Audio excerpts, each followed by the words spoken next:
First move. Li Jun spent so much time fighting Yin Zhen, even giving the latter so much time to remove the influence of his D realm because he had a purpose. He wanted to study his use of willpower manifestation so he could reach the same realm. I've learned a lot, but it's not enough, he concluded. Willpower manifestation is not as simple as the name suggested. Li Jun has read about some other world communities' cultivation systems that train willpower to affect the world or even control the law or Tao. But this is not the same as the body refiner's willpower manifestation. These methods are, at best, a way to train to reach such a stage. The word manifestation represented a sublimation of their willpower to a higher form. This sublimation allowed body refiners to use their willpower the same way as Tao will, including using it to remove Emperor's Tao imprint in the Grand Tao source. And from the information he learned from his sister-in-law, Li Jun knew body refiners' willpower has more magical means than Tao will, and it's not one of the reasons their path is considered the best between Qi refiners, Tao comprehension, and soul path. It does not matter. I can use this experience as the foundation for later. Li Jun understood Yin Zhen's success in his willpower manifestation was not because of his talent and willpower. After all, he did not lag behind the latter in any of these categories. The main reason for his success is his pure dedication to body refining and the battle between life and death. Unfortunately, he was not a pure body refiner and did not have a similar life and death experience. Time to end this battle, he declared. How arrogant, sneered Yin General. However, the two suddenly sensed something and looked in a direction. Li Jun's face changed as he saw what had happened. A shadow suddenly appeared and broke through their group's formation. Then, the shadowy figure headed directly toward Yen Liling. The shadowy figure waved his hand to shoot a brilliant light cannon that ravaged the location Yen Liling stood. Everything in the light beam's path was instantly atomized, including the surrounding spacetime. The golden light that shone in the dark space in an area of millions of light-years slowly disappeared, showing Yen Liling standing in the same path with a cauldron floating above her head. Besides her slightly elevated breathing, she appeared intact. Then, she looked at the assassin with red eyes. If not for her defense cauldron, she might have died in this attack since it reached the peak of 3-leaf. Cauldron of Strength. Another cauldron appeared next to her, full of designs of the demon race, innate demon, and primordial gods. Suddenly, a savage aura emanated from Yen Liling's body as she rushed toward the assassin. In less than an instant, she was before him and punched him. Boom! The assassin's training allowed him to defend himself instinctively by crossing his arms. Sadly, the attack pulverized his skin, muscles, tendons, and bones, leaving 2 empty sockets for arms. Yen Liling was an alchemist and had little time to dedicate her time to temper her body to the level of true power Tao realm. In her 9 cauldron art, she created ways for alchemists to use fire to purify their skins, muscles, organs, bones, and blood, thus achieving a high level of body refining. However, she was not satisfied, so she created the Cauldron of Strength, condensed through countless body refining pills, demon race blood, and bloodline purification pills. As long as she summons the cauldron, her fleshly body will be blessed and reach an unimaginable level. Bang! Bang! Yen Liling punched twice, instantly destroying the assassin's legs. She rendered him useless by leaving only his torso. Subsequently, she condensed the Cauldron of Soul. The purpose of this cauldron is to boost her soul. She used it to help her refine pills, using it to replenish her lost spiritual power while engraving divine runes. This cauldron is one of the main reasons she can succeed in creating immortal pills. With this cauldron, Yen Liling wanted to search the assassin's soul for information. Although angered beyond words, she was rational enough to know what was necessary at the current moment. Unfortunately, she failed. A seal suddenly activated, annihilating the assassin's soul and brain. Yen Liling frowned, deep in thought. "Was that you?" asked Li Jun, his eyes red. Adding to his crimson hair, he seemed the incarnation of death and slaughter. No, it wasn't, replied Yin Zhen calmly before sneering. But so what if it was? You should know nothing is off-limit in this battle. Good, said Li Jun with a hoarse voice, making Yin Zhen tremble. Death of all sentient beings, a small and simple red spear appeared before Li Jun. However, after seeing it, Yin Zhen trembled. A terrifying power locked him, telling him he could not escape. From this simple spear, he saw all the ways someone could kill any life forms that fall in the category of sentient beings: death by decapitation, death by weapons, death by poison, death by disease, death by mental breakdown, death by loneliness and sadness, death by war, etc. I can't stop this spear, Yin Zhen thought, followed by, I will die. The fear of death began to overwhelm his mind, so he had to bite the tip of his tongue, using pain to regain control of his body and mind. Without hesitation, he used his last trump card, the Star Beast Zombie. Yin Zhen wanted to fuse the latter, thus drastically increasing his strength. Unfortunately, he discovered his opponent had already severed or killed the connection between him and the zombie. Rho Alpha D Alpha and Nu Omp No One O. As such, the Body Dao Cave has multiple Emperor artifacts.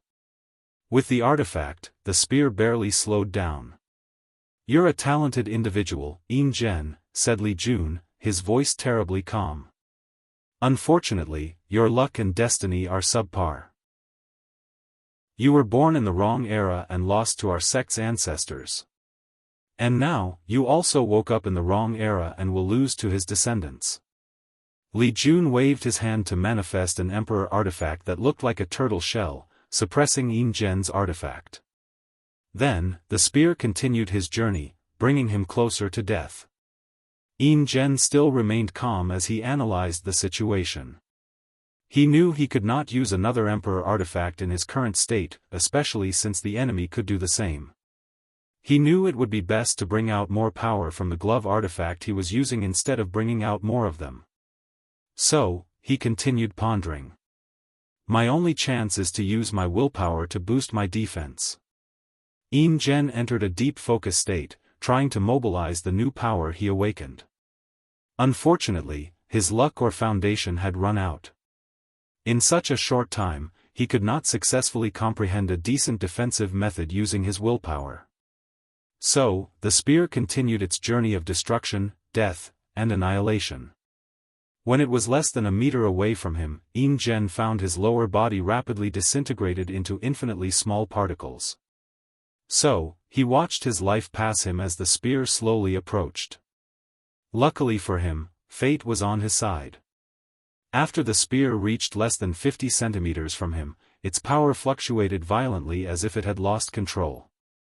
Opportunity, thought Yin Zhen as he moved his only remaining head to open a space portal and left the eastern quadrant. Meanwhile, Li Jun calmly watched him disappear before teleporting to see his wife. How are you? He asked as he held her in his arms. I'm fine. Do you know what happens? Any idea who did it?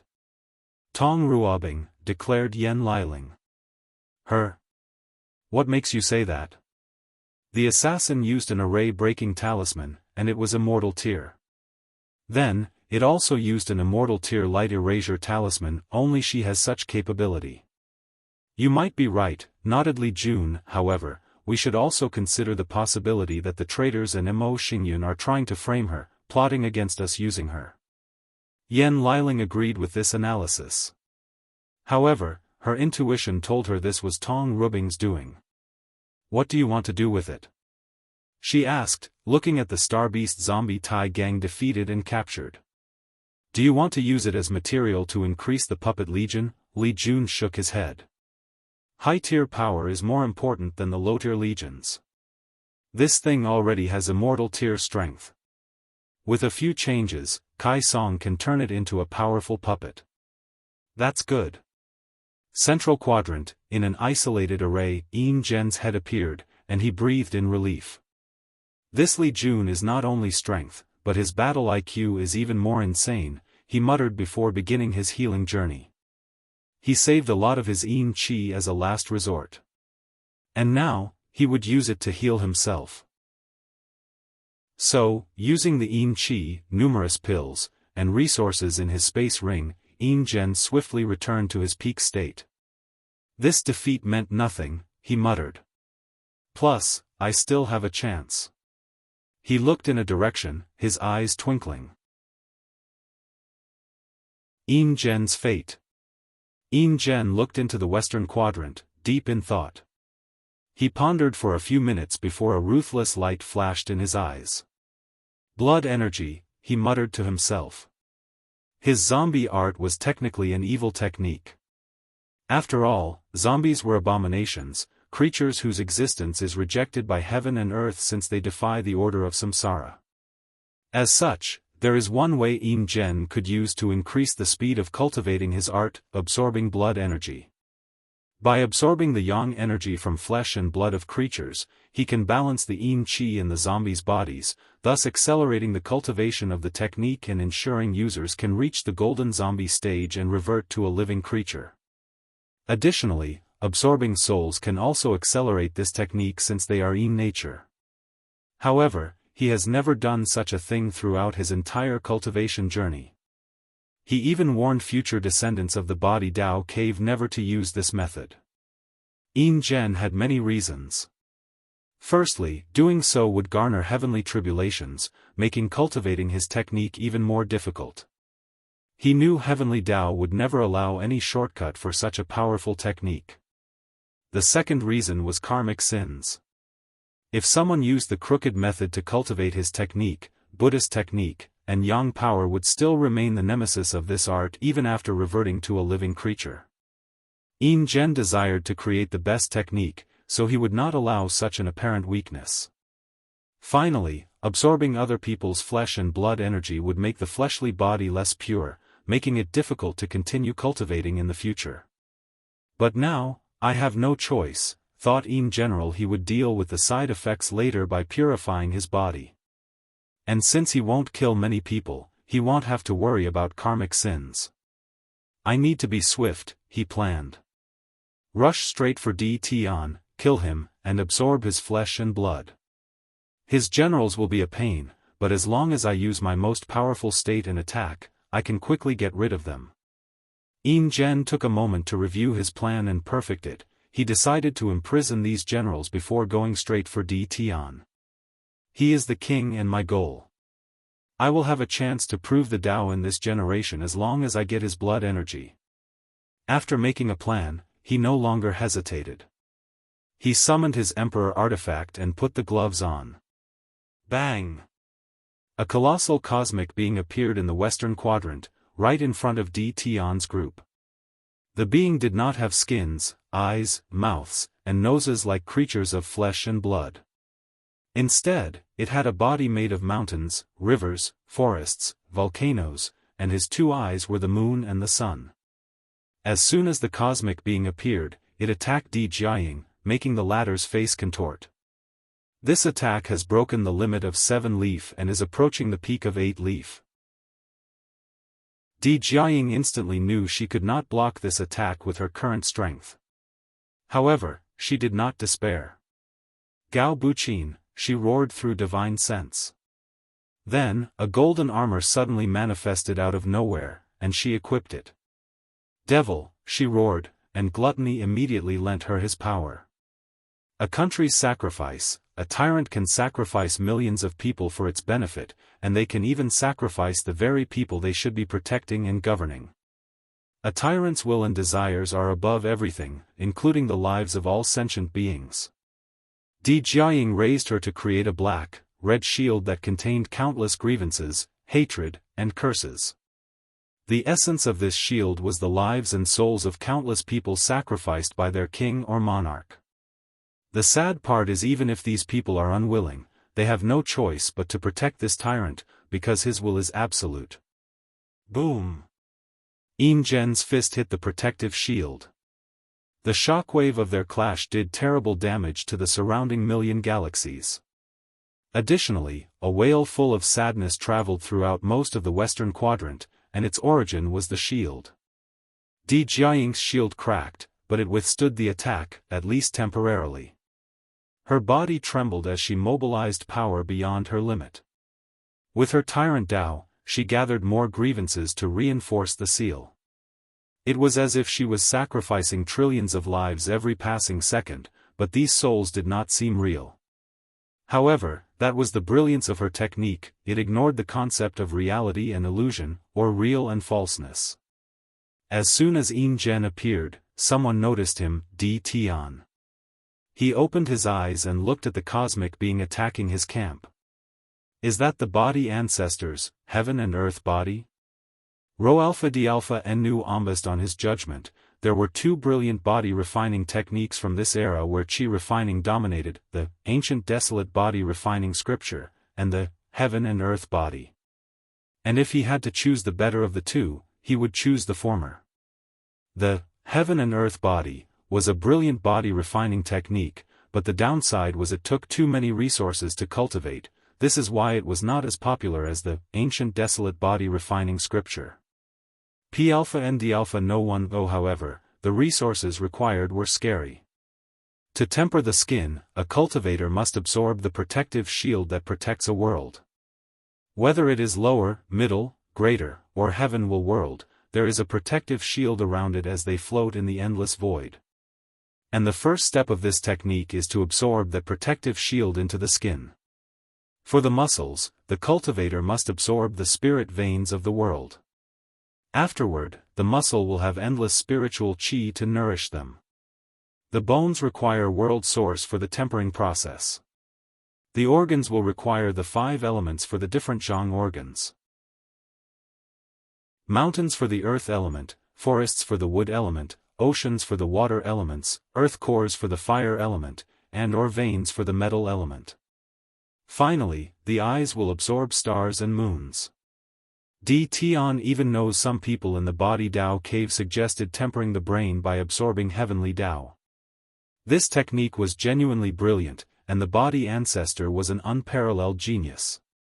Sadly, few people can cultivate this technique to success due to the talent and resources needed. Di Tian calmly watched Yin Zhen's state and detected the latter was only using a spell to imitate the heaven and earth body. I can sense Wang Wei's power from him. It should be a spiritual hint. Is he using a discarded pawn to test me? Analyze Di Tian before making a move.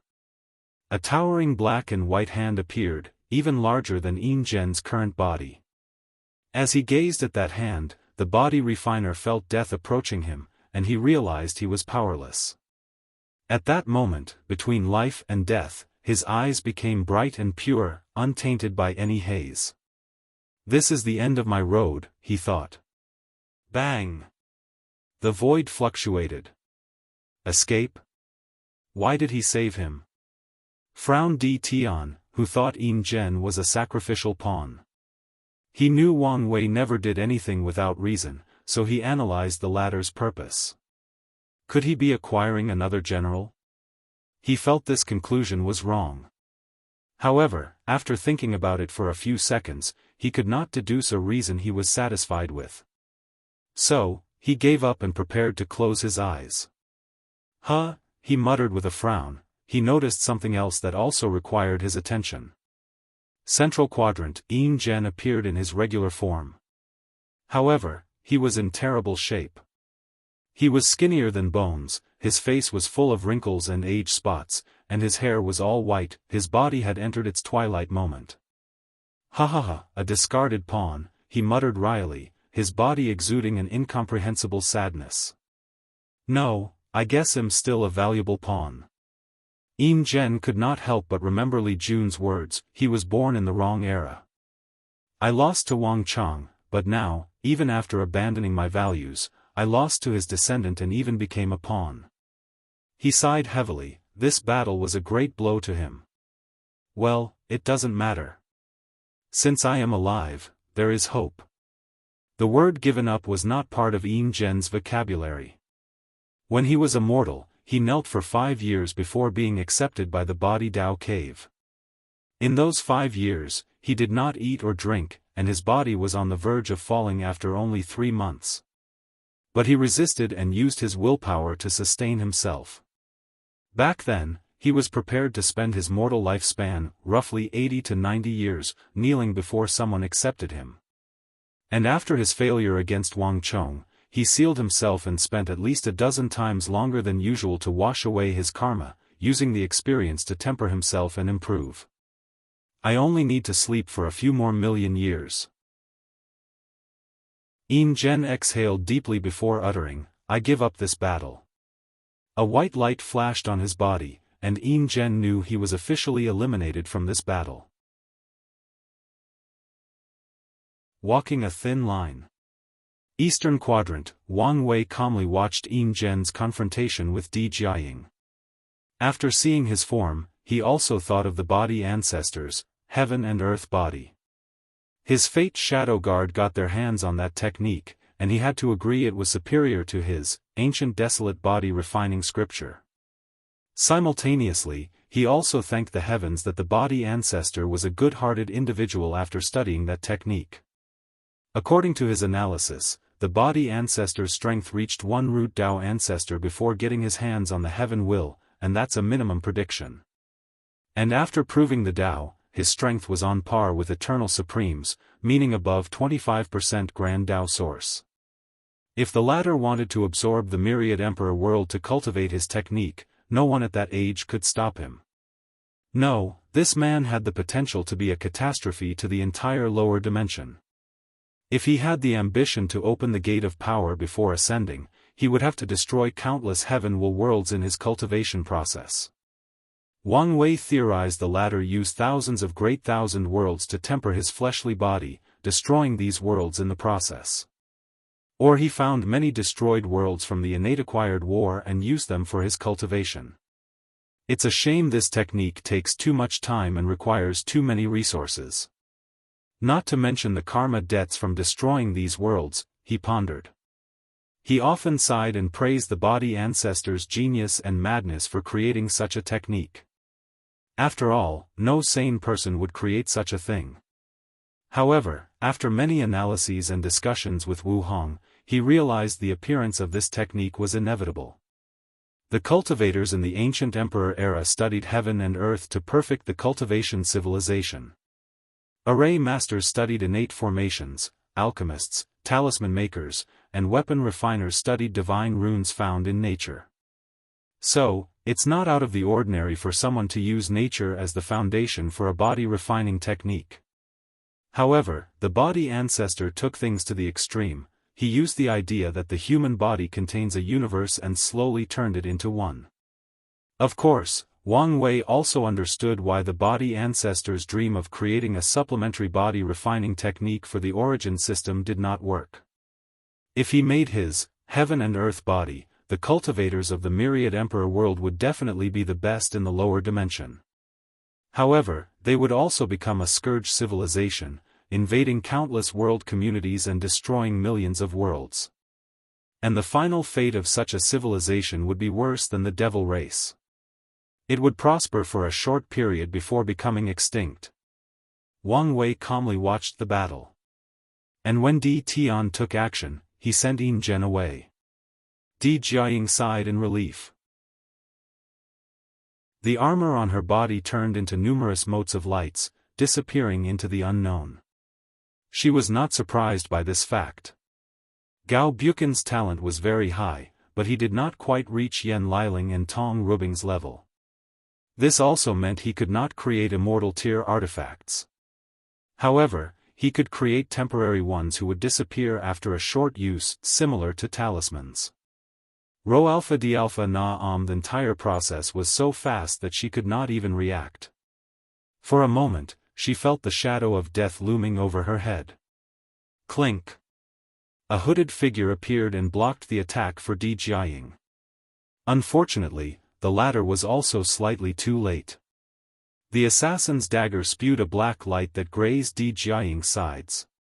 Wang Ju, said Di Tian's shadow, also called the silent sleeper, in a hoarse voice. However, Wang Ju did not answer him as she sensed a terrifying gaze. She did not waste time as she dispersed, it was like she was never here in the first place. Damn it, suddenly said Di Jiaying, catching the attention of the others. They saw a mysterious shadow-esque power emanating from her injuries. Shadow-based poison? Asked Gao Buqin. It should be. Can you remove it? Does it look like I can remove it? She snarled, and Gao Buqin decided to keep his mouth shut. Gluttony remained quiet, as always. Meanwhile, Silent Sleeper did not immediately aid her but looked at his master. Di Tian frowned as he knew he had already lost the initiative. Wang Wei's move made him display one of his general's trump cards. Subsequently, whether he or Silent Sleeper takes action to remove this poison, they will further reveal information about them. And in this battle, information is power. After pondering for a moment, he motioned for his shadow to take action. The best option is for the latter to take action and reveal his information instead of him. Furthermore, he can also gather information from his opponent from this opportunity. Silent Sleeper moved next to Di Jiaying and used his power to remove the shadow poison. The process was not smooth, and he had to use quite an effort before succeeding. "You guys have disappointed me," said Di Tian, his voice colder than usual. "Don't let it happen again." The group's body involuntarily trembled. They knew Wang Wei's group was their greatest obstacle, but after the first confrontation, they lost the initiative, which could lead to their defeat later in the battle. "We want," replied Di Jiaying with gritted teeth. Di Tian didn't say anything else and returned to his closed-eyes state. He did not wholly blame them as he realized his strategy for this battle was too passive. Eastern Continent, Wang Ju appeared next to Wang Wei and handed him the information gathered in this strategy. Although she also revealed her strength, the knowledge she acquired was worth the price paid. "Modify our plans accordingly," said Wang Wei before taking one last look at In General. He spared the latter because of his talent. So, he plans to traffic him into the upper dimension to fight for the resistance against the Seven Moons. And, of course, In Gen also owes him karma. Rho Alpha D Alpha and Nuam Central Quadrant, Planet AF 568979, Tong Ruobing was talking to someone through a communication array. "I've done what I promise," she said. "Yes, but you fail." "So? I told you it would not work. Did you try your best?" "I wasted 2 immortal tier talismans. What else do you want me to do?" "Personally take action," she retorted. The other person did not answer, so she sneered. "Even you don't dare directly attack him, but you want me to be your pawn? Do you think I'm stupid?" Alright. I know you did your best. I don't want to waste time with you," said Tong Ruobing. "I only agree with your alliance because you said you had a way to deal with the two of them. I believe you because of your identity, but so far, you have shown me no proof." Parasite frowned. He could tell she was becoming impatient. "She is still useful, so it is not time to become enemies," he calculated. Then, he waved his hand to send something to her across billions of light years in an instant. Tong Ruobing opened her formation and received the package. It was a binding contract backed by true heavenly Tao. "Sign it, and I can tell you some of our plans." Tong Ruobing only glanced at the contract before saying, "I won't sign anything I don't know much about." She could tell the contract was of high level, most likely something from the upper dimension. "I have shown you our sincerity," said Parasite. "Am willing to swear a grand Tao oath not to reveal a word. Take this deal, or we can part ways." "Are you threatening me?" asked Parasite with red eyes. "I'm simply telling you my terms," she replied calmly, gazing directly into his eyes. After more than a minute of constant staring and no communication, someone relented. "Fine, but I don't want any loopholes. Be straightforward in your wording." Tong Ruobing no longer hesitated and made the oath. Then, Parasite told them of their trump card. An artifact that can strike with the power of a third-class emperor. Her eyes lit up as she knew this weapon was enough to deal with Wang Wei and Di Tian's 9-extremity foundation. Now, her only concern is how many times they can use this weapon. If it's more than 2 times, she has to find ways to deal with them afterward. It's a shame I cannot secretly reveal the news to Wang Wei and Di Tian. Now, you should have more confidence in our alliance. Indeed, replied Tong Ruobing. I did not expect designer to be so capable. Yan Liling and her achievement of creating immortal tier pills and talismans are enough for them to be forever entrenched in the annals of history. However, designer can even make such a weapon. Of course, she also understood it's primarily because he has access to a much higher civilization. Well, be prepared, continued Parasite. When the time is right, I will contact you. Tong Ruobing ended the communication, deep in thought. When I talked to designer, he seemed to have some desire for me. Maybe, I can use that to my advantage. She was not entirely sure as their conversation was brief. However, Tong Ruobing noticed the glint in the latter's eyes when they talked.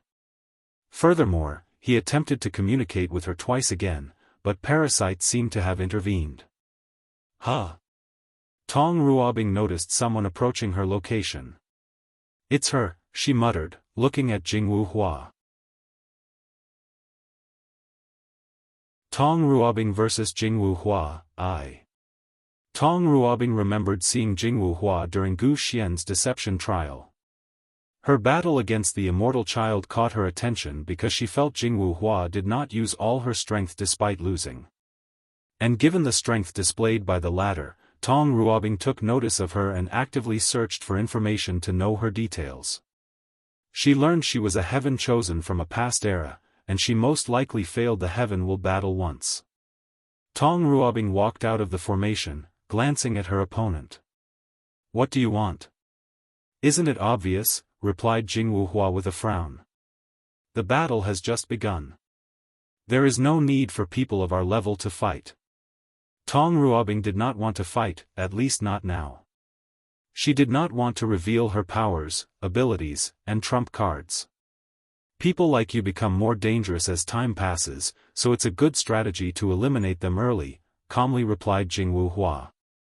Confident, aren't we? You should know confidence is one of the basic qualities to reach this far. True, replied Tong Ruobing, but something flashed deep in her eyes. Can I ask you a question? Why would I answer? If you do, I promise not to use the formation behind me or my legion. Jianghu Hua frowned. She knew her opponent's primary Dao was one of the professions, and she was one of the best in her fields. As such, Tong Ruobing will have the advantage when using formations. Additionally, Jianghu Hua knew her opponent's Dao would make her legion very scary. After all, if Tong Ruobing and the Great Talisman City decided to use a large number of resources on this legion, equipping them with thousands of powerful talismans, they would be a force to reckon with. Fine. Ask your question. How did you lose your first battle? Were you not as powerful now, or did you meet a peerless genius? That's your question? Yes. Jianghu Hua frowned for a few seconds. The answer is both. Is that so? Who did you lose to? That's more than one question. Are you not going to keep your word? Asked Tong Ruobing with a slightly colder tone. Jianghu Hua snorted coldly. It was the Flame Emperor. Him? It is rumored he was a master alchemist and reached the pinnacle of the Flame Dao. Indeed. Jianghu Hua lied, and effortlessly at that. She lost to that devil, the heaven-devouring emperor. That battle was scary as he swallowed 95% of the participants, and only a few were lucky enough to escape. However, her father did fight and lost to the Flame Emperor. However, he sealed himself and woke up during the Middle Emperor era and proved the Dao. Her father's example is why she could remove the shadow of her defeat. He's the reason her Dao heart remained intact. After all, her father lost to Flame Emperor while cultivating the same Dao. According to him, this was the most humiliating defeat in his cultivation journey. However, he overcame this obstacle and became a first-class emperor.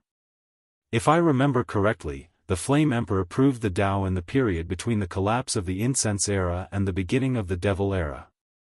That's a long time. With your status, why didn't you wake up earlier? All emperor lineages will have sealed heaven chosen. However, these people will not immediately be awakened after washing away their karma. Only some people can be sealed in the first place. So, these factions will wait for the proper generation full of destiny and opportunity to wake these heaven chosens. And they also have to consider whether there is anyone to represent them in that generation. After all, these sealed heaven chosens are not as trusted and worthy as their own people. They don't know much about them besides the records left to the sect, so, for all they knew, these sealed heaven chosens might no longer be as loyal to their factions. Lastly, most of these sealed people are very unlucky individuals, and this might not change after waking up. However, if a heaven chosen has certain status before being sealed, the situation will be different. I have answered all your questions, Jianghu Hua replied calmly. She did not want to continue this conversation and accidentally revealed more information. Fair enough, said Tong Ruobing, preparing for battle. She only wanted to use the sore spot in the latter's heart to disturb her mind and have an advantage in this battle. However, she could not detect whether her plan was successful or not. Spirit of 10,000 ancestors, Jianghu Hua no longer wasted time and went on the offensive. She activated one of her many bloodline abilities and summoned many of the ancestors of her Golden Crow clans. Millions of golden crows manifested, burning with golden flames. The slight heat released from the flame could burn hundreds of galaxies, killing trillions of sentient beings. The crows flew toward their target with the sole purpose of reducing her to ashes. Peak 5 Leaf, she has become way more powerful since the trial, analyzed Tong Ruobing. Regardless, she was calmed and waved her hand frowny face freezing domain talisman, Rho Alpha D Alpha N Nu Amen an instant, the golden crows, the surrounding million galaxies, matter, energy, and spacetime all froze. It was like a winter storm hit a supercluster of galaxies, turning everything in its path into ice. Bang! Jianghu Hua burst out from her cocoon of ice, brilliant golden flame emanating from her body. Her talisman Dao is very versatile, granting her extreme mastery over ice and Yin Dao. Since their existence, the Golden Crow has mastered fire and Yang Dao. And ice and Yin Dao are their nemeses. What is the best approach to fighting an opponent like her? Use long-distance spells and/or use hand-to-hand combat? Jianghu Hua could not decide because she had too much to lose once she made the wrong choice. She needed to prove the Dao to ascend and search for her father's whereabouts. Tong Ruobing calmly watched her. She's taken too long. Is this some kind of trap to lower my guard? She frowned as she sensed things were not as they seemed. So, she waved her hand to create numerous ice spears, testing the water. Jianghu Hua subconsciously avoided most of the attacks. As for the ones she could not, her golden flame took care of them. After more than half a minute of testing the water, Tong Ruobing went on the offensive. Absolute Yin imprisonment, 4 runes formed a cage to imprison Jianghu Hua. The terrifying power of Yin suppressed the flames on her, almost extinguishing them. Damn it, this is not the time to be indecisive. Pure Yang body, she injected a terrifying amount of pure Yang energy into her body, mainly her blood. Her aura drastically increased as the power of her fleshly body also improved exponentially. Most body refiners will have a high amount of Yang energy in their bodies, it is why their blood will emit heat and have an effect against Yin creatures like ghosts or souls. Using this fact, Jianghu Hua developed a technique to increase the power of her fleshy body. As a demon race with royal bloodline, her physical body was not bad compared to ordinary genius body refiners. But now, she successfully reached another level. Bang! Jianghu Hua tore apart her imprisonment before rushing toward her opponent.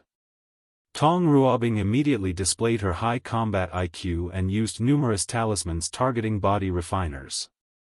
Curse of Weakness Talisman, P Alpha N D Alpha No 1-0, Stamina Draining Talisman, Force Dispelling Talisman. Regrettably, Jianghu Hua bulldozed through these talismans, making them ineffective. Without stopping, she rushed toward Tong Ruobing and punched her. To her surprise, Tong Ruobing only flew a few dozen kilometers after crossing her arm to block. A talisman that disperses force, analyzed Jianghu Hua. Then, her face suddenly changed. No, she also used a talisman that absorbed the yang energy in my body. However, Jianghu Hua did not even detect when the talisman entered her body. She guessed it must have been when her body contacted Tong Ruobing's cross-armed. What's going on? Why can't I remove the talisman? The Dui realm. She did not expect her opponent to reach this stage. Jianghu Hua quickly mobilized her Dui realm to counter. Unfortunately, she realized hers was too weak. She only entered the Dui realm during the divine body realm. Instead of tempering her body and opening the orifices using the flame of good fortune, she turned it into the flame of pure yang and used it instead. Unfortunately, she barely trained her Dui realm and was only in the 3rd stage. Meanwhile, Tong Ruobing had reached the 9th stage. While Jianghu Hua was trying to stop her talisman, Tong Ruobing did not give her more time and went on the offensive. 5 trigram sealing talisman, 5 paper talismans appeared to make a circle with Jianghu Hua in the middle. They connected to form a star above her head. The Emperor offspring felt threatened as she sensed the immense sealing power heading for her. No choice, I have to use that method. Jianghu Hua did not think she had to use this method so soon in the battle. This was one of her final trump cards. Bang! A strange aura emanated from her body, making Tong Ruobing squint. Her heart trembled. That's impossible. Tong Ruobing vs Jianghu Hua 2. Jianghu Hua had many runes on her, similar to when she was in the supernatural realm. However, the runes were not on her skin but floated around her. The runes were beautiful and mysterious as they displayed the charm of the Tao. Tao sounds or musing emanated from them, displaying the people to allow people to understand the Tao better. In an instant, she became noble, supreme, grand, and mighty. Emperor body awakening, muttered Tong Ruobing, unable to contain her shock. The technique of awakening was something only emperors could achieve after Grand Tao Source nourished their pseudo-Tao body. A great emperor's Tao body is a manifestation of their foundation during the mortal stage of cultivation. It's the result of their chi/energy, physical body, innate talent, divine abilities, bloodline, soul, willpower, and even Tao heart. As such, after awakening, a great emperor's strength will increase by a few %, depending on the individual. From tier 10 and above, the Grand Tao Source's percentage determines strength. However, the awakening can give people of similar percentage a winning edge over the other. Of course, this is not the reason the Tao body awakening is crucial to great emperors. This technique is one of the main ways eternal supremes are born. Their awakening can boost their strength by at least 1%, allowing them to kill eternal emperors with only 20% Grand Tao Source. The awakening technique is why people who broke the mortal-immortal barrier have a higher chance of becoming eternal supreme. Their Tao foundation is so strong that it manifests in the shape of the emperor body awakening. Wu Hong once told Wang Wei that his 9-extremity foundation would grant him a 5% Grand Tao Source boost, and it would manifest in his awakening. Tong Ruobing knew a little about the importance of this technique. So, she could not control her emotions after seeing Jianghu Hua's current state. No, something is not right, she muttered, controlling herself and observing. According to the record she read, the awakening often manifested in the shape of an armor made of runes. The records also dictated it could also take the form of different weapons, wings, animals, or various odd shapes, but they were all made of Tao runes or rhymes. However, Jianghu Hua's runes seemed scattered and with no shape as they floated before her. Rho Alpha D Alpha Na Omen Emperor offspring has too many trump cards, calculated Tong Ruobing with slight envy.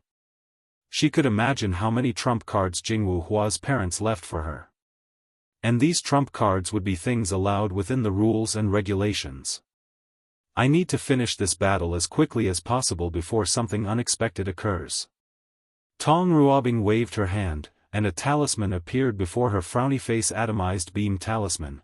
Tong Ruobing discovered it was challenging to create talismans involving the supreme outlaw. And using law resonance, she could, at best, bring about 70 to 80% of their powers.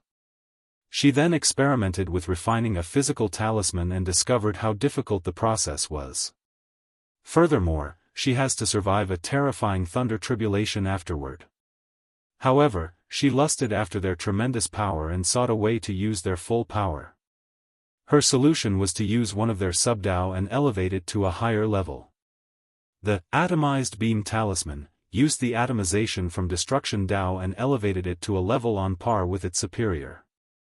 So, a terrifying beam rushed toward Jianghu Hua, eradicating anything in its path. Numerous black holes appeared on the beam's path as it tore through space and collapsed the surrounding gravity. Swish! Jianghu Hua evaded this powerful attack that was traveling an unquantifiable amount of times faster than the speed of light. Speed and slowness are a concept of yin and yang. So, she used her yang Dao to control the Dao of speed. The beam changed direction and followed her. For the next 15 seconds, it followed Jianghu Hua everywhere she went, preventing her from escaping. Finally, she rushed toward Tong Ruobing, intending to lead the attack back to its owner. Jianghu Hua evaded all of the talismans in her path before reaching her destination. Damn it, she cursed. She used her bloodline ability, Fiery Eyes, to see the unseen, the truth, and the unknown. Unfortunately, it was only after reaching Tong Ruobing she discovered it was fake. The heat from Jianghu Hua's body eviscerated Tong Ruobing's illusion. Then, she turned around to face the beam. Nine Yang Flame, a pure red flame that embodied the ultimate of Yang energy, shot out from Jianghu Hua's mouth, confronting the atomization beam. Boom! The Saintess of the Golden Crow survived the attack. However, she was not intact as a hole appeared in the lower left quadrant of her stomach, leaving the left part of her body in a moon shape. Luckily, I had used my D realm as a defense, analyzed Jianghu Hua while scanning around her with her eyes and divine sense. Phoenix Flame, she gathered the life, yang, aspect from life and death, yin-yang, and combined it with her flame Dao to create a flame full of life and the power of regeneration. With a boost from her D realm, she was barely healing from this injury. Space Bomb Talisman, a cube the size of a basketball appeared before Jianghu Hua and exploded. To create the cube, Tong Ruobing compressed a large amount of space comparable in size to hundreds of the myriad Emperor Worlds domains into a cube before detonating them. Rho Alpha D Alpha and Nu space turbulence created by this explosion was enough to destroy thousands of middle thousand worlds. Boom! Jianghu Hua's flame burned the space around her. However, the shockwave from the explosion crashed into her, injuring most of her organs. World of Yang, 9 suns suddenly appeared above Jianghu Hua's head, burning the surrounding billions of light years. Tong Ruobing could no longer hide and showed up. Then, 9 massive golden crows rushed toward with the power to incinerate the world. Tong Ruobing wanted to take action but discovered her actions were very slow. Her movement, thinking, origin essence operation, and even law control became extremely slow. Soul-protecting talismans appeared in her sea of consciousness, breaking the effect of this attack on her soul. Her thinking returned to normal, and she swiftly analyzed the situation. A domain that boosts her Yang Dao, she observed. Using Yang Dao to control speed, she then robbed me of all my speed, thus achieving control of slowness. What a brilliant application of her Dao. Jianghu Hua's Dao should only allow her to control speed and not slowness. However, she achieved the same result by removing speed from her opponent. Tong Ruobing's mind quickly calculated the most efficient way to get out of this technique, and the first thing eliminated was using absolute strength. In less than a nanosecond, she thought of a method. Then, she blessed herself with a few talismans: Speed Talisman, Light Blessing Talisman, Wind Blessing Talisman, Sound Control Talisman, and Thunder Blessing Talisman. With these talismans, Tong Ruobing brought the concept of speed back to her body, allowing her free mobility. Then, she waved her hand to manifest 9 fire phoenixes that overwhelmed her opponent's golden crows. Tong Ruobing knew the benefit of defeating the opponent using their own specialty. It is devastating to their state of mind. And her strategy worked. Jianghu Hua's body trembled when she saw her flame being overwhelmed. Pillar of Purification, a pillar of golden flame descended on Tong Ruobing's head, purifying everything on its path. The flame contained the most profound meaning of purification from Yang Dao. Tak! Tong Ruobing snapped her finger to manifest a large magical circle. It swallowed the flame pillar with no effort. Then, the magic circle spread so fast that Jianghu Hua could not react. A sealing array? When did she set it up? Her face was difficult to look at. She felt a strange fluctuation from the array, but she could not analyze more information. I am outclassed. I need to run away. Jianghu Hua felt humiliated and unwilling. She used her father's special emperor bone to achieve an incomplete awakening. But even then, she was easily defeated and now has to run away. However, she knew it was the best choice. Bloodline ability, Fire Escape. Jianghu Hua exploded into a large quantity of golden flame before condensing into a tiny dot like an implosion. Then, she was gone. Tong Ruobing calmly watched this without any action. She never planned to kill Jianghu Hua for many reasons. Firstly, she had reservations about the latter's father. On the chance she succeeded in proving the Tao, this might become a problem in the upper dimension. Secondly, she wanted to use this battle to temper herself. However, Tong Ruobing discovered her opponent was not in the best shape.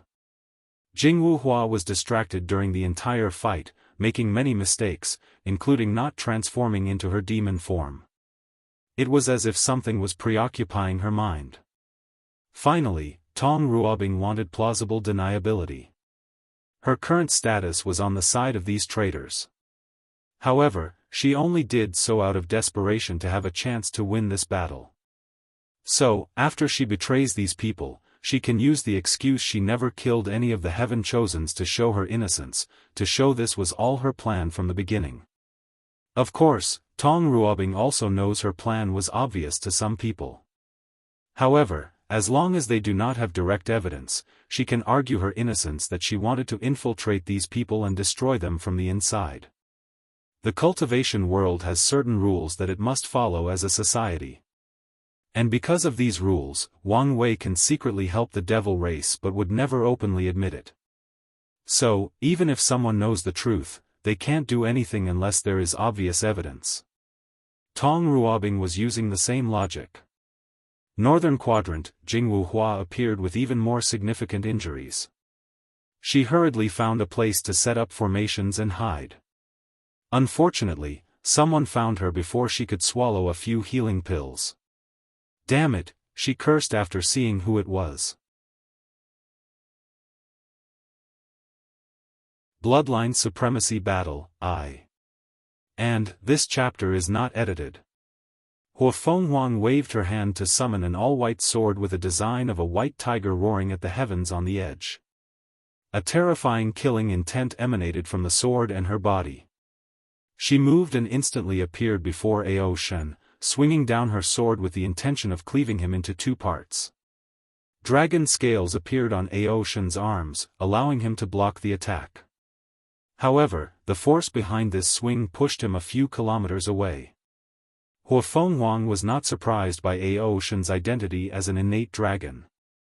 Before the battle, he did an excellent job hiding it, using a brilliant secret technique and probably some type of hiding innate treasure. However, after acquiring his chaos bloodline, it was more challenging for him to control the bloodline aura released from his body. So, Huafeng Huang immediately identified him upon laying eyes on him. Swish! Huafeng Huang used a blood-colored slash attack. However, a vortex appeared before Ao Shen, swallowing the attack. Bluff! Aoshan vomited a mouthful of blood, followed by Hua Fenghuang's previous attack. Yin-yang reversal? He thought with an ugly complexion. After swallowing that slash, she used the Tao of yin-yang to reverse the power of his swallowing and force him to expel what he ingested, thus injuring him in the process. Hua Fenghuang did not give Aoshan any breathing time. She used the killing innate law from her white tiger bloodline to control the blood he vomited and turned them into 2 blood spears. Aoshan's face changed as he saw the blood spears rushing toward him.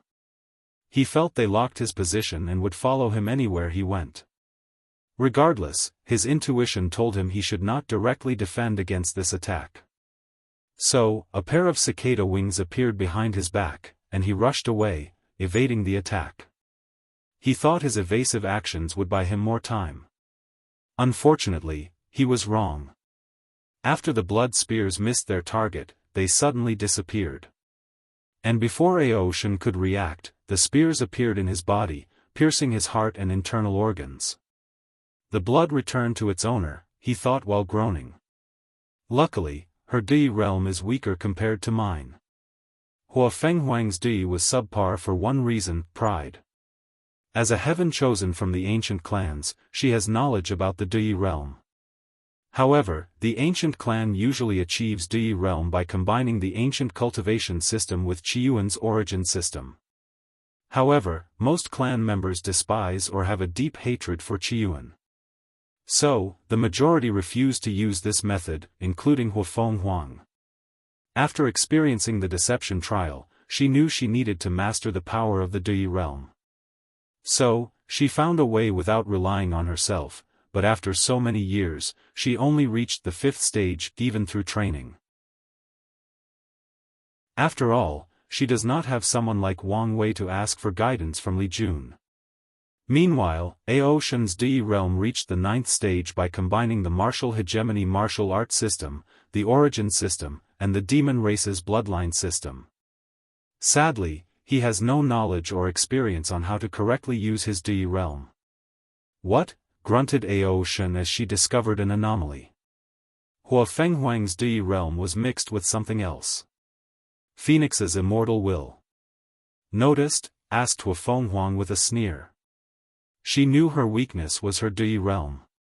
So, she solved the problem by mixing it with the will of the phoenix from her innate bloodline. Furthermore, she also added the immortal characteristics of the phoenix into the mixture. Aoshan was irritated. He knew if he had a better understanding and control of his Di realm, his current issue would be a simple problem to solve. Unfortunately, the demon race has lost most of its inheritance. And his experience in the martial hegemony world was not enough to make up for the gap with the other races that have long and complete inheritances. I will need some time to remove her influence on me. However, I know she won't give me the opportunity. Aoshan's assessment was correct. Hua Fenghuang immediately went on the offensive. 2 enormous creatures appeared around him, a dragon and a phoenix. The dragon's body was made entirely out of water element, releasing the pressure of the top innate demon between heaven and earth. Meanwhile, the phoenix was a flame elemental with a noble aura as the most beautiful and majestic creature between heaven and earth. Dragon Phoenix Yin-yang Blast, the 2 innate creatures rushed toward Aoshan, fusing in the process. Then, they exploded, turning the starry sky into a realm of ice and fire. One side was frozen like the north during winter, and the other was as hot as hell itself. And in the middle stood Aoshan's heavily injured body. Damn it, we are both at the peak of 7 Leaf. Why is she so powerful? He felt his brain was functioning properly in the course of this battle. Suddenly, he heard a sound that sent shivers down his spine. Rho Alpha D Alpha and Nu Om felt an instinctive spear recorded deep in his bloodline. Aoshan gazed at the source and saw a dark gold creature with a wingspan of 90,000 kilometers. Primordial Rock, an innate demon who preyed on dragons back in the primordial era, he muttered. Dragons were the most powerful innate demon in that era. However, once they became too powerful, Heavenly Tao needed to balance their existence, and thus came the existence of the primordial rock. They were known as the fastest creature between heaven and earth. They would snatch dragons with their claws as if they were catching worms. Aoshan felt the fear deep in his bloodline, but he swiftly reined in his uncontrolled emotion. His ancestors schemed against the primordial rock's race and almost drove them to extinction. So, he had no need to fear them.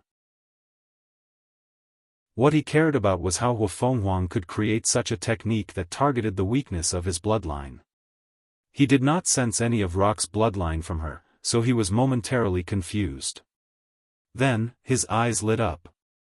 According to my memories, in the primordial era, dragons ruled the sea, Qilin ruled the earth, tigers ruled the mountain, and phoenixes ruled the sky. They were known as the rulers of all birds. Did she use that concept to create the primordial rock? His mind worked extremely fast, analyzing the situation in the little time he had. A subtle aura emanated from Aoshan's body, displaying the fear he had tried to control.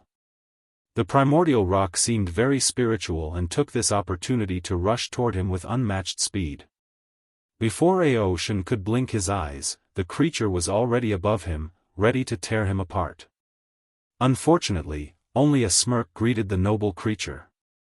Aoshan was faking his fear to lure the creature closer to him. He did so knowing how fast the rock would be, and he would most likely be unable to avoid it directly. Numerous tree roots came out of Aoshan's body and captured the primordial rock. Then, he acted swiftly by activating one of his bloodlines that focused on curses. He used the primordial rock as a medium to cast a powerful and nasty curse. Bluff. Aoshan vomited another significant mouthful of blood. He suffered the backlash from his curse's failure. Rookie mistake, thought Aoshan with gritted teeth.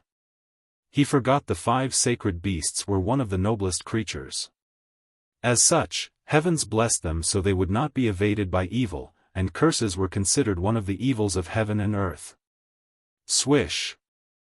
Huafenghuang suddenly appeared before him, her white sword containing a terrifying red aura. Without hesitation, she stabbed him in the heart. She calmly looked at the body before her before slowly removing her sword.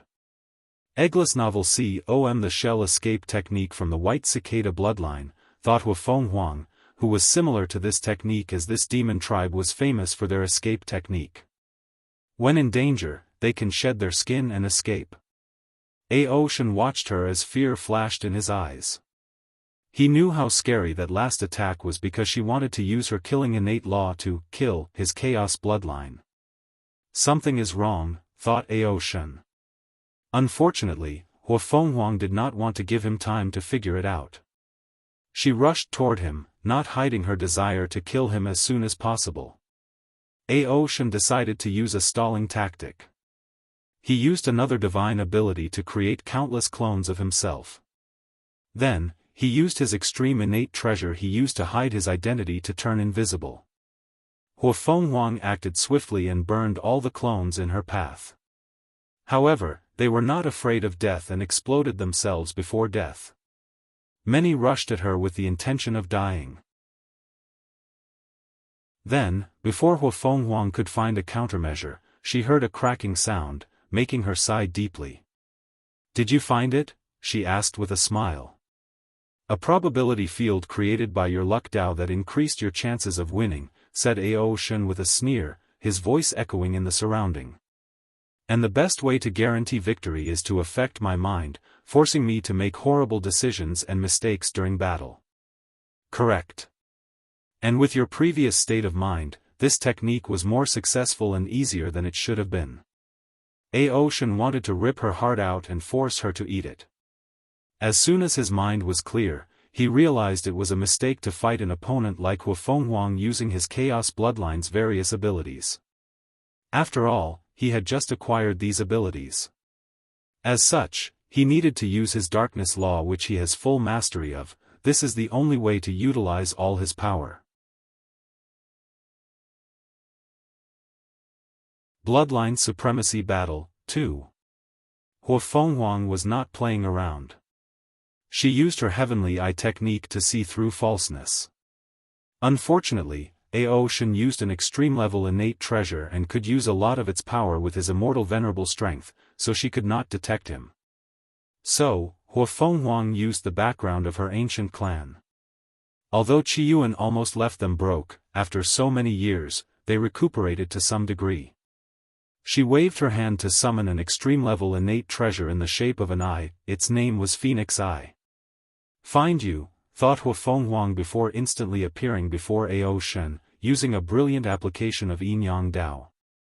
The distance between her and Aoshin was considered far or long, but using Yin-Yang reversal, she made it near or short, thus achieving instant teleportation. She swung her white tiger-killing sword to devastating power. However, Aoshin was now in a much better state, capable of fully utilizing his strength and battle experience. Domain of darkness. The starry sky was already dark, especially with all the stars in the surrounding destroyed. However, Huafenghuang sensed it became even darker. She could not see or hear anything. Her divine sense was not working, and all her senses were off. Huafenghuang swiftly mobilized her heavenly eye technique, an innate technique unique to the Hua clan. Upon cultivating to the pinnacle, this technique would grant the user visual prowess no less than someone with the yin-yang eyes that have cultivated it to the extreme. Huafenghuang combined the heavenly eye with her phoenix eye artifact. Unfortunately, Aoshin did the same thing with his hidden innate treasure. Nothing? Thought Huafenghuang, as she felt her mind perturbed for a moment. The darkness had an eerie power that crept into the mind. Luckily, she had high willpower and could use the phoenix flame to keep her sanity and sea of consciousness unaffected. Then, she suddenly swung her sword to the left side of her. The sound of two people clashing echoed in this darkness. Impossible, said Aoshin, his voice echoing in the darkness. How did you find me? Luck, replied Huafenghuang before attacking a random spot. Clinic. She once again discovered Aoshin, showing it was not simply luck. Huafenghuang was using her luck Dao from her Qilin bloodline to find her opponent. As such, all her attacks were random but hit the jackpot each time. It was like winning the lottery each time. Swish. Huafenghuang attacked another spot, but to her surprise, she missed. Furthermore, she suddenly vomited a small mouthful of blood. Luck backlash? She detected that Aoshin used a technique to affect her luck and even brought about backlash. Luck is not absolute. Once someone overuses it, they would become unlucky. This part of luck could be considered its darkness. Is that how he did it? I should not underestimate him. Bang! A fistful of the corrosion of darkness hit Huafenghuang on her back. However, she only took 10 steps forward before stopping. Her body was intact. What? How is her body defense so powerful? Huafenghuang acted swiftly. Frowny face domain of purification flame. She used her yin-yang Dao in tandem with her flame Dao to create a domain full of yang and light power. The seventh tier of the ancient cultivation system, also called the primordial god system, is law comprehension. As the name implies, cultivators will use their true spirit to comprehend the law. The next stage is law domain, similar to saints. However, their domain did not originate from the cultivators but from fusing a unique pocket dimension that existed in ancient times. This pocket dimension is a lesser version of the Dao source seed used by Dao ancestors, and it's called Law Abode. Eagles Nova 1 of ancient clans have ways to grow law abodes, albeit incredibly challenging, and there are different levels. As this generation heaven chosen, Huafenghuang had access to the highest level. With her domain that contained the opposite of Aoshin's Dao, she overwhelmed his Huafenghuang, removing the darkness around him. Then, she caught a unique breath from Aoshin's body. Through that breath, she used yin-yang calculation and blessed her heavenly eyes, acquiring the power to detect him at any time and anywhere. A dragon figure manifested behind her and fired a breath of water. The water traveled so fast that it could easily penetrate millions of galaxies. However, Aoshin did not want to be outdone. He opened his mouth and fired a breath of darkness, canceling her attack. Shadow mimicry, a strange aura flashed around Aoshan's body, but it was too fast for anyone to detect. Then, he instantly appeared before Hu Fenghuang and punched her. Her body flew backward, breaking the space as if she had entered a black hole. Her fleshly body, thought Aoshan with a frown, his technique felt a great deal of resistance, so he could not completely analyze the situation. Meanwhile, Hu Fenghuang ignored her injury as her eyes squinted. He used my yin-yang teleportation technique. She detected that Aoshan's attack was the exact one she used after he broke her probability field. So, her mind rushed rapidly to analyze what happened. Rho Alpha D Alpha and Nu Amshadows are a part of darkness. Did he use some form of shadow technique to imitate my power? Hu Fenghuang acted decisively and used her sword to temporarily kill her shadow. As expected, she felt Aoshan's connection to her was interrupted. Boom! Another attack hit her. Fortunately, she deployed a yin-yang shield to protect her. That punch destroyed my internal organs. And his D realm is preventing me from healing. Hu Fenghuang could tell with her 5th stage D realm, it would take too long to expel Aoshan's power. So, she used a cruel and efficient way. She spit a drop of blood. Then, the phoenix's flame of nirvana enveloped that blood, growing a new and perfect body. Finally, she opened her mouth to absorb as much energy as possible from her previous body, leaving an empty and injured shell.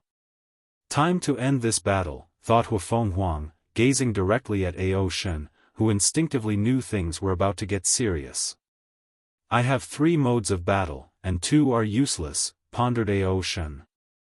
He has 3 fighting methods, using darkness for assassination, using it to influence people's minds, and using his darkness body with tyrannical body and martial art. Assassination is useless since Hu Fenghuang can discover him. Influencing the mind is also meaningless since Hu Fenghuang has a potent state of mind and a great understanding of the soul. Aoshan no longer hesitated and turned into a humongous all-black dragon, along with some purple marks. However, these things were new and the results of his chaos bloodline. This was the first time he displayed his demonic form before the public, and he could guess the storm going outside. He also understood the consequences if he was defeated, the pressure and danger the demon race would face after the world knew he was an innate dragon. Hu Fenghuang calmly looked at him. She was tiny compared to the mighty dragon, her current size was even smaller than Aoshan's eye. However, she showed no fear, and her aura was no less than his. Crack! The space underneath Hu Fenghuang's foot cracked as she flew toward Aoshan. Boom! Before the proud dragon could react, she punched him in her mouth. The force behind the attack broke a couple of teeth, along with one of his horns. Roar! Aoshan roared in pain and anger, his dragon voice echoing throughout the entire battlefield, bringing attention to their battle. Damn it, I need to hurry, thought Hu Fenghuang before appearing above him and kicking him on his skull. Aoshan flew away, his body destroying multiple galaxies as he crashed through them. Her strength has reached 8 leaf, he thought, trying to control his mind and remain calm. How did she break the limit? Could it be due to her fleshly body? If Hu Fenghuang could read his mind, she would tell him he guessed correctly. The 5 sacred beasts were the pinnacles of innate demons, which also meant their physical body was among the best. So, Hu Fenghuang used their bloodline to temper her body, allowing her to bypass the limit. Boom! Hu Fenghuang attacked him, this time, she even used flame. However, the attack did not do as much damage as she expected. And the reason was due to Aoshan's black scales turning golden. This aura, the Golden Rock's Emperor artifact? Then, she sneered as she could feel Aoshan's vitality rapidly declining due to the use of an Emperor artifact. She rushed to attack, but he evaded because his speed drastically increased due to the artifact. Endless abyss, a black abyss suddenly appeared underneath Hu Fenghuang, generating a terrifying gravity that wanted to swallow her. With one glance, she detected this abyss was an endless world of darkness where she would fall for eternity. Two fates would fall upon her if she were swallowed, crushed by gravity, or kill herself after becoming insane by the act of constantly falling without stopping. She stomped her feet to annihilate the abyss before rushing toward Aoshan. However, Huafenghuang discovered the latter kept evading while trying to find a way to escape. She punched him again, using the power of yin-yang. Then, everything in the surroundings became extremely slow. "You're finished," she said. Huafenghuang turned into a white light and flew straight into Aoshan's body. She used her body to poke into his body. And she did not stop at once. She repeatedly flew with tremendous force, creating millions of human-size holes in his body. In a few seconds, Aoshan looked like Swiss cheese.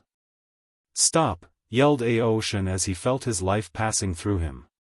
Overusing the Emperor artifact was already detrimental, and now, he was severely injured. Additionally, his weakened state made it impossible for him to break her technique. Unfortunately, Huafenghuang did listen to him, her eyes full of killing intent. "I have important information," quickly yelled Aoshan. "I can exchange them for my life." Huafenghuang finally stopped, looking at him solemnly. However, the killing intent from her eyes did not diminish one bit.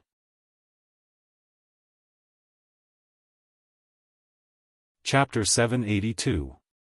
Published at 17th of May 2023, 12:20 and 58 seconds p.m. Chapter 782. Chapter 782. Life-saving. What kind of news is as valuable as your life? Asked Huafenghuang. A light flashed deep in her eyes.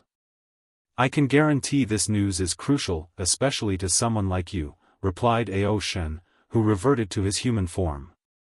However, his face was pale, and holes could be seen in different parts of his body. He could feel his life passing by with every second, but he did not dare heal. He knew Huafenghuang would strike him if he used such a cheap tactic. "Am I supposed to believe your words?" "Of course not," replied the proud dragon, who sighed. He knew his emperor path had come to an end. However, the worst-case scenario will not occur as long as he can leave alive.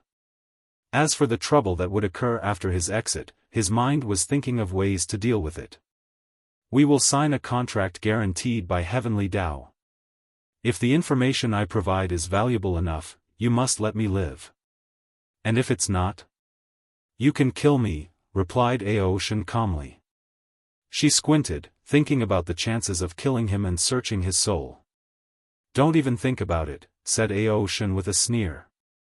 "Even if you are more powerful than me, I can erase my memories before I die." She saw the determination in his eyes and knew he was telling the truth. So, after weighing the pros and cons of taking the risks, she said, "Very well." Then, Huafenghuang sent him a contract from her space ring. However, the dragon shook her head and used his own contract. Huafenghuang did not trust him, so they decided to create a contract together on the spot. Then, they filled it with the terms and conditions. For example, Aoshan must give up this battle after Huafenghuang allows him to live. "Speak," demanded the proud phoenix once they finalized their contract. "You should know about the Heaven Path Tribulation?" Huafenghuang squinted her eyes. "Yes. But your ancient clan should not have the method of summoning the tribulation?" Continued Aoshan with a tiny smirk. He analyzed the ancient clans and concluded they did not have the method. Otherwise, they would not have been so weak compared to more modern factions. Huafenghuang secretly gritted her teeth. After Emperor Qiuan killed most of their clan's immortal tier cultivators and sealed them, he also erased all their knowledge and information about the Heaven Path Tribulation. Otherwise, the ancient clan could have given birth to many primarchs. In fact, this method was the primary reason they ruled the world after the Null Era. With that technique, their clan could give birth to powerful primarchs, thus guaranteeing their power in the myriad emperor world. Although the Heaven Path Tribulation was 100, even 1,000 times, more challenging for humans, their clan still had many geniuses who succeeded. Furthermore, even if it was a one-star primarch who is on par with Immortal Venerable, is a valuable asset to any emperor lineage. Sadly, their clan lost such a precious method. Furthermore, Qiyuan ensured they could not discover it through bloodline memories. Huofenghuang even believed he erased this technique from history. "You're telling the truth?" asked Huofenghuang with glowing eyes and rapid breath. After coming to this battlefield, she felt a great fortunate encounter awaited her. So, she waited on a deserted planet, not even summoning her troops so she could move rapidly once the chance presented itself. And when Aoshan showed up, her luck Dao told her the chance was from him. At first, she thought the opportunity was Aoshan's body. After all, an innate dragon with chaos bloodline is also priceless. But she did not expect her encounter would be the technique to summon the Heaven Path Tribulation. "You don't have to trust me, but you should trust the contract." Excellent, this deal was worth it. Aoshan no longer hesitated and gave her the method. Huofenghuang took a moment to overview it, and a beautiful smile crept on the corner of her mouth. With this method, she has another way in case she fails this battle. Although Huofenghuang was confident, she knew there were a few people capable of giving her a challenge. More importantly, this method will become the foundation for the rise of the ancient clan, especially her Hua clan. Eastern Quadrant, Wang Wei opened his eyes. Heaven Path Tribulation? This might be a problem. He noticed their battle when Aoshan transformed. Furthermore, Huofenghuang owed him karma from the cleanup, so he used it to spy on them despite their means of blocking the surrounding during their conversation. The Heaven Path Tribulation will increase the strength of the ancient clan. Should I eliminate Huofenghuang and prevent them from acquiring it? Numerous thoughts flashed in his mind. As long as he kills her and Aoshan, they have no ways to acquire it. Egglesnell no, innate lifeforms will appear after I revert the environment. So, it's only a matter of time before they get the method. It's better to use another approach. Furthermore, these two geniuses are still valuable alive. Swish! Aoshan and Huofenghuang moved as they sensed someone appearing next to them. "Wang Wei," said Huofenghuang, an intense fighting intent in her eyes. During the deception trial, the latter's strength made her feel despair. However, her power was even stronger than what he displayed back then. So, even if he improved, he would only be on par with her. Wang Wei ignored her and focused on Aoshan. "Give me a copy of the technique, and the Dao opening sect will share some of the pressure for you after you exit." Aoshan frowned but did not immediately answer. "You should understand the storm your demon race is about to face," continued Wang Wei.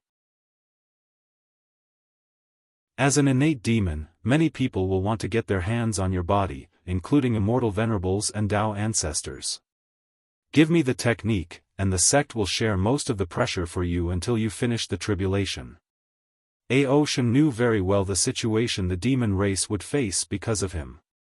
Many cultivators will want to use his dragon body to expand their lifespan. Meanwhile, immortal cultivators will wish to use Aoshan's body to increase their strength. Unfortunately, the demon race does not have the strength to fight off the desire of so many people. Their only chance is to protect themselves until Aoshan passes the tribulation. Or, they have to find allies that will help them. Unfortunately, although they are allies with the Dao opening sect, he does not expect to count on them. If the Dao opening sect can share the pressure for us, the demon race only has to worry about those loose cultivators, crazy devil cultivators, and those lineages willing to take risks. Of course, I also have to watch out for the Dao opening sect. After all, a primarch is more valuable than a mortal innate dragon. Fine, I agree. Aoshan swiftly made a decision. Although he knew his technique was valuable, it was nothing compared to his life and the survival of the demon race. Furthermore, he feared Wang Wei would kill and search for his soul. Although he was confident in erasing his memories in front of Huofenghuang, he could not say the same for Wang Wei. "But I disagree," roared Huofenghuang. She instantly rushed to Wang Wei and punched him. Unfortunately, her attack passed through as if he was a ghost. What technique is this? She thought. Meanwhile, Wang Wei kept discarding her. Ocean condensed a talisman with the technique before sending it over. He did not even mention any binding contracts. Huafeng Huang rushed to catch it. But the talisman disappeared, and she could not understand what occurred. She stopped as she realized something was wrong. Without saying anything else, Wang Wei condensed a token to give him. Contact the sect with this, and they will follow my will. Wang Wei disappeared and removed the blockage he had placed in the surrounding space. What's going on? Do you know something? Her intuition told him Ocean knew something. Plus, she found it odd how quickly he accepted the offer. Furthermore, she detected the subtle emotion of fear he emanated after seeing Wang Wei. I will tell you a piece of information for free, said Ocean in a relaxed manner. Do you know about the Nine Extremity Foundation? No, replied Huafeng Huang with a frown. Ocean smiled before explaining the information Xiao Songxi told him, including the fact Wang Wei and Di Tian had achieved it. Then, he watched with pleasure as Huafeng Huang's expression became ugly to look at. Impossible. I had the same reaction, he continued with a sneer. Unfortunately, your willingness to believe the truth will not change anything. He laughed boisterously before disappearing. He needed to heal inside before exiting. He knew as long as he passed the tribulation, he would deal with his chaos bloodline issue and the catastrophe of the demon race. Meanwhile, Huafeng Huang floated in the void with a blank expression. The history of the chaos universe. Eastern Quadrant, Wang Wei overviewed the Heaven Path Tribulation method, pondering the intricacies of this technique. The method is a unique way to use the innate bloodline to resonate with heavenly Tao. Then, it will send the cultivator to a unique location to pass a tribulation. As for what the tribulation is, the technique did not mention it. However, after passing, a cultivator will become a 1 to 6 star Primarch, corresponding to Immortal Venerable to Eternal Emperor. My theory might have been correct, pondered Wang Wei. He believed that regular, innate law, primordial law, and grand Tao source are connected or should have been. His theory is if the heaven will did not exist in the chaos universe, cultivators would have to follow a linear path.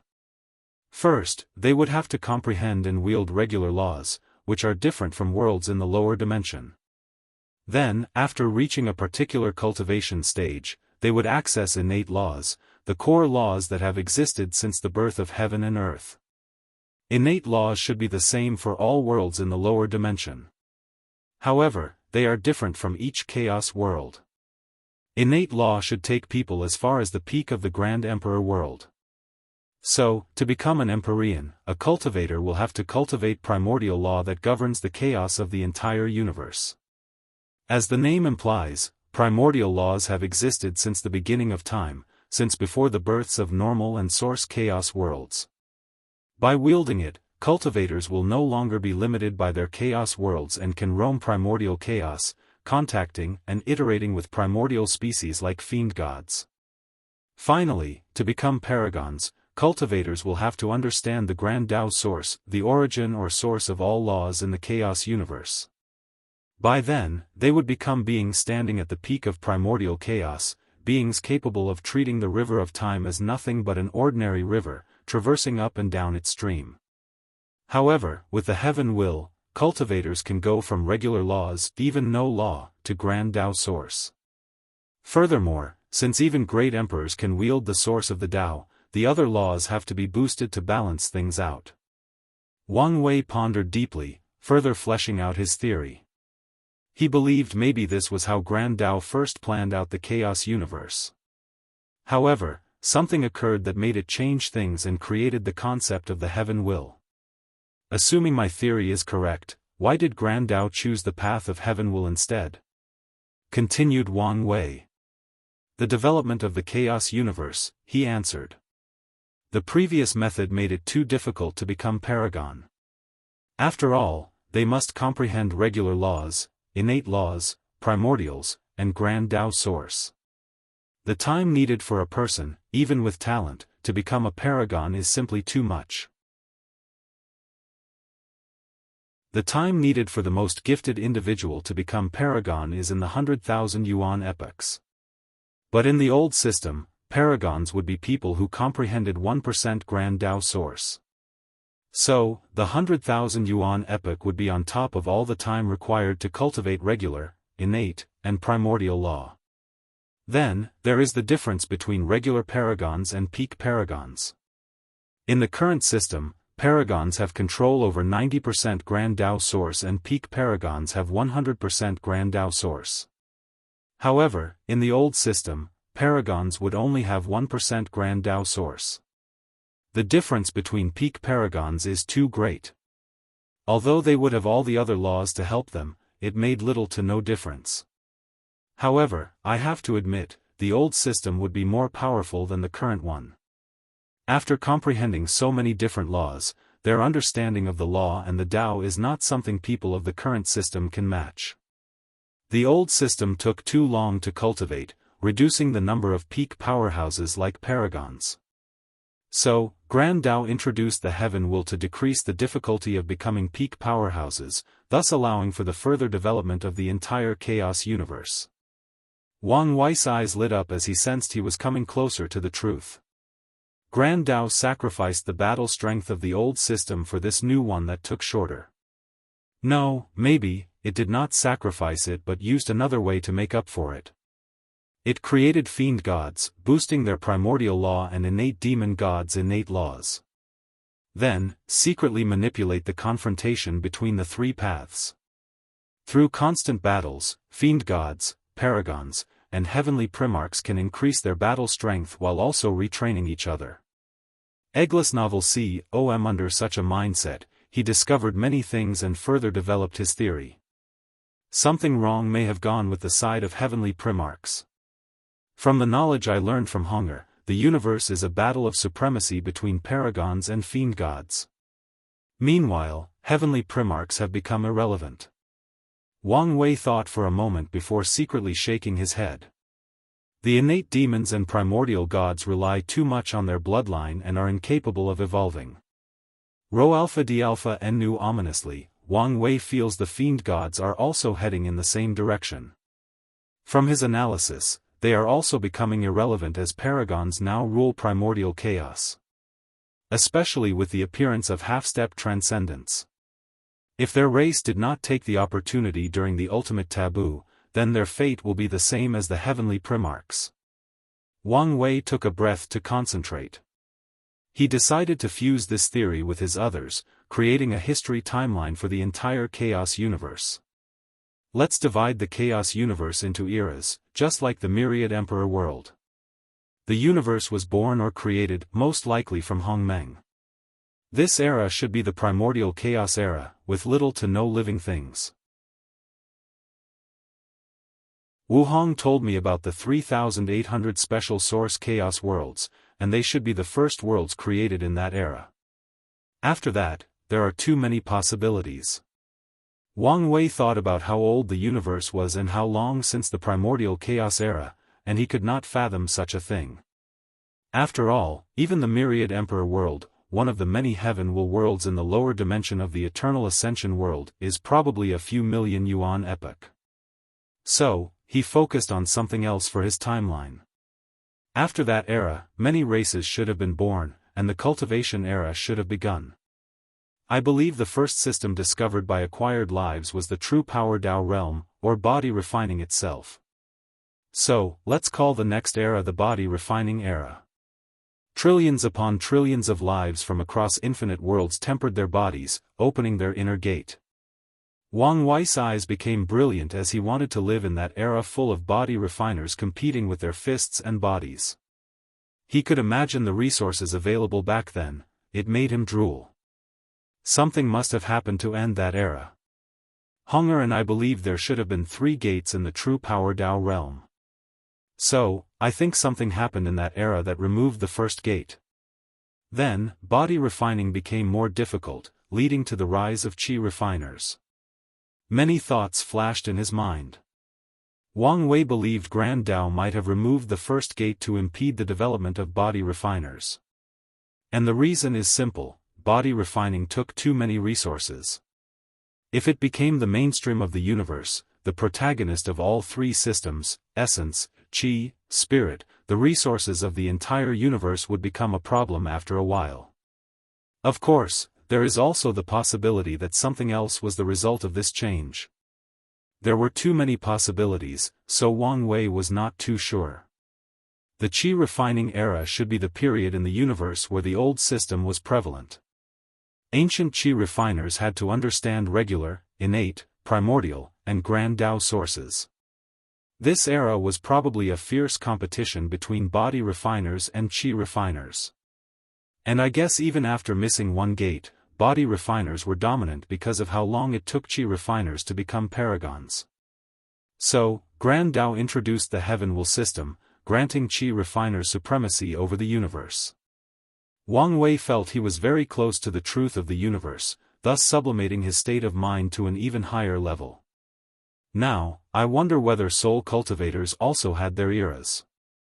According to Hunger, many source chaos worlds have a soul path similar to Immortal Venerable and Dao ancestors, but others also do not have it, like the Eternal Ascension world. So, did they also have their glory during history? Did something happen to them, like body refiners?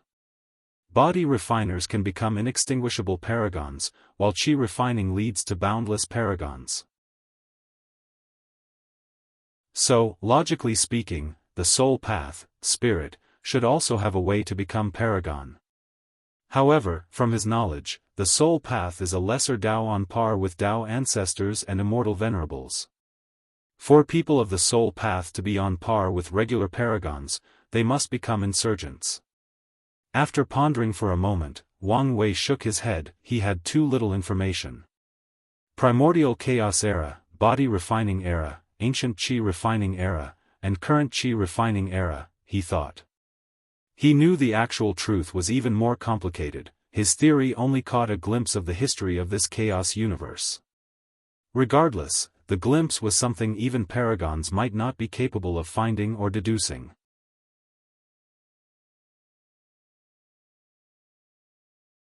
Huo Fenghuang's next move.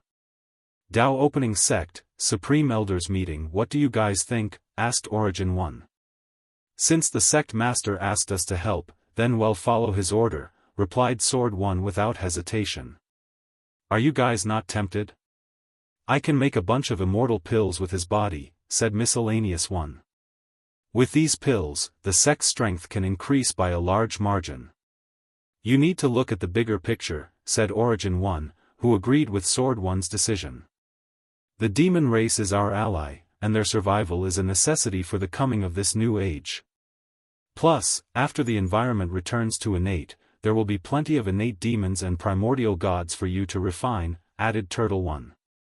What I'm worried about is the response of the other factions, asked the steward. Will they fight us even after showing a desire to protect the demon race? That's for sure, replied Sword 1. Most factions have been unhappy with our alliance with the demon race. They have been restrained for a long time. But now, it is a perfect opportunity. They also have been worried about our increased military, economic, and political strength in this generation, sneered Battle 1. Now, they have the perfect excuse to band together and deal us a blow. Are they not afraid of our sect master proving the Dao and dealing with them? That's one of the reasons they will attack, said Origin 1. The new ruler of the Myriad Emperor world will appear soon.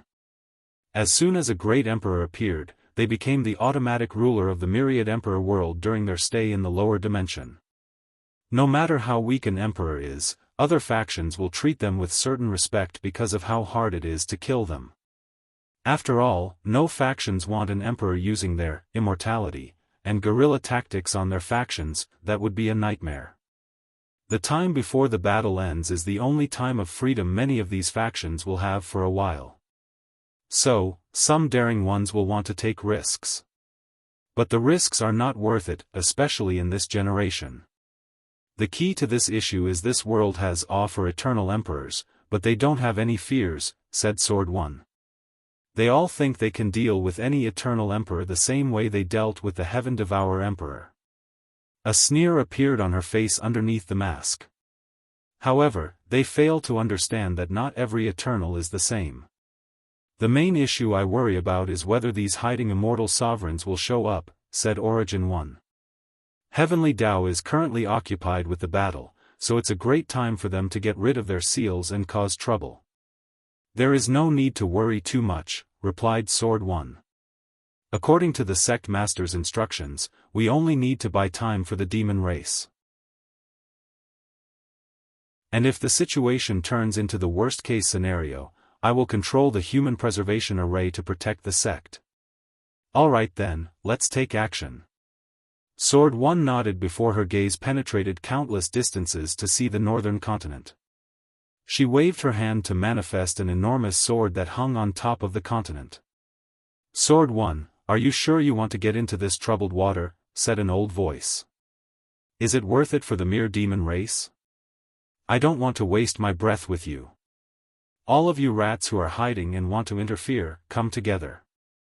I know this is the excuse you wanted, so let's not waste time, replied Sword One. Then, she teleported to the northern continent, followed by many of the Supreme Elders. Another terrifying battle was about to take place in the Myriad Emperor world, on the cusp of the Heaven Will battle. Meanwhile, on the battlefield, Wang Wei opened his eyes without any knowledge of what was going on outside. I have been so focused on my theory that I did not study this technique in depth, he muttered before taking out Aoshan's Heaven Path Tribulation summoning technique. For a moment, he wondered why his ancestor did not leave this method to the sect.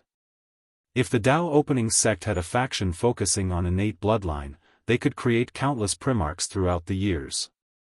However, after thinking about it for a moment, he realized the reason. It is not good for the Dao Opening sect to be overwhelmingly more powerful than the other factions because of Heavenly Daoist balance system, especially in the Ancient Emperor era. In that period, the world's civilization was starting anew. If there were a faction that could forcibly rule the world, their fate would be miserable. Heavenly Dao would definitely scheme the destruction or weakening of such a faction. So, in some ways, Qiyuan's action against the ancient clan saved them. Otherwise, Heavenly Dao would not tolerate their existence. Another reason he did not leave this method was probably because of luck, analyzed Wang Wei. If there were an innate bloodline faction in the sect, they would have to cultivate the ancient system to better use their bloodline. Rho Alpha D Alpha and Nu the ancient system had a realm where cultivators acquired or awakened their bloodline. However, not everyone in that realm with innate bloodline can develop innate law. No, only the ones with the purest bloodline and the best cultivation talent can acquire it. Regardless, that realm is the best way to acquire and develop innate bloodline. If such a faction existed in the sect, it would only be a matter of time before it became dominant over the others with so many primarchs. Then, if that faction decided to spread the ancient cultivation system, it would contradict with Qiyuan's origin system, thus affecting the luck he amassed from the entire Myriad Emperor world. The origin system is the foundation for the survival of the Dao Opening sect, so nothing can happen to it. Additionally, Wang Wei guessed that luck helped his ancestors immensely in cultivating to the Empyrean realm. From this decision, I can see the ancestors' disdain or disregard for bloodline. He did not want the Wang clan, or the other factions, to rely on bloodline. Wang Wei felt similarly, so he has to be careful when he creates his human fiend god bloodline. Furthermore, I may need to change the rules of heaven and earth and make sure people can only become primarchs at a specific time, probably, when the Heaven Will was closed to appear. Wang Wei knew even if the sect acquired this technique, the ancient clan and demon race would have an advantage. So, he cannot allow primarchs to appear at any time during a generation. He could foresee how many geniuses and elders with innate laws were sealed in the ancient clans. With this technique, even if only 10% can survive the tribulation and become primarchs, it will still drastically increase the strength of the ancient clan. Maybe I should really kill Hua Fenghuang or take the technique from her, analyzed Wang Wei. No, there is no need. In my era, immortal tier cultivators will be common. And the more that appears, the more prosperous the myriad emperor world will be and the greater the benefit I will receive. Wang Wei calmed down and finished his review of the technique. Then, another thought flashed in his mind. Rho alpha d alpha n nui, cm. He pondered for a while before making a decision. It might be helpful, but only after I become a peak paragon. I can learn from them and prepare for my transcendent path. He did not know whether these things would help. However, he was willing to try. Anyway, by then, he would reach the peak of his power and has little to no room for improvement. Then, he can study these two laws to see if they can help. Southern Quadrant, Hua Fenghuang floated in the void, unable to process the information Aoshan gave her. Will my emperor path end here? She was unwilling. So, her mind came up with countless reasons that Aoshan was lying to her. However, deep down, she knew it was true. The revival of the ancient clan is relying on me. How can I lose? Ever since she was young, her clan told her she had a sacred mission, revert the environment to innate and lead the clan to their glory days. She worked day and night cultivating, tempering her body, and suppressing her peers. She dedicated all her life to that single goal. But now, she knew her mission was impossible to achieve. So, despair overwhelmed her mind. No, this is not over yet, thought Hua Fenghuang with a ferocious look. I can become a 6-star Primarch. As long as I deal with whoever proves the Tao in this generation, there is still hope. She knew things would not be so simple. Although 6-star Primarchs are at the same level as eternal emperors, there is still much difference between them. After all, the emperor path is supreme. Regardless, the tribulation gave her hope. Plus, I cannot give up until the last moment. Hua Fenghuang sat in the void and summoned a black and white mirror. Before the battle, my luck warned me to take this emperor artifact. Now, I know the reason. Most people will only take offensive or defensive artifacts for this battle. However, Hua Fenghuang took the risk and brought an auxiliary artifact. She waved her hand to create a green flame called the Flame of Victory. She condensed this flame by using her Yin-Yang Dao to control the concept of victory and defeat. She infused the victory flame into the Yin-Yang mirror, deducing a way for her to achieve victory in this battle.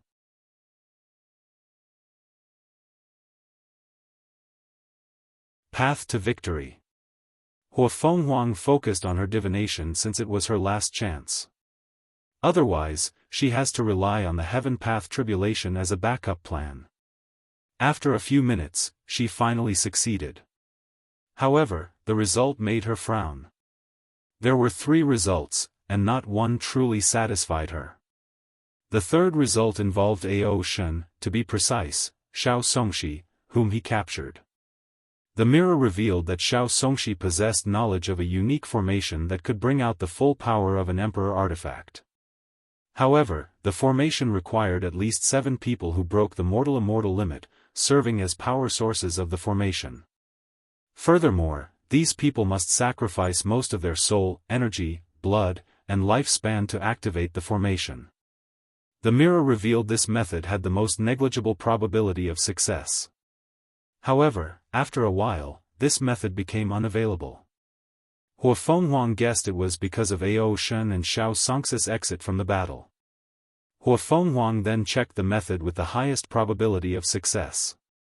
This plan involved these traitors that have taken base on the northern quadrant. However, according to the mirror's revelation, she has a higher chance of dying before using this method. Additionally, the mirror was very vague on what method would allow him to defeat Wang Wei. So, Hua Fenghuang finally glanced at the second and only viable method. However, the first step of this plan baffled her for a moment since it revealed she needed to acquire the soul of a particular heaven chosen called Mo Xingyun. Mo Xingyun, isn't she the heaven-devouring emperor's descendant? Why would her soul allow me to defeat Wang Wei? Wait, Hua Fenghuang felt she had caught onto a piece of important information, so her mind worked faster than usual. From what I read about the heaven-devouring emperor, he was the kind of selfish individual who would not hesitate to leave an imprint in his bloodline. Could he have died and taken over Mo Xingyan's body to revive himself? Hua Fenghuang knew some emperors would use the heaven will to accelerate the rate of their revival. However, this method is considered taboo in the ancient clan. Heavenly Tao does not tolerate these emperors messing around and wasting the heaven will of one generation. So, any of them who try this method does not end well. Furthermore, a great emperor requires excellent skills to even attempt this method, since most would not even be able to enter the heaven will battlefield. Even if the heaven-devouring emperor took over Mo Xingyan's body, he would be restricted by her Buddhist natural talent. She knew this fact would not change because the latter was an eternal emperor. However, his essence will also change her soul. Her eyes became brighter. If I use the correct secret technique to refine her soul, I can draw some of his emperor's power. By then, it will be easy for me to defeat Wang Wei. For a moment, she could not contain her excitement. However, Hua Fenghuang quickly calmed down. The mirror revealed this plan had a low chance of success, and she also had a high probability of dying. Is there really no safer way? She tried to mobilize the power of the mirror and her victor flame. Sadly, the result did not change. Do I have to give up? She looked at these three methods and gritted her teeth. The third method was unusable, and the first method almost guaranteed her death. However, she still had hope for the second method. Hua Fenghuang placed the mirror away before taking a deep breath. She used her luck Tao to bless her with great fortune and imbued her with a unique intuition that can revert any dangerous situation. Then, without hesitation, she headed to the central quadrant, where Mo Xingyun was temporarily hiding after scheming against Wang Wei's group. Hua Fenghuang? Why are you here? Asked Mo Xingyun after seeing the visitor. The heaven-devouring emperor had no relationship or hatred with the ancient clan. Well, at least, in this generation, he did not. During his rise, he heard the ancient clan had someone with the bloodline of the Tao Tai.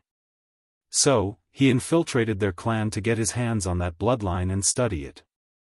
Unfortunately, that person only had the bloodline of a Tao Tai's descendant, and it was so diluted that it could barely be called such.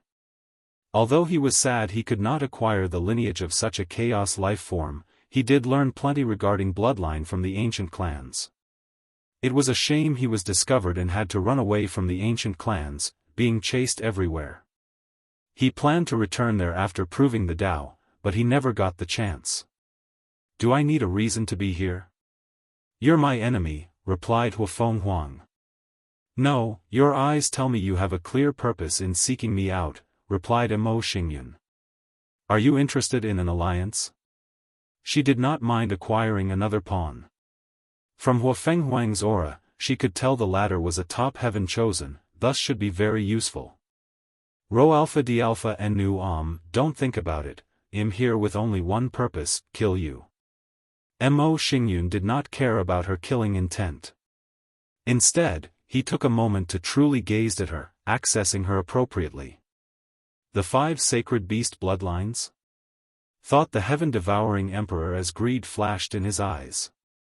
When he was young, he had an ambitious dream, to cultivate all 3,800 great Tao and combine them into the ultimate Tao, Chaos Tao.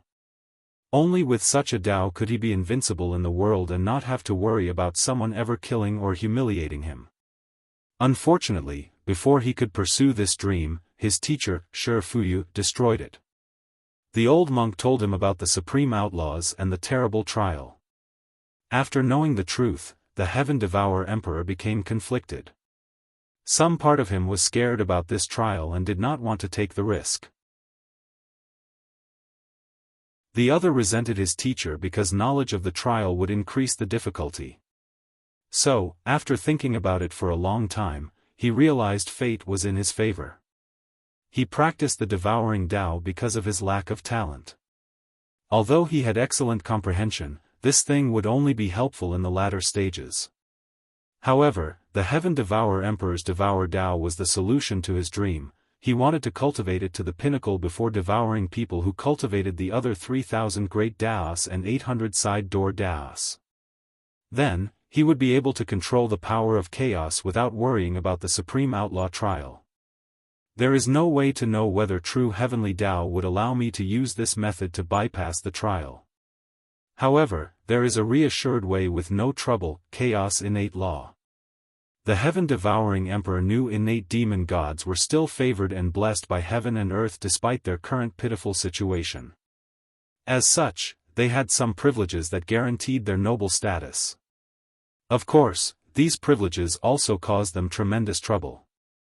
Many races and powerful entities also want to acquire these privileges, and these people are powerful enough to ignore the innate demon god's race strength and status. I can swallow her sacred beast bloodline to condense the seed of my chaos bloodline, calculated the heaven-devouring emperor. The entire ancient clan is a perfect material to cultivate the chaos bloodline after reviving myself and returning to my peak state. The heaven-devourings eyes secretly lit up. The only thing I need to worry about is whether some old guy tempered with her bloodline. He secretly sneered. With my method, it will be easy to deal with their imprints.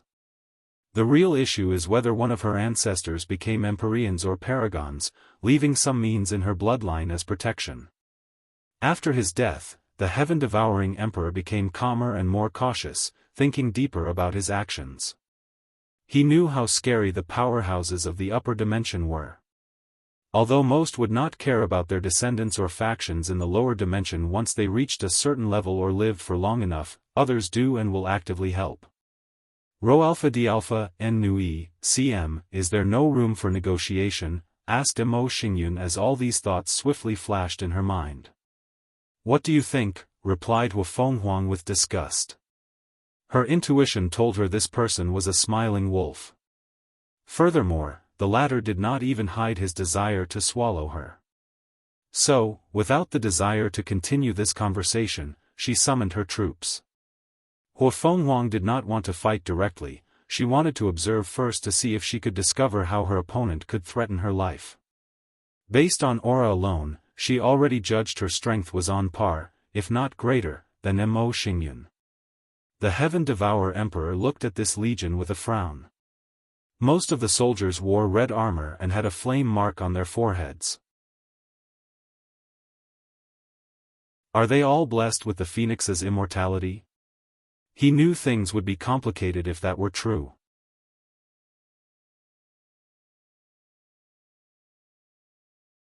Hu Fenghuang vs. Mo Xingyun, 2.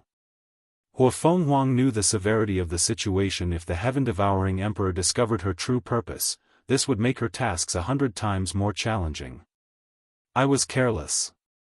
I should never underestimate any great emperor, let alone an eternal. Any being that reaches tier 10 should never be underestimated.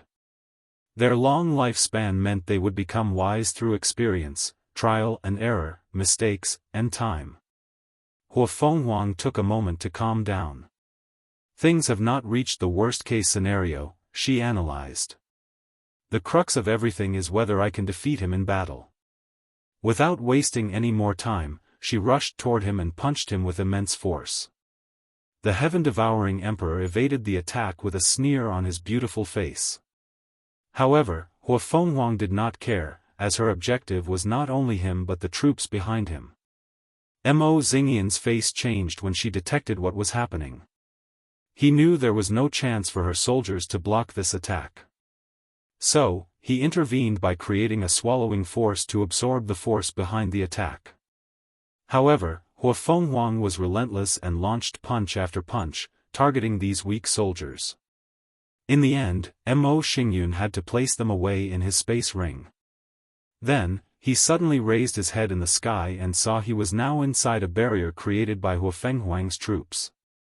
The previous attack was a distraction? Mo Xingyun secretly shook his head as if he did not care. He wanted to swallow Hu Fenghuang's bloodline as much as she wanted to refine his soul. So, the only reason he acted as if he had no intention to fight was to lure her into acting rashly and making a mistake. It seems I underestimate her, he analyzed. It was not easy to calm down in such a situation and make the best choice. Yin-Yang ceiling punch, Hua Fenghuang punched forward, creating an image of Yin-Yang that rushed toward her opponent. A black hole appeared before Mo Xingyun, and he swallowed the attack. The objective of this attack was to seal Mo Xingyun's swallowing power. Unfortunately, the black hole contained the power to swallow seals, rendering her attack useless. Hua Fenghuang did not give up and attacked again, still using the power of Yin and Yang. However, the effect of her attack this time was to reverse Yin-Yang, forcing Mo Xingyun to vomit what he swallowed. Unfortunately, the ever-devouring emperor reached a level in Devour Dao that few people will accomplish in their lives. So, it would be a great humiliation for someone to force him to regurgitate something he swallowed. Hua Fenghuang summoned her white tiger sword, thus releasing a terrifying sword will. She slashed her sword, creating a blood-red moon-shaped slash. Crack! Mo Xingyun's black hole cracked. The attack's purpose was to kill black holes and devour. With Hua Fenghuang cultivating her killing Dao to kill different concepts, her attack succeeded. At least, that's how it appeared at first. Before the black hole was utterly destroyed, an enormous mouth manifested and swallowed it along with the slash. Hua Fenghuang was frustrated for a moment as two of her most powerful techniques were useless. However, this negative emotion was fleeting, she swiftly regained her bearing and concentrated. The battle had just begun, and the victor was yet to be decided. She stabbed her sword to create twin dragons of fire and water. These colossal creatures entangled each other as they rushed toward Mo Xingyun. And, of course, they suffered the same fate of being swallowed. Hua Fenghuang frowned as she waited for something to happen. Her original objective was to access wherever her opponent stored the things he swallowed, his divine sea of consciousness, a mutated stomach, or a special dimension. Then, she would explode it from the inside. Sadly, she sensed her attack was instantly digested and became the opponent's strength. Is that it? Is that all you got? Asked Mo Xingyun with a sneer. Hua Fenghuang was calm, not affected by the latter's words. Since her previous methods did not work, she changed to another one. Heavenly calamity, meteors of phoenix flame dropped from all directions. There were so many that it could fill a few galaxies. However, Mo Xingyun was calm, composed, and even nonchalant. The black hole before him grew from the size of a basketball to the size of a football field. Then, it easily and quickly swallowed all the flames. However, the heaven-devouring emperor soon frowned, he discovered he could not digest this attack. A powerful will was preventing him from using this attack as his own power. Rho Alpha D Alpha N Nu Phoenix Immortal Will, he thought with a frown. It seems I have to be more active. Rho Alpha D Alpha N Nu EC0M. Her mind worked rapidly to find another tactic. In less than a nanosecond, she came up with a new battle plan. Ultimate speed, she used Yin-Yang Dao to switch the long distance between her and Mo Xingyun to a short distance, traveling at an incomprehensible speed. Furthermore, she used her fire Dao to burn the distance between the two. With these two techniques superimposed on each other, her speed reached beyond her strength. Hua Fenghuang's objective was to bypass Mo Xingyun's swallowing power and the latter's response time or reflex. And in some ways, she succeeded. The heaven-devouring emperor could not react to the latter's attack. Sadly, he did not need to respond. As a quasi-emperor, his saint's domain has become passive. So, the punch did touch his face as the power of Devour naturally appeared and swallowed the sheer force behind it.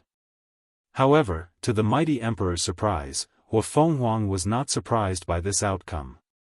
Based on her eyes, he saw an expression as if she had expected this outcome. Then, his instinct warned him of danger. But it was too late. Hua Fenghuang swung her sword. This attack did not have any lights, elements, power of law, or anything complicated, it only contained pure and raw power. 8 leaf, thought the heaven-devouring emperor. Bang! Mo Xingyun flew hundreds of light years away. Hua Fenghuang's attack contained pure and raw strength. The power behind that sword annihilated Mo Xingyan's devour power and his passive domain. In the distance, Mo Xingyun calmly removed the blood from the scar on her face. The scar healed in just a few seconds, but he still felt the pain. My mindset is wrong, he analyzed. Although he repeatedly told himself not to underestimate her, he still committed the same error. And the crux of this issue is his arrogance as an eternal emperor. The only people he takes seriously are Di Tian and Wang Wei, and more so the latter. He took Di Tian seriously because of his strength, while he did so for Wang Wei because of his strength and intelligence. Based on his wisdom displayed before, the heaven-devouring emperor knew he could suffer terribly if he were not careful when dealing with Wang Wei. He knew dealing with Wang Wei was like dealing with a more cunning and ruthless version of himself. However, when dealing with the other heaven-chosens of this generation, he had a deep pride, the pride he displayed when dealing with his lesser. But, after this injury, he realized this generation's geniuses are all top of the top. If they were not born in this generation, every single one could be an era-suppressing heaven-chosen. And taking into account the limitations he suffered by only being capable of using Mo Xingyan's talent, he honestly had no room for pride and arrogance. The heaven-devouring emperor calmly gazed at Hua Fenghuang. His calmness created an intense atmosphere that made her unwilling to take action. If she were my era, I would not have won the heaven will battle. He recognized this fact. In his generation, he was only a regular quasi-emperor and did not break the barrier between mortal and immortal. His peak was close to 1 leaf, but he never crossed that boundary. And it was not because of his lack of talent. Anyone who can become eternal emperor is the cream of the cream regarding cultivation talent, luck, and destiny. So, many factors contributed to this fact. The first one was the heaven-devouring emperor was born at the wrong time. There were no other talented individuals who broke the barrier and would then motivate him to achieve it. The second reason was his status. The heaven-devouring emperor was one of the 9 devil sons of the Mo family. However, he was the weakest one, and only acquired the status because of his high comprehension. The way devil cultivators raise their heaven-chosens is cruel since they need to compete, scheme, and kill each other. The one remaining will be the final winner and receive the family's support. The heaven-devouring emperor suffered tremendously in the early stages of his cultivation, and he even had to attend the Emperor Enlightening Academy to save his life. By the time he became powerful and valuable to the Mo family, they did not trust his character. So, he did not have access to too much valuable information, thus reducing his chances of breaking that barrier. Finally, he lacked destiny. His generation was full of eternal destiny, and most of it landed on him because Heavenly Tao wanted to deal with the devil cultivators in the Western continent. Unfortunately, as he grew up, Heavenly Tao questioned his character and whether he was up to fulfill his destiny. So, it reduced the heaven-devouring emperor's luck and destiny, thus preventing him from breaking the barrier.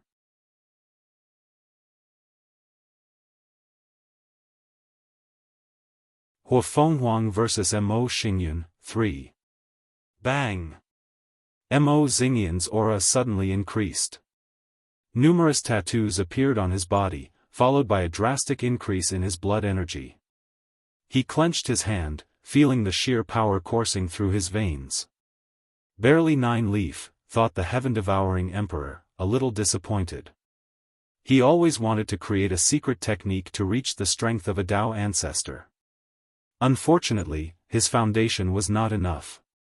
He never broke the mortal-immortal barrier during his life, so he lacked knowledge and experience in this field.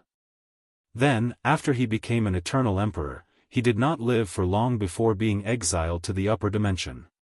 And once he reached there, he died within a few million years.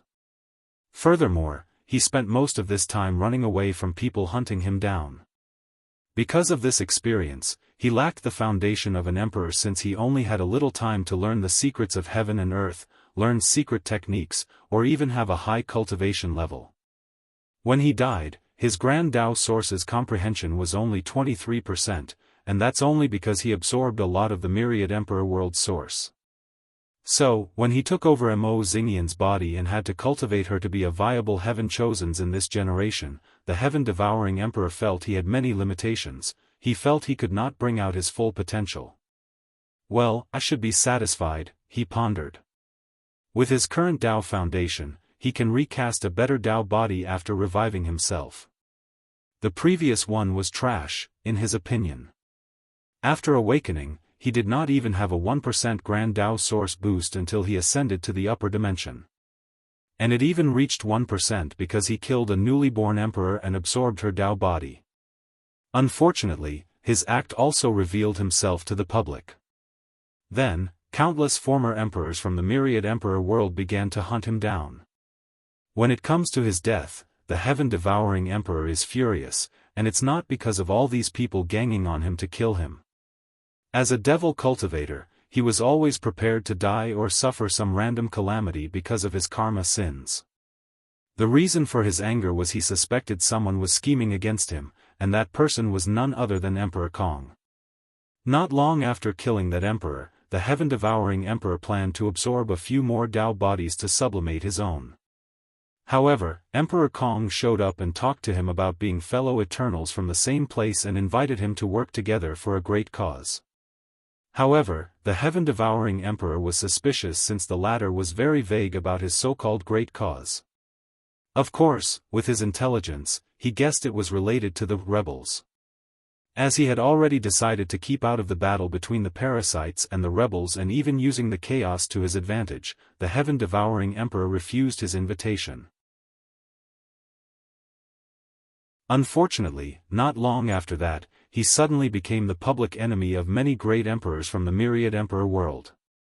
They hunted him down for many years before killing him. After his death, the heaven-devouring emperor analyzed the situation. He realized his death was nothing but a warning from Emperor Kong. After he revived himself, he knew the latter would come and invite him again. By then, if he refuses, his fate will be true death. After feeling the power coursing through his veins, Mo Xingyun gazed at his opponent. Bang! He rushed toward her with immense speed. Before she could perceive him, he was already before her and punched her. The sound of ribs cracking echoed in the vast emptiness of space before Hua Fenghuang flew in the distance. Hua Fenghuang groaned as she transferred most of the force behind the attack, allowing her to stop her momentum. She spat the blood in her mouth as white flame appeared on her body, trying to heal her injuries. That wild, fierce, primitive, and supreme aura, he has the ancient barbarian physique. Heavenly physique ranked 21 st ancient barbary physique. Rumors have it that in ancient times before humans had a cultivation system, there were a group of powerful humans who could smash mountains and move rivers. Although their strengths were pale compared to top innate demon gods, they could still fight some of the weaker ones. And that's because of their powerful flesh. These people were known as the barbarian race. According to legend, their race was a group of humans living on an isolated island. Then, one day, an injured primordial god arrived at that island and died there. The humans drank his blood and ate his flesh. Although most died as a result, the ones who survived were fundamentally changed. They became more powerful and capable of using divine abilities. "You survived," said Mo Xingyun with a sneer. "Let's change that." The phantom of a half-man and half-bull appeared behind him before instantly appearing before her and stomping his feet. Hua Fenghuang's yin-yang shield could not resist for even a second, even with the power of weakness, yin, to reduce the attacking potency of this technique, and strength, yang, to strengthen the defensive capabilities of the shield. Luckily, she manifested another bloodline artifact besides her white tiger sword, the black tortoise shield. Rho Alpha D Alpha and Nu Ombang. The vibration from the attack destroyed her organs, making her vomit more blood. Shit, this is bad, thought Hu Fenghuang as she felt the power of the Dui realm preventing her from healing. She analyzed it was probably the peak 9th stage of the Dui realm. Her phoenix flame was working on overdrive to heal herself, but the process was like someone caught in a quagmire. The heaven-devouring emperor no longer talked, he decided to kill her as quickly as possible to prevent any trouble. His secret technique used the reserve power or energy he swallowed to increase his power. Such a technique should have a time limit and sequelae. However, for the heaven-devouring emperor, this fact was only partially true. There was indeed a time limit, but he could use more reserved energy to extend it. And it was the same for the backlash. With the power he swallowed, he can convert them into a life force to instantly heal himself to a peak state. As such, with this ingenious method, he can keep this power and fight for at least a week. And if the heaven-devouring emperor can continue to swallow his opponent's power, he can extend this time limit. Boom! Mo Xingyan attacked again, and Hu Fenghuang's injury aggravated. Then, her expression became ugly. She discovered a subtle power absorbing the blood qi in her dantian and the spiritual power in her sea of consciousness. The scariest part was she felt the innate law from her bloodlines tremble slightly as if affected by this power. What's going on? I have absolute control over my power, so he should not be able to swallow them. It was one thing to swallow her external attacks but another thing entirely to directly take them from her inside her body. Boom! Boom! Boom! Mo Xingyan suddenly grew 3 heads and 6 arms, assaulting Hu Fenghuang as if the latter had taken his wife and killed his mother. And with each attack, he would swallow her power. Hu Fenghuang tried different methods to stop this from happening. She blessed herself with the immortal will from the phoenix. However, she discovered it was useless. After a rapid analysis, she discovered her opponent would absorb her power during a moment of weakness every time she was injured. In the brief moment, once her body or soul suffered an injury, she lost control of her blood qi, spiritual power, and even law. Although that time is less than an attosecond, it was more than enough for the heaven-devouring emperor. So, in a few seconds, Hu Fenghuang's body shrunk and became thinner than a mummy. She would have died if not for using the yin-yang mirror supplement yin-yang energy to her black tortoise shield. I can't keep defending like this, she thought as she decided it was not a good idea to summon the defensive emperor artifact. In her current situation, the artifact would drain all her life force and kill her. Furthermore, she had to watch out for the heaven-devouring emperor from devouring the artifact, hence why she did not physically summon her mirror. Although absorbing an emperor artifact should be in the realm of impossibility, she knew she was facing a former eternal emperor. So, common sense did not apply to her. Hu Fenghuang chose a different tactic altogether. A decisive look flashed deep in her eyes, then, boom!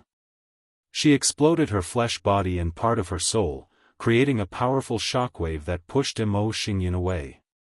But in this distance, a small red crystal that looked like a tear was surrounded by white flames. The crystal was Hu Fenghuang's phoenix bloodline artifact, the phoenix tear. With it, she had a few lives. So, she used it to revive herself and distance herself from her opponent. And once she showed up, she was completely different.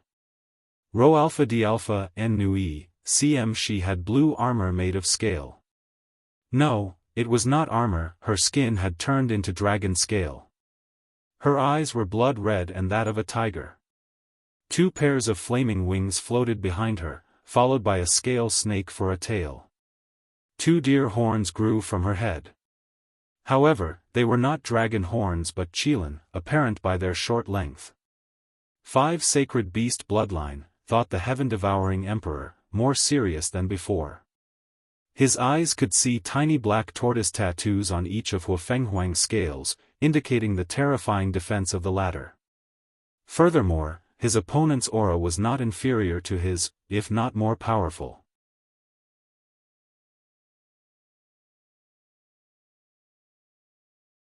Hua Fenghuang vs. Mo Xingyun, 4. Hua Fenghuang went all out as she knew she had no choice. Her aura changed, becoming old, ancient, and full of vicissitude and wisdom. And given her young and beautiful face, it was somewhat odd. And the reason for such a change was a unique technique from the ancient clans called bloodline reincarnation. Through this technique, she can live the lives of all her ancestors, acquiring their battle experience and other things. This technique is extremely difficult to cultivate, and when most people do, they can only see 1 or 2 generations prior. However, Hua Fenghuang can acquire the battle experience of her ancestors all the way to the ancient emperor era. Furthermore, she has 5 innate bloodlines, meaning 5 sources of memories. Boom! The void cracked as she rushed toward him and clawed his face with her dragon claws. Mo Xingyun was not to be outdone. A wild aura emanated from his body and clashed head-on with her. Boom! Boom! Boom! Their clash created shockwaves that shook the entire central quadrant. If Heavenly Tao did not reinforce the battlefield, they would have easily destroyed all 5 quadrants with their powers. While clashing, Hua Fenghuang opened her mouth to spew a mouthful of flame. However, Mo Xingyun made a swallowing motion and devoured the attack. Hua Fenghuang retaliated by using a water breath attack, and things should have proceeded the same way, but they did not.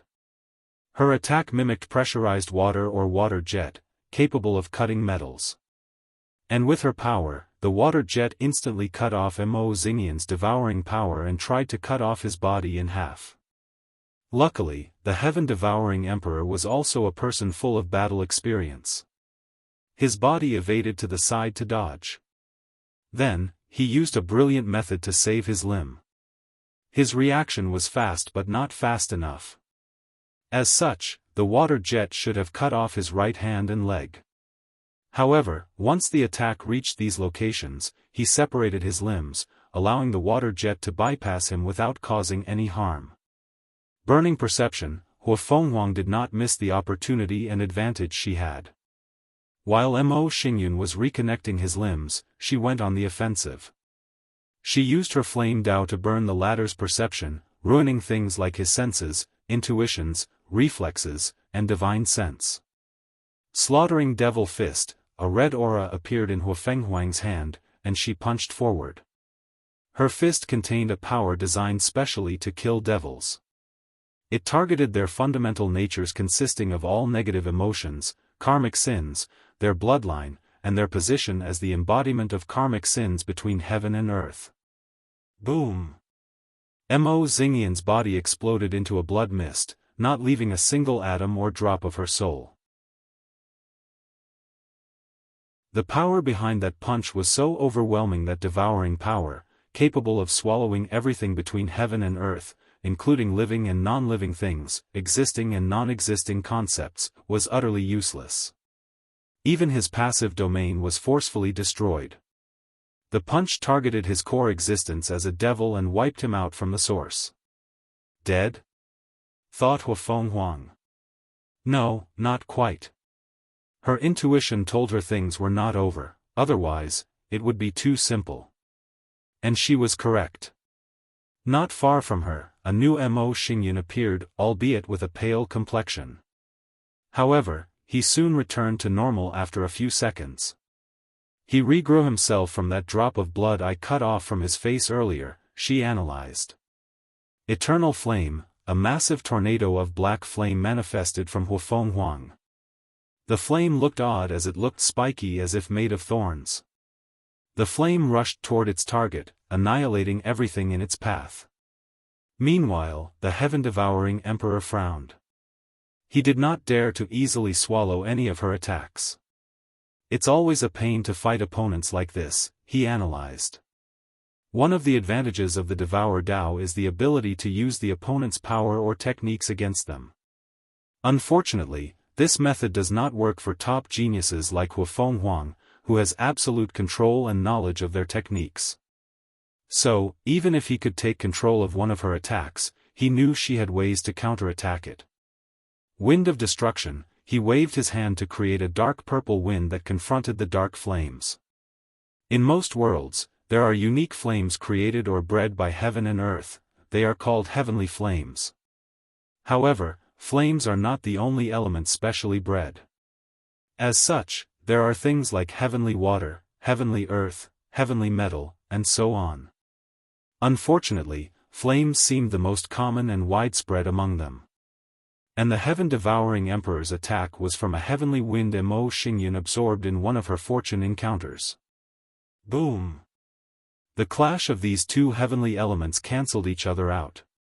Then, Hua Fenghuang suddenly appeared before her opponent and attacked swiftly, and the ferocity of a target hunting its prey while on the verge of starvation. However, her expression soon changed as her attack passed through Mo Xingyun as if she was an intangible ghost. Hua Fenghuang's tiger eyes scanned her opponent and quickly saw the truth.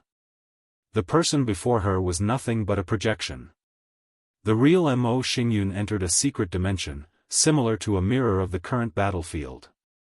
Rho Alpha D Alpha N Nu Om. According to our spies, Mo Xingyun probably killed Zhang Xian and absorbed his void physique.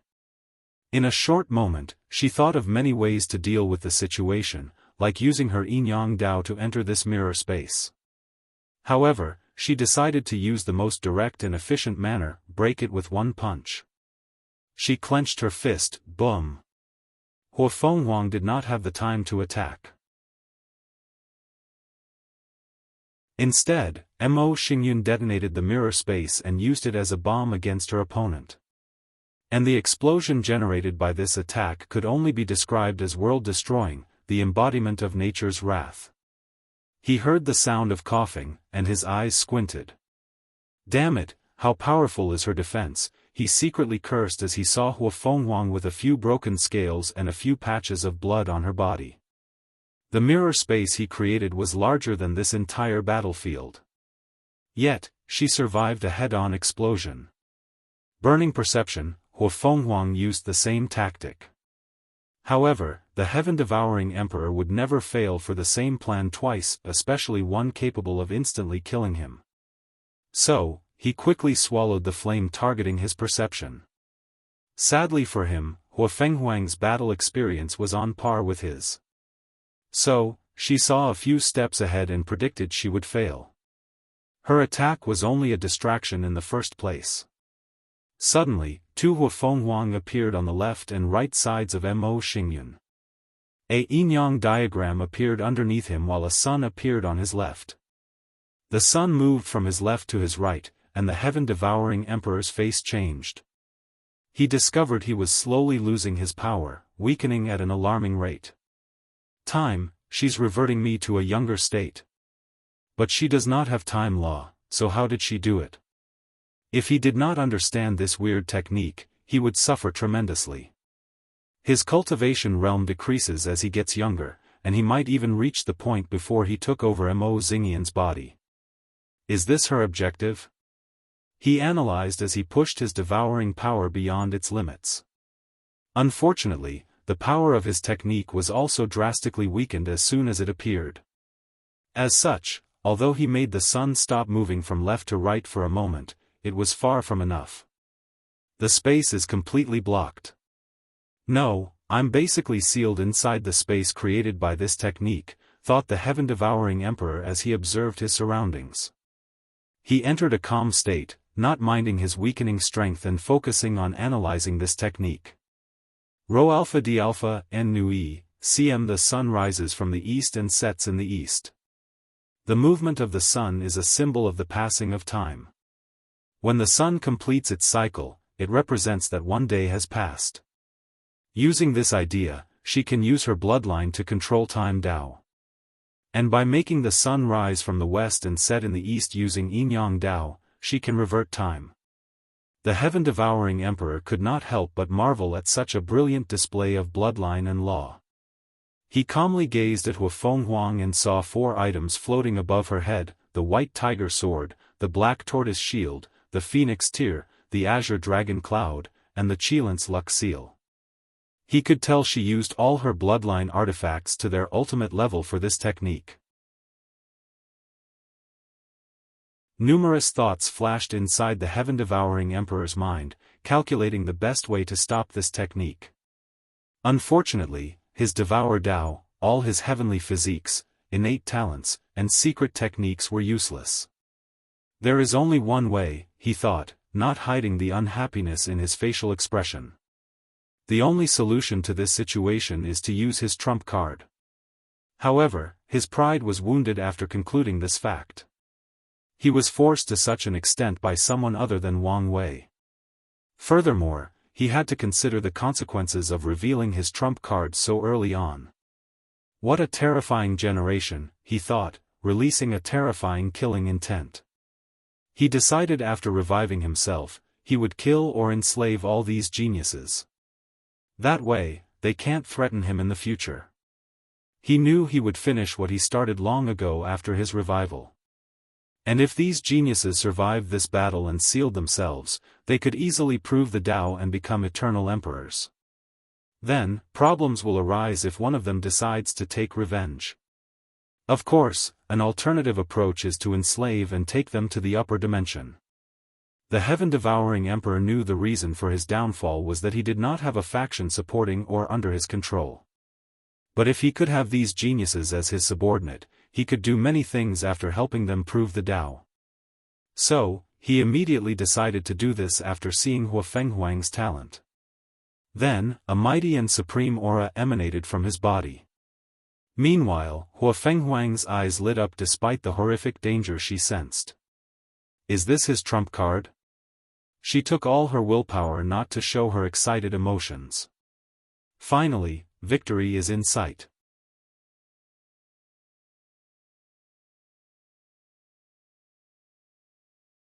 Chapter 791 Hua Fenghuang vs. Mo Xingyun, Finale. Hua Fenghuang felt the terrible aura pressing on her.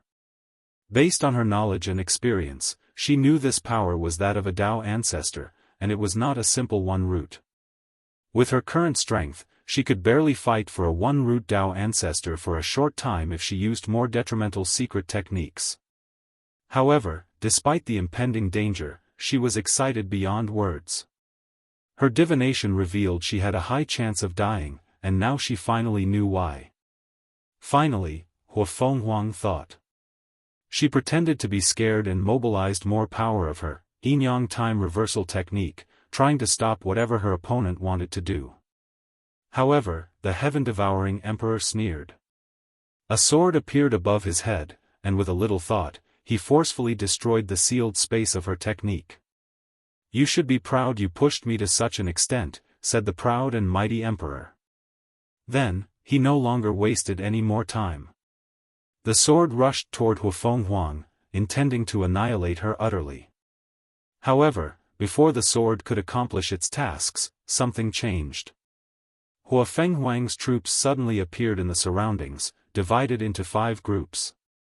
Then, a massive phantom of the 5 sacred beasts flew from them.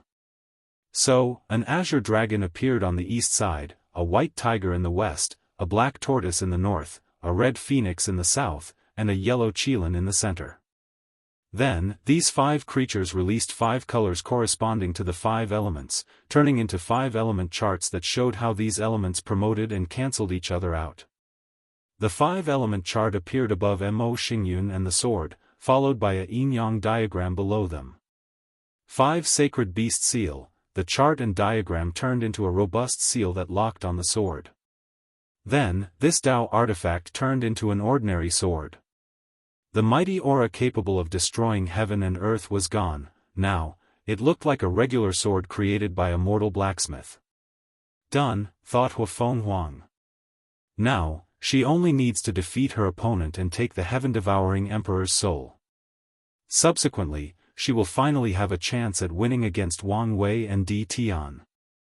Although it won't be easy even with that secret technique, now there is hope. "So, this was your plan," said Mo Xingyun calmly. However, his calmness made Hua Fenghuang nervous.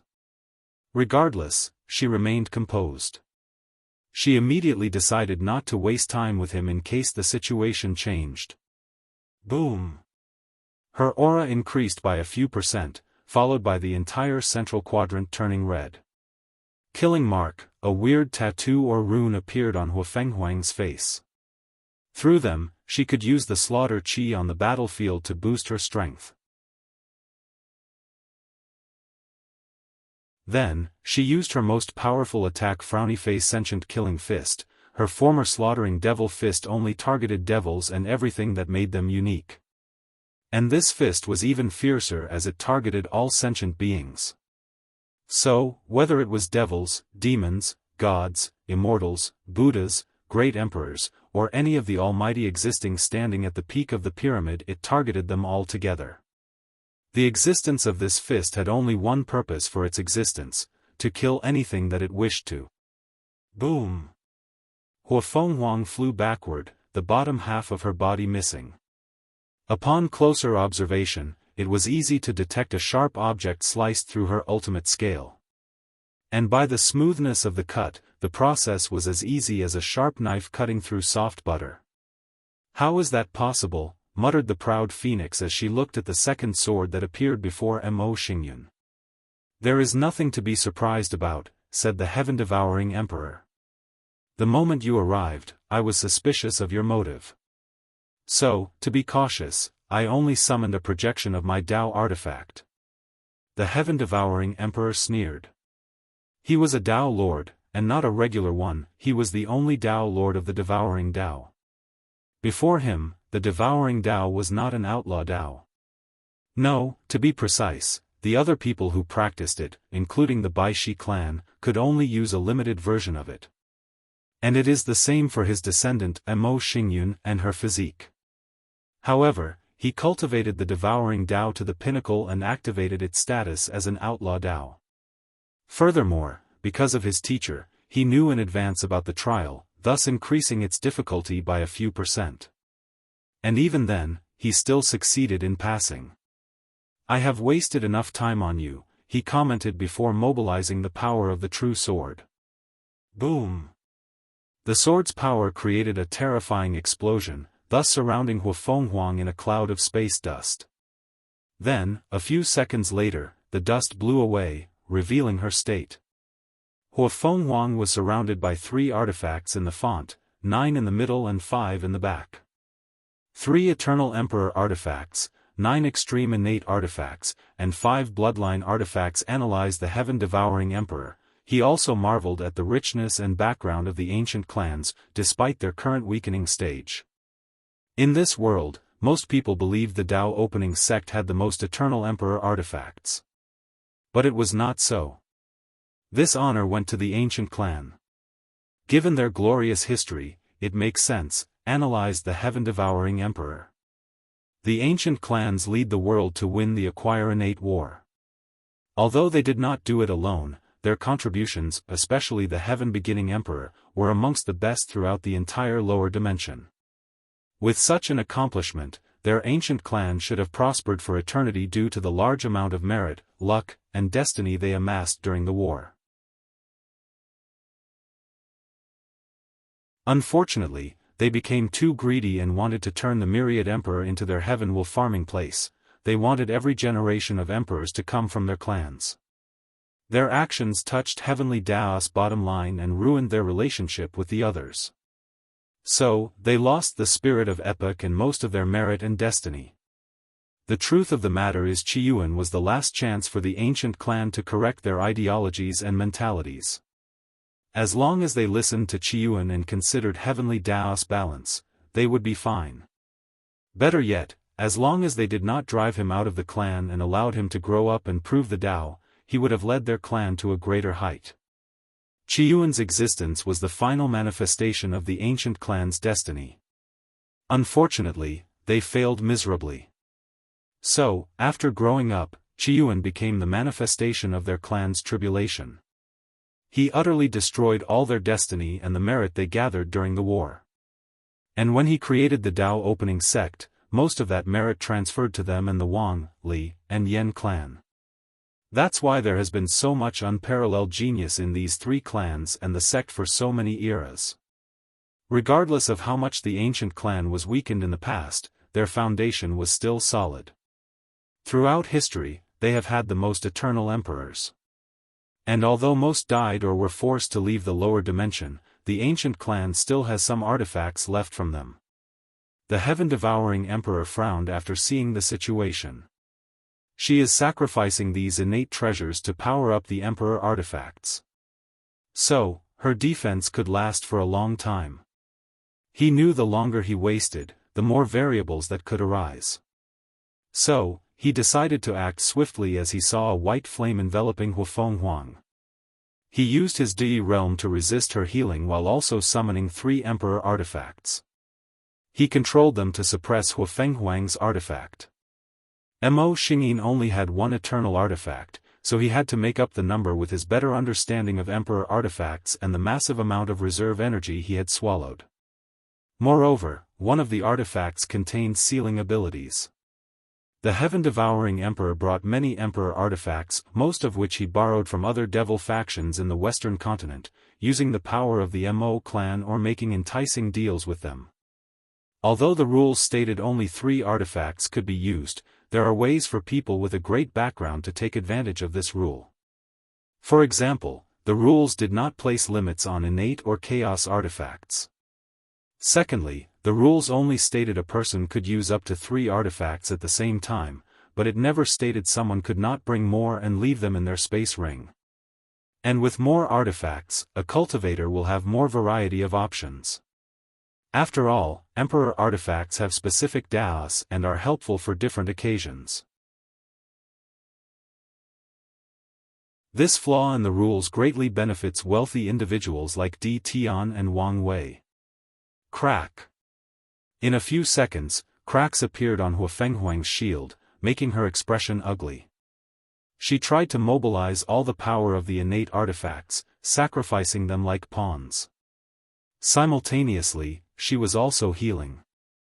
Unfortunately, the heaven-devouring emperor wanted to eliminate her at all costs. So, he summoned his troops and used them as a sealing formation to boost the power of his artifacts.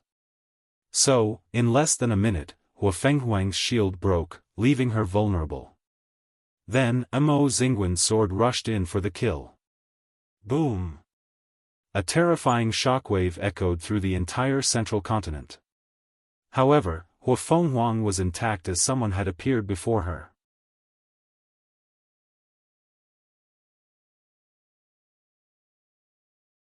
Conversation.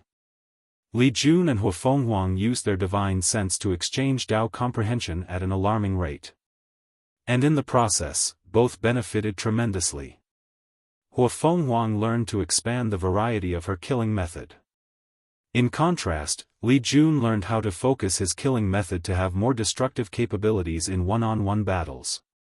While deep in their conversation, they finally reached their destination in the eastern quadrant. Wang Wei was waiting for them on the same desolate planet he stayed on since the beginning of the battle. "Thank you for this exchange," said Li Jun, "I have benefited immensely." He never thought Huang would accept his request, he only asked on a whim, prepared for rejection. However, she not only agreed but was very cooperative. "The pleasure is all mine," replied the Phoenix Princess. After accepting her defeat, her state of mind changed, and she became more peaceful. This mindset is the reason she so readily accepted Li Jun's request. And now, she knew she had made the right choice due to the immense benefit this short exchange granted her. Li Jun nodded. He wanted to ask her to communicate more often and learn from each other.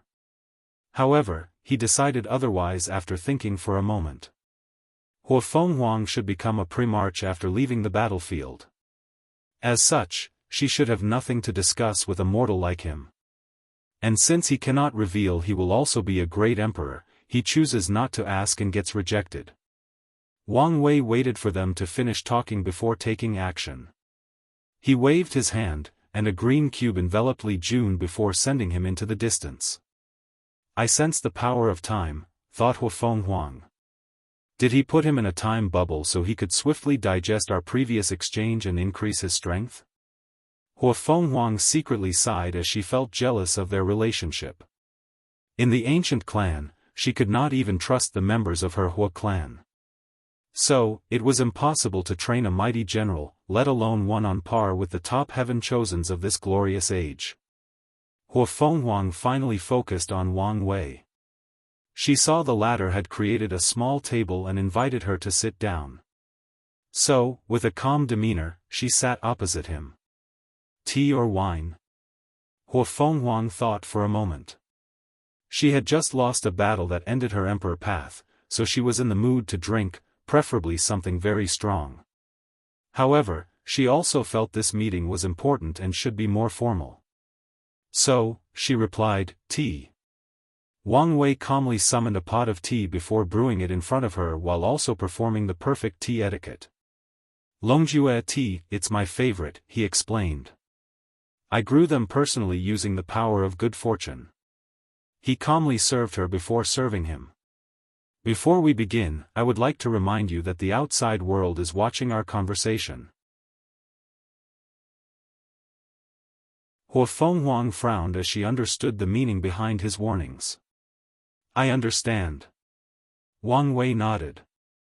I believe that fighting is the worst way to deal with a problem and should only be used as a last resort. On the contrary, I believe in making friends and allies, to work together to deal with a problem. Are you trying to form an alliance with our ancient clan? More or less, replied Wang Wei. I would love for an alliance. But am also perfectly fine with an agreement, even a non-binding one. Hua Fenghuang took a sip of her tea, and her eyes lit up. The tea was delicious and blessed the soul with a 15% increase in comprehension. Furthermore, she felt the blessing should last for at least 3 days. Good tea, she complimented. Thank you, Rho Alpha D Alpha N Nu E, CM, isn't there a saying that there is no eternal enemy, only eternal benefit? Benefit, muttered Hua Fenghuang, who knew things were not so simple. The ancient clans were highly proud and held grudges. The majority of the different clans believed Qiyuan was why their family became so weak. They blamed him for ruining their dreams of becoming the absolute overlord of the myriad emperor world. So, it would be very challenging to convince them to set aside their grudge and pride to work with other factions, especially the Dao opening sect. Tell me about the benefits you mention. Although Hua Fenghuang knew it would not be easy to become allies, she wanted to hear him out first. There may be room for negotiation. Rho Alpha D Alpha and Nu believe it or not, our goals are the same, said Wang Wei. What do you mean? Like you, I plan to revert the myriad emperor world to the innate environment on par with the beginning emperor era. Hua Fenghuang squinted her eyes as her heartbeat drastically accelerated. Luckily, she swiftly controlled herself and calmed down. Are you serious? I am. Hua Fenghuang could not control her emotions for a few seconds. The ancient clans have been planning this for countless eras with no success. The entire clan placed their glory, ambitions, and dreams on her shoulder to carry this plan. And honestly, Hua Fenghuang was not confident even with the method to become a primarch. And now, she heard someone else had the same plan as them. She knew of Wang Wei's strength. Once he becomes an eternal emperor, he has a higher chance than her of succeeding. Hua Fenghuang took a deep breath to calm down. She also pondered the implications of this sudden change. The ancient clan had made preparations beforehand, but she now had to look at things from a different angle, taking into account the Dao opening sect's point of view. So, after more than a minute of silence, she said, how do you want to work together? Wang Wei smiled before deciding to be direct. The first cooperation involved a cultivation system. After the environment changes, the ancient system will thrive, which the Dao opening sect cannot allow. So, I already plan to optimize the origin system to fit the environment. If you become our ally, I can promise not to suppress the ancient system. And if our cooperation is deep enough, I can even allow some room for development. How is this an alliance? You're basically threatening us. I am, replied Wang Wei, his voice steady and calm. You should understand this involves the core luck and destiny of our sect. So, there is no room for negotiations. Huo Fenghuang frowned, not showing any emotions. In the past, the ancient clan guarded their cultivation system like it was the most precious thing in existence.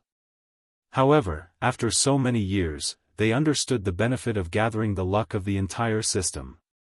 So, if the ancient system could prosper in the new age, their clan would benefit immensely. Anything else? Asked Huo Fenghuang. The second issue involved the innate demon gods, added Wang Wei. We want the peaceful integration of their race into our world, we don't want a war. Does he know? Huo Fenghuang thought. The ancient clan's plans involved secretly manipulating a war between innate and acquire life. Then, they will lead acquired life into victory, thus amassing a significant number of merits. In other words, they want to repeat or recreate the situation after the Null Era. Wang Wei looked at her and guessed what she was thinking. And he did know about the ancient clan's plan. And his only comment is these people were mad, living in the shadow of their past.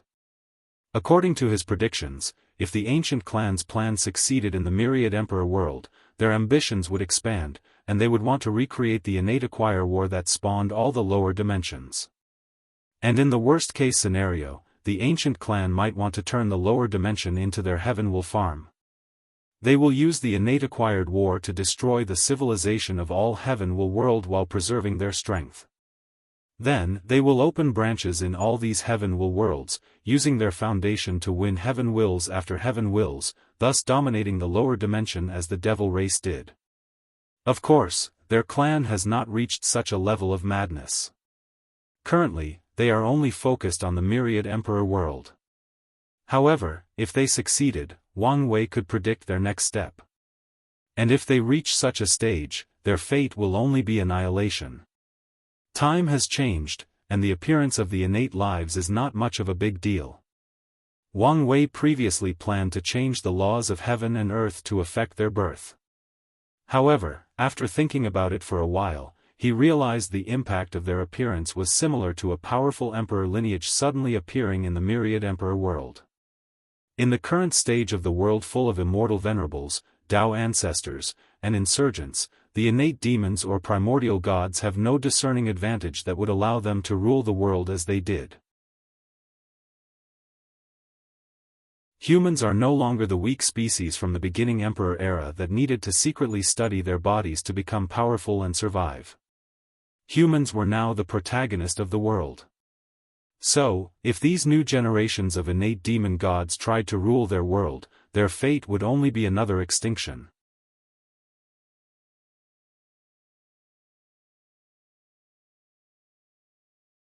Wang Zhu's strength. Western Quadrant, Di Tian opened his eyes.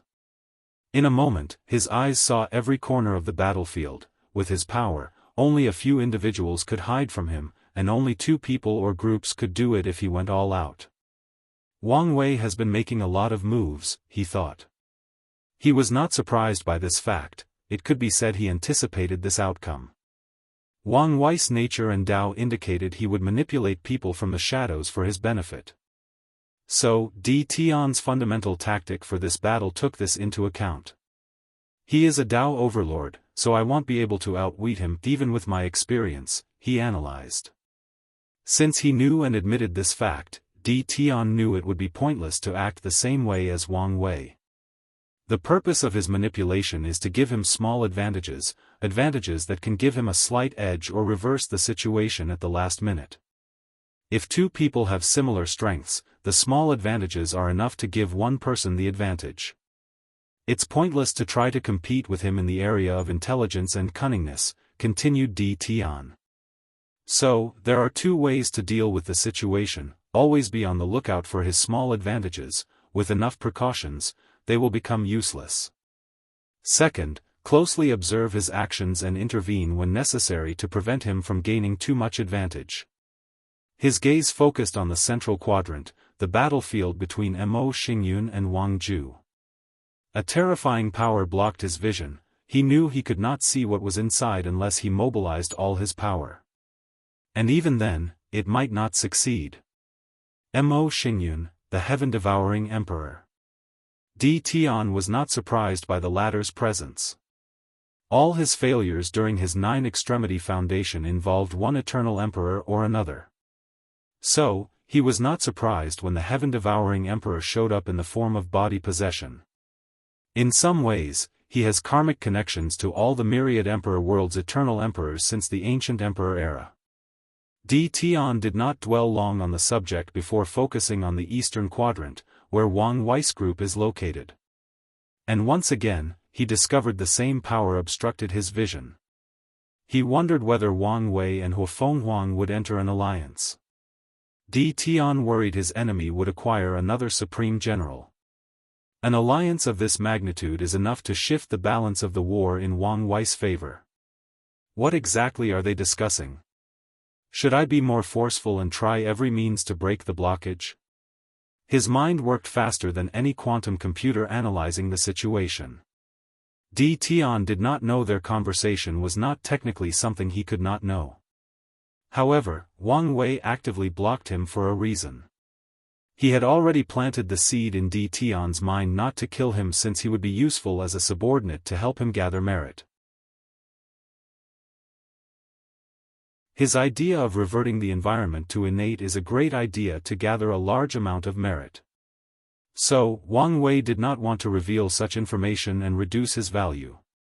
Although Di Tian will immediately know once he leaves the battlefield, Wang Wei only cares about the present. If Di Tian knew about this idea, he might think Wang Wei's value had diminished and decided to eradicate him. After all, it's an extremely dangerous thing to keep a Dao overlord as a subordinate or slave, especially one that used to be the enemy.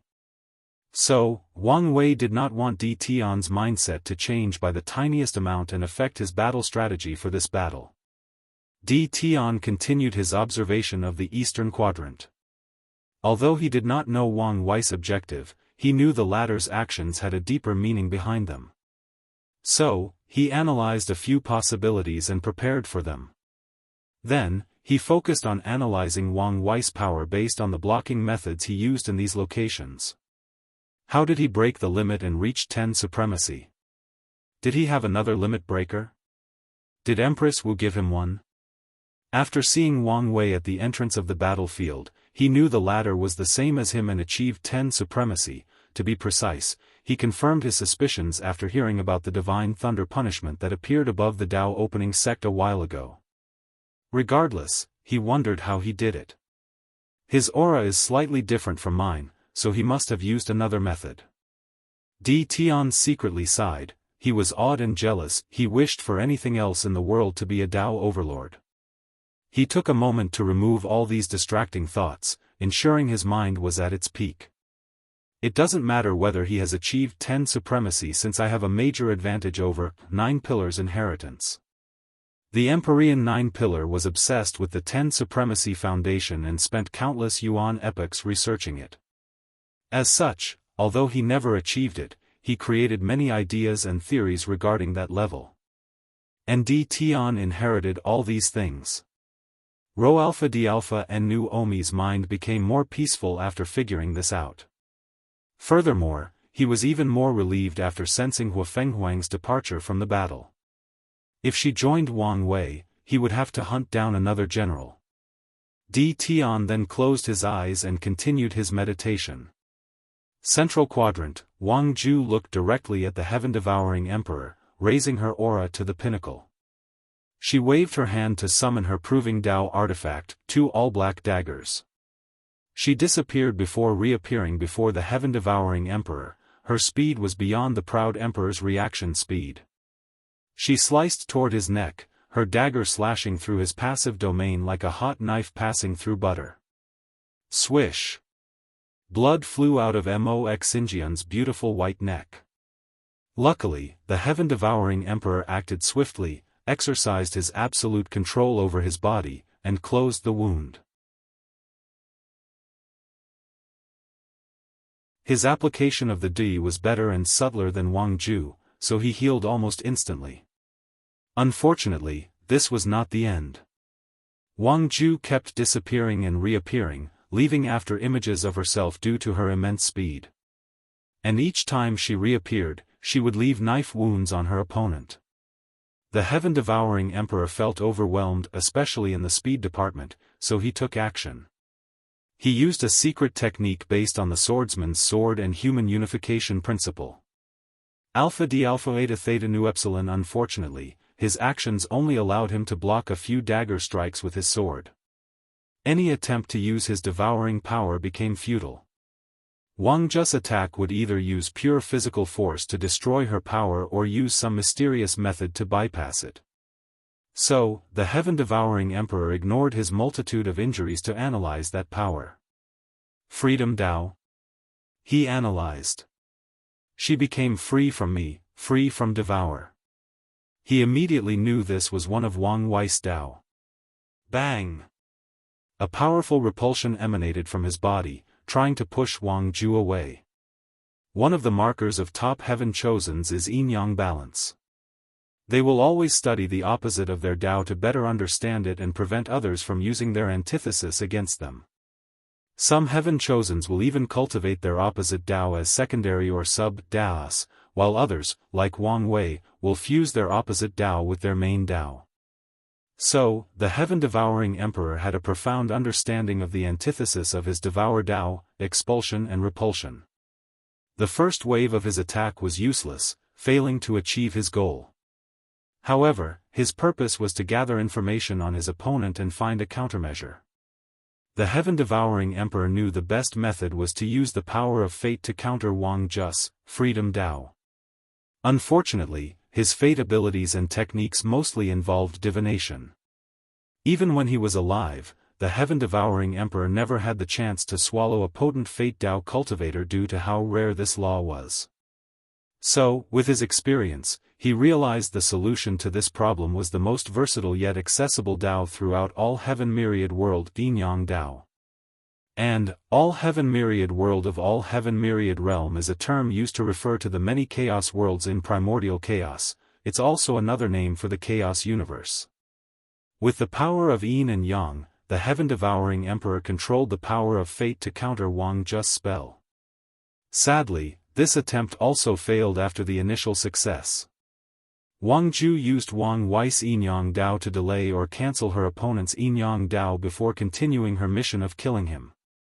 Damn it, her aura has not changed, thought the heaven-devouring emperor.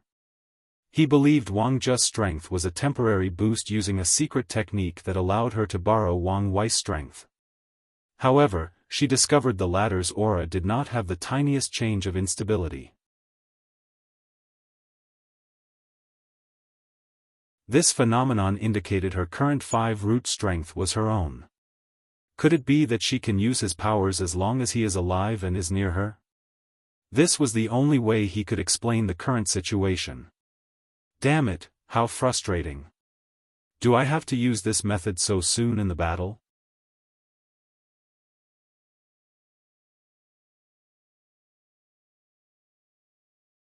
Awakening.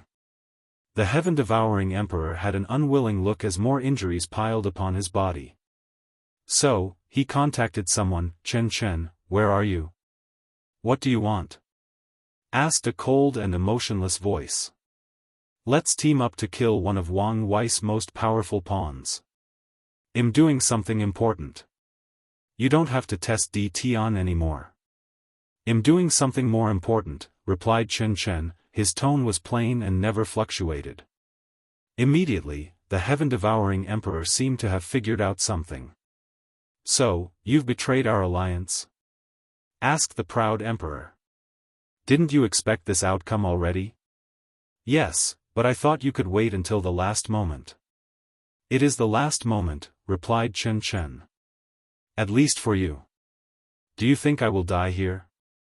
Alpha D Alpha Eta Theta Nu Epsilon and why is that? He asked, not hiding the sneer in his tone. I will give you one last piece of information, added Chen Chen. There is a mysterious power hiding your battle. And from my analysis, it is unlike anything I have seen, even from the best Dao ancestors. If I guess correctly, our communication was allowed on purpose.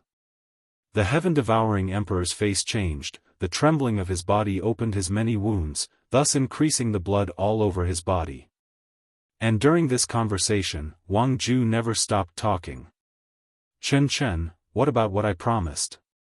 How are you going to deal with your situation?" asked the heaven-devouring emperor after swiftly calming down. "My problem will be solved after proving the Tao and becoming an eternal," replied Chen Chen. "Do you think it's that simple?" countered the heaven-devouring emperor. Unfortunately, he received no reply. "Damn it," he cursed out loud. "The target has reached a critical state," analyzed Wang Ju. "Now, we can proceed to the next step." She waved her wrist to flicker her dagger. Then, countless gray strings appeared around him. Fate string cutting, the heaven-devouring emperor saw something flash before his eyes before an intense pain emanated from his right side. As he glanced, he saw a fountain of blood gushing out of his body. His right hand was missing. Phoenix Flame, he hurriedly used Hua Fenghuang's power, which he had previously absorbed. Although he did not get enough of her blood to acquire her bloodline, he could use some of her powers that he absorbed. However, as soon as he grew the right arm, he lost the left one. This attack is unblockable by the current me, he thought as he detected how this technique was extremely fast as it ignored spacetime. Furthermore, it locked on his karma, luck, and fate, making it virtually impossible to dodge or escape. The heaven-devouring emperor secretly sighed, calming himself down in the process. He predicted this possible outcome when planning for this battle. He knew there was a difference between Wang Wei with 5 root Dao ancestor prowess, and someone like him who used items or artifacts to acquire such strength. As such, he never thought he would win easily. Clink! A shock bounced Wang Ju's attack, forcing her to fly back hundreds of meters. Although she was unharmed, she was surprised the latter blocked her attack.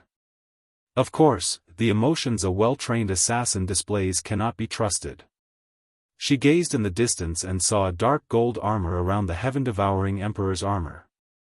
"Another Dao artifact," she muttered with concentrated eyes. Then, she detected something else as she looked at his boots and felt the unique Dao rhymes emanating from them. An artifact set based on attack, defense, and speed. However, this was not the end. The heaven-devouring emperor activated his pseudo-Dao body and turned into a giant trillion kilometers tall. A red flag floated above his head, releasing a lot of blood energy. An emperor artifact used for healing by absorbing and storing blood energy, analyzed Wang Ju. His body and soul cannot sustain using such a powerful Dao artifact, so he used the emperor artifact to provide him with enough energy. She concentrated her senses. She sensed that her opponent's activation of the Emperor artifact had almost reached the same level as her young master. That's a scary thing, given the young master's current strength. That's understandable since he was an eternal emperor. If not for the limit of Mo Xingyan's flesh and soul, he would have been an even scarier opponent. Before the battle, the Fate Shadow, Wang Wei, and the team had many meetings analyzing the power of every heaven chosens. They stimulated the possible development of these geniuses based on the data displayed. They also stimulated possible trump cards they would use. And because Yan Liling created an immortal pill and Tong Ruobing refined an immortal talisman, they even stimulated the possibility of the heaven-devouring emperor creating a Dao artifact. Rho Alpha D Alpha and Nu however, the team believed the latter's greatest trump card should involve using an emperor artifact to borrow some power from when he was alive. Although they knew Heavenly Dao would not allow such a thing, they had to prepare for the worst-case scenario. Should I finish the job or continue tempting? Wang Ju analyzed. She worried the enemy had another trump card.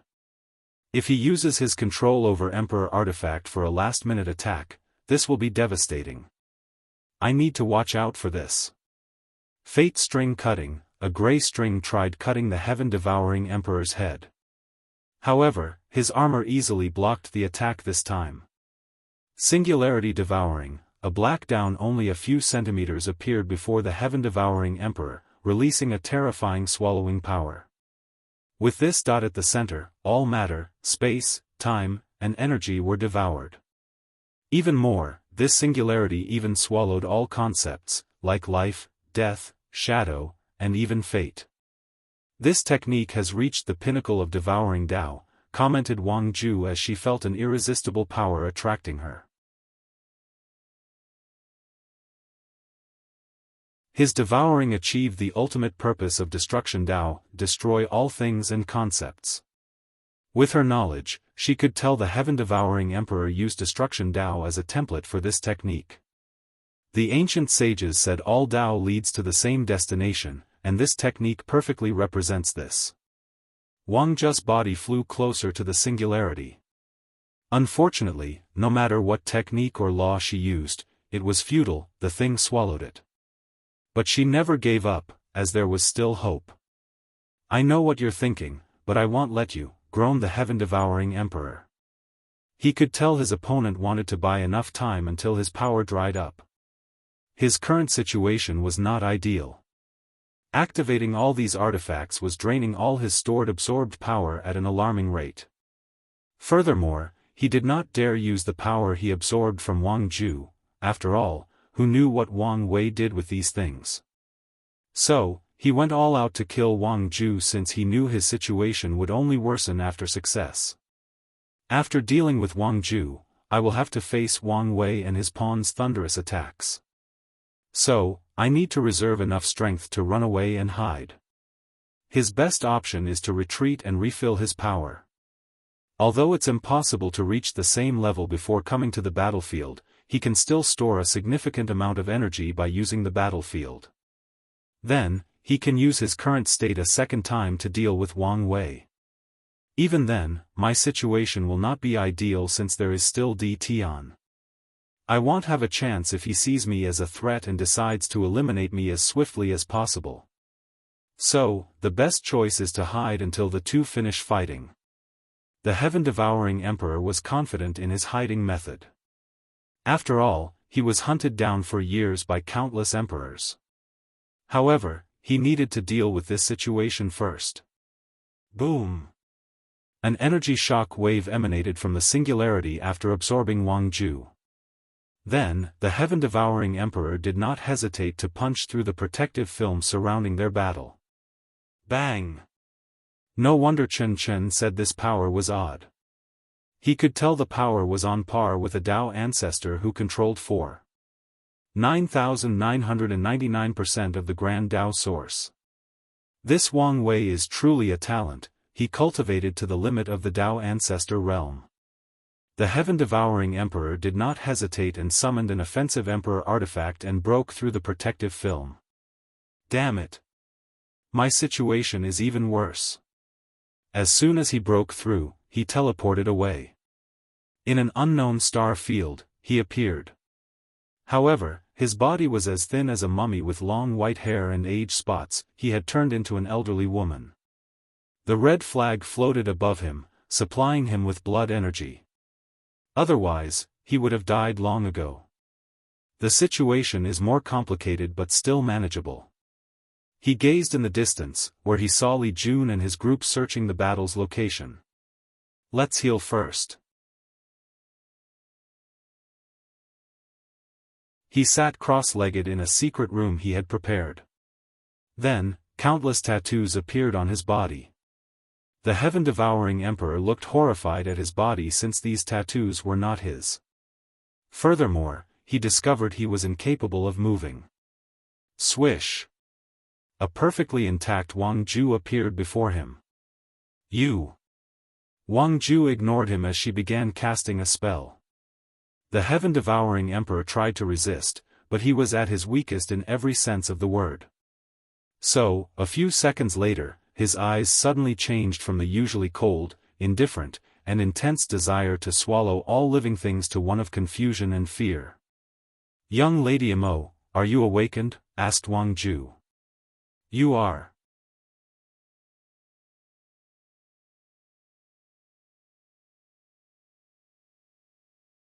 Chen Chen vs. Tong Ruobing, I.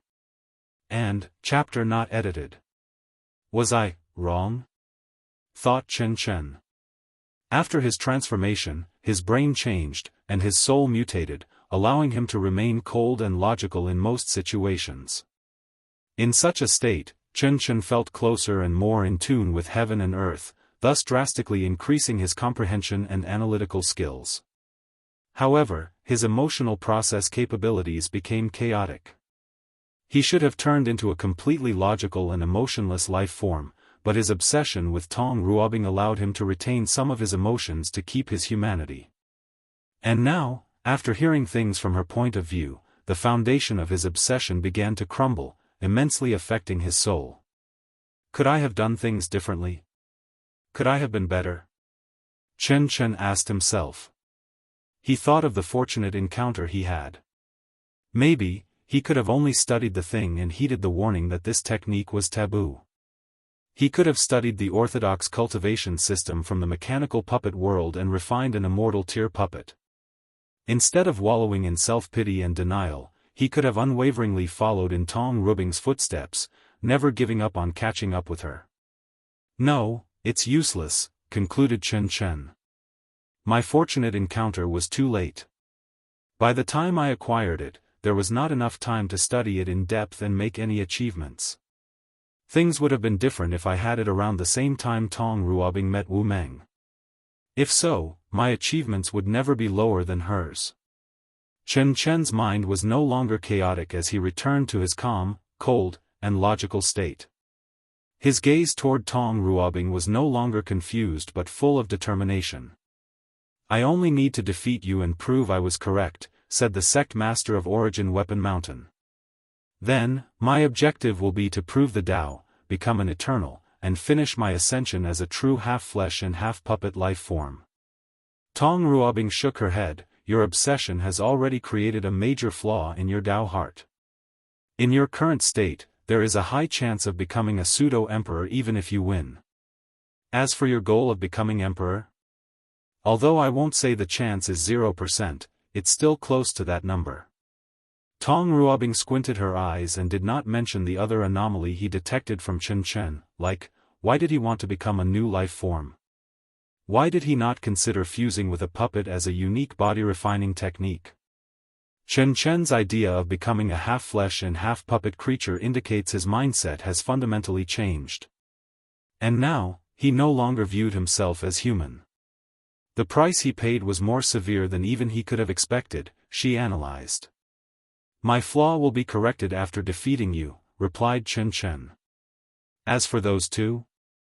I still have a chance with the right planning. Chen remembered the power he sensed when the heaven-devouring emperor tried to contact him. Such a power made his soul and very core tremble. Regardless, he never thought of giving up. So, she muttered, thinking about the despair she felt after knowing the power of these two monsters.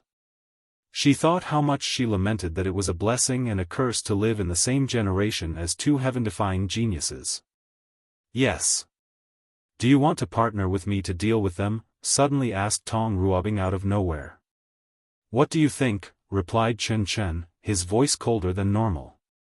I thought I should try. Destruction Flame Talisman. Tong Ruobing went for a sneak attack and used one of her most powerful blows. She did not want to have a legion confrontation with Chen for many reasons, the main being resources and wealth. One of the advantages of her legion is she granted them innumerable talismans. So, her troops can essentially use money or resources to defeat her opponent. However, she knew it was the same with Chen, and the latter was even wealthier than her. During their luck trial, she suffered at the hands of his troops, who battle by spamming powerful origin artifacts. Logically speaking, this tactic should not be usable since Chen would need to refine countless high-level artifacts. But Tong Ruobing did not want to take risks. She knew Chen's refining talent was no lesser than hers, meaning his success rate of refining quasi-emperor artifacts was ridiculous to the point he could grant 100 his million troops each a weapon set. So, she watched a terrifying black mushroom cloud envelop the surrounding million galaxies. However, she soon frowned. Her divine sense detected her attack was effective, but Chen was still alive. She saw only his partially destroyed head floating in the empty vacuum of space. Then, with his usual cold and indifferent eyes, Chen Chen said, "I have transcended the weakness of flesh lifeforms, including the soul." Bang! A tear from the void manifested behind Chen Chen's head. Then, someone slowly walked out from the space crack. Tong Rubing's eyes involuntarily squinted as another perfectly intact Chen Chen appeared. Rho Alpha D Alpha and Nu Om at first, the new Chen Chen looked dull and listless. It was like it was a piece of wood with no life or soul. It looked like a regular or normal puppet. Then, his eyes changed and became more vivid, more alive. Tong Ruobing noticed the coldness and indifference of the previous Chen Chen from this new one. Can he transfer his soul into a new puppet-like body possession? The frown on her face did not change as she felt there was an anomaly. This new Chen Chen is a puppet. No, it's a combination of flesh and puppet, just like its former body. It's a perfect copy. But that's not where the anomaly I sense is. She thought briefly before noticing what she felt was wrong. I didn't sense the soul transfer. Tong Ruobing immediately became serious. Does that mean Chen Chen's understanding of the soul has reached a realm beyond my comprehension? Tong Ruobing refused to accept this fact. The main reason was her pride, and secondly, she also saw Chen Chen's displayed strength was only equal 4 leaf, which is far from her. This could only mean there is something else at play. She concluded he was using a unique method that was not easily noticeable. However, she was confident she would find the truth after a period of observation. False divine punishment talisman. Tong Ruobing waved her hand to summon a colossal talisman that covered the sky. Then, black lightning bolts descended from the heavens, similar to heavenly Daoist divine punishment. Immortal artifact body, an ethereal, noble, and immortal-like atmosphere emanated from Chen Chen's body. Then, his body took on the properties of an immortal artifact. Bang! Bang! Bang! Chen Chen fought the black lightning bolts, his expression always the same. He felt no pain, and his actions were precise and methodical. So, after blasting thousands of thunderbolts, the talisman finally dispersed. Meanwhile, Chen Chen had lost both his arms and one of his legs. Then, 3 small space cracks appeared to transfer new limbs to him. He reattached them as if they were accessories. Alpha D Alpha Eta Theta Nu Epsilon, and what an odd body, thought Tong Ruobing. Her Tao companion was a body refiner, so she knew and had experienced the weirdness of them regrowing limbs or even their entire body from a drop of blood. And technically speaking, Chen Chen's actions are the same result using different methods. However, Tong Ruobing found his technique incongruous.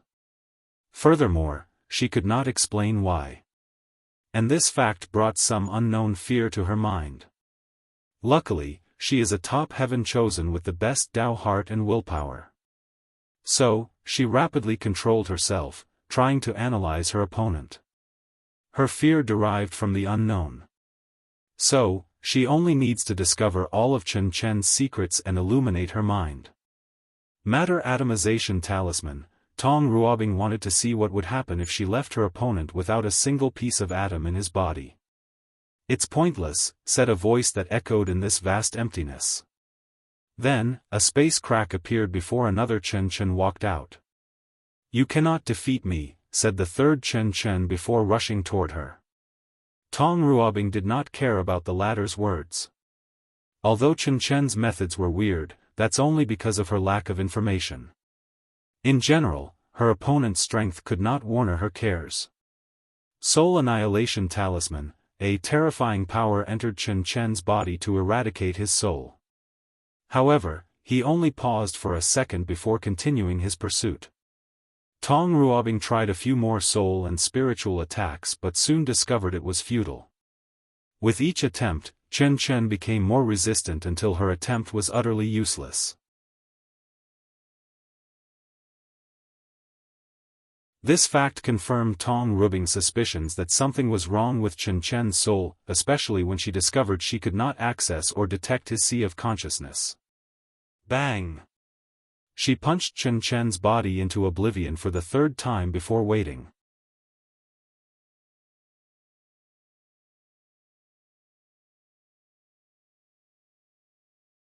Chapter 801, Chen Chen vs Tong Ruobing. 2. 9 stars appeared in Tong Ruobing's eyes as she used one of her unique talismans, the Star God Talisman.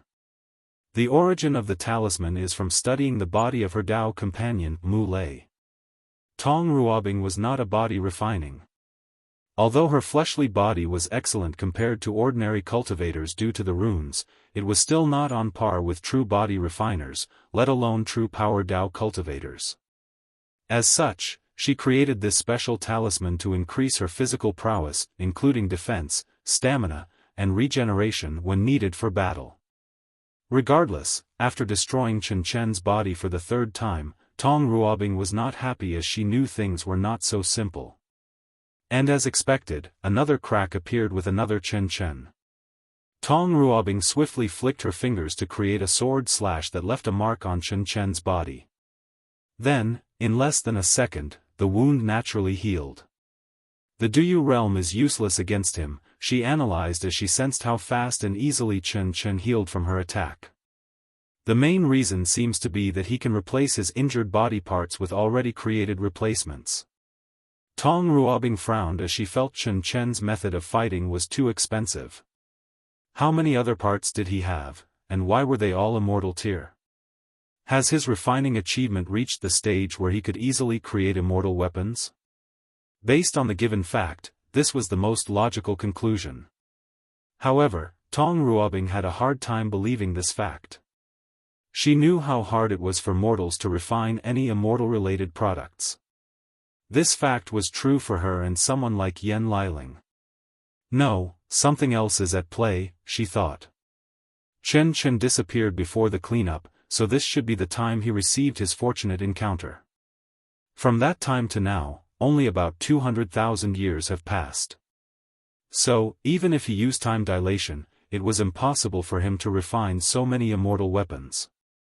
Tong Ruobing knew that immortal venerables could not easily create immortal products for many reasons. The first one is that it took time to refine these things. The second reason is that they need to use a lot of immortal qi in the process. A few talented immortal venerables can resonate with the source qi space and use the immortal qi from there. But even then, their refining speed would not allow them to refine as many items as Chen Chen. If I want to find the truth, I must focus on discovering Chen Chen's ability. Tong Ruobing waved her hand to use a super gravity talisman to crush Chen Chen's new body. Then, she focused on the space crack that sent his body. She swiftly used her divine sense to detect the spatial energy released, trying to detect where this space was connected. Unfortunately, a mysterious power bounced her divine sense. Furthermore, her actions seemed to have activated something. The surroundings changed as thousands of space cracks appeared, followed by millions of Chen Chen. Tong Ruobing's face changed before calming down. She sensed that only a few hundred Chen Chen had the aura of Immortal Venerable, and the highest was still 4 leaf, while the rest were between 1 to 3 leaf. Meanwhile, most of the Chen Chens were peak quasi-emperors. Thundersword Rain Array, said all the Chen Chens in a strange harmony. Then, they raised their hand to each manifest 7 swords. All the Immortal Venerable Chen Chen had immortal artifacts, and Tong Ruobing noticed these artifacts were on par with 6 leaf. The swords then formed an array that showered Tong Ruobing with countless mighty thunder swords. Damn it, thought Tong Ruobing as she watched the sky covered by powerful thunder and lightning swords. Her analysis of Chen Chen was that he was a lightweight and only relied on the weirdness of his body. But now, she realized he had means on par with her 7-leaf strength. The previous conversation affected my state of mind. She realized Chen Chen's accusations affected her on a subtle level. She was angered and thus decided to defeat him effortlessly to show the difference between the two. However, such a mindset made her underestimate her opponent and become careless. So, Tong Ruobing reigned in her mind and entered a state of focus. Now, she only had one job, to destroy her opponent by all means. Elemental Immunity Talisman. Tong Ruobing placed a talisman on her forehead. Then, with her current fleshly body on par with Mulei, she rushed into Chen Chen's group, intending to annihilate them one by one. Her slim and petite body blocked all the swords and thunder, rushing forward with unparalleled momentum. The armies of Chen Chen then suddenly changed tactics. Their sword array no longer released thunder attacks but focused on the sword's sharpness. This method rendered Tong Ruobing's elemental immunity useless. Tong Ruobing followed them and blessed her with a physical damage immunity talisman. However, Chen Chen's group would respond by changing their mode of attack. Their way of fighting was as versatile as hers. Unfortunately for Chen Chen, Tong Ruobing's current state was the embodiment of what made body refiners terrifying. They were unkillable. No matter the obstacles or power thrown at them, their flesh can block it. As such, although Tong Ruobing's progress was slow, she was steadily approaching the army. Then, when she was only a few kilometers away, Chen Chen changed his formation. The Immortal Tier's one moved to the back while the Quasi-Emperor's one moved to the front. Do he want to consume my stamina? Normally, Tong Ruobing would have sneered. After all, once cultivators reach a particular realm, numbers of lower tiers simply do not matter. It's a fact that billions of quasi-emperors cannot kill even the lowest one-leaf immortal venerable. However, she also knew there was no absolute between heaven and earth. She knew anything was impossible. So, she was on guard, which was the correct decision. After punching the first quasi-emperor Chen Chen, she discovered their bodies were refined with the absorption rune with the purpose of draining her. She even deduced Chen Chen might have planned this battle down to the tiniest detail. Two can play at this game, thought Tong Ruobing before taking out a talisman from her space ring. This talisman was not created by her Dao or using law resonance. This talisman was one of the physical Immortal Tier's talismans she refined. Clone army, millions of Tong Ruobing manifested around the main one. So, a weird scene formed on this battlefield where an army of Chen Chens and Tong Ruobings faced each other. Although these clones have 50% or less of my strength, it's enough, thought Tong Ruobing before ordering them to attack. Eastern Quadrant, Wang Wei had opened his eyes, gazing at the battle between these two. However, he had a pondering frown. Why is Chen Chen's fighting method, no, his essence, so similar to cyborgs or robots from Earth? Cyborgs, robots, and puppets might seem the same thing from different civilizations, but Wang Wei knew their essence and ideologies were different. Puppet Daoist's origin was to create artifacts that imitated creatures, and the way puppet masters fought was similar to summoners. The way Chen Chen fights is similar to the robot of Skynet instead of a puppet master, analyzed Wang Wei, who felt something important was at his grasp but could not catch it yet. Moreover, his mindset is also similar to robots who believe flesh life forms are limited. Wang Wei felt Chen Chen's last humanity was due to his obsession with defeating Tong Ruobing. Otherwise, this symptom would have been even more prominent. Am I overthinking about this, or is there really a mystery? Thought Wang Wei, his frown deeper. He decided to investigate. Most of the time, when his mind cannot stop working, it usually indicates he is about to create some fantastic idea or theory. Although the majority of the time, these theories are nonsense. But the time he was correct, he usually discovered some of the fundamental truths of the universe. Wang Wei tried the easy way out and divined the answer he wanted. Of course, he found nothing. He expected this outcome, but he hoped he would be lucky and had to skip all the work his brain was about to do.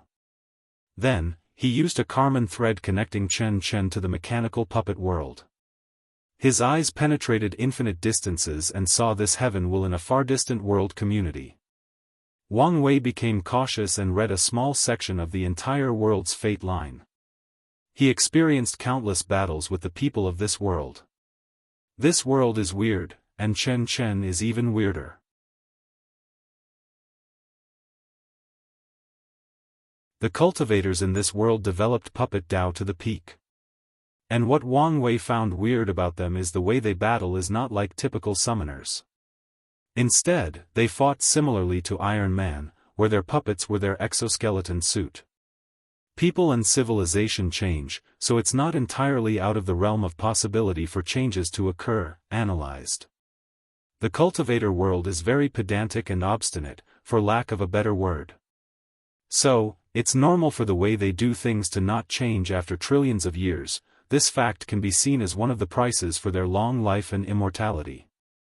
So, Wang Wei did not rule out that someone would have introduced a new method or ideology for puppet Dao. Such a genius appeared in the shape of his ancestor, Qiyuan, who defined the entire civilization. However, Chen Chen's mindset is indeed different from the rest.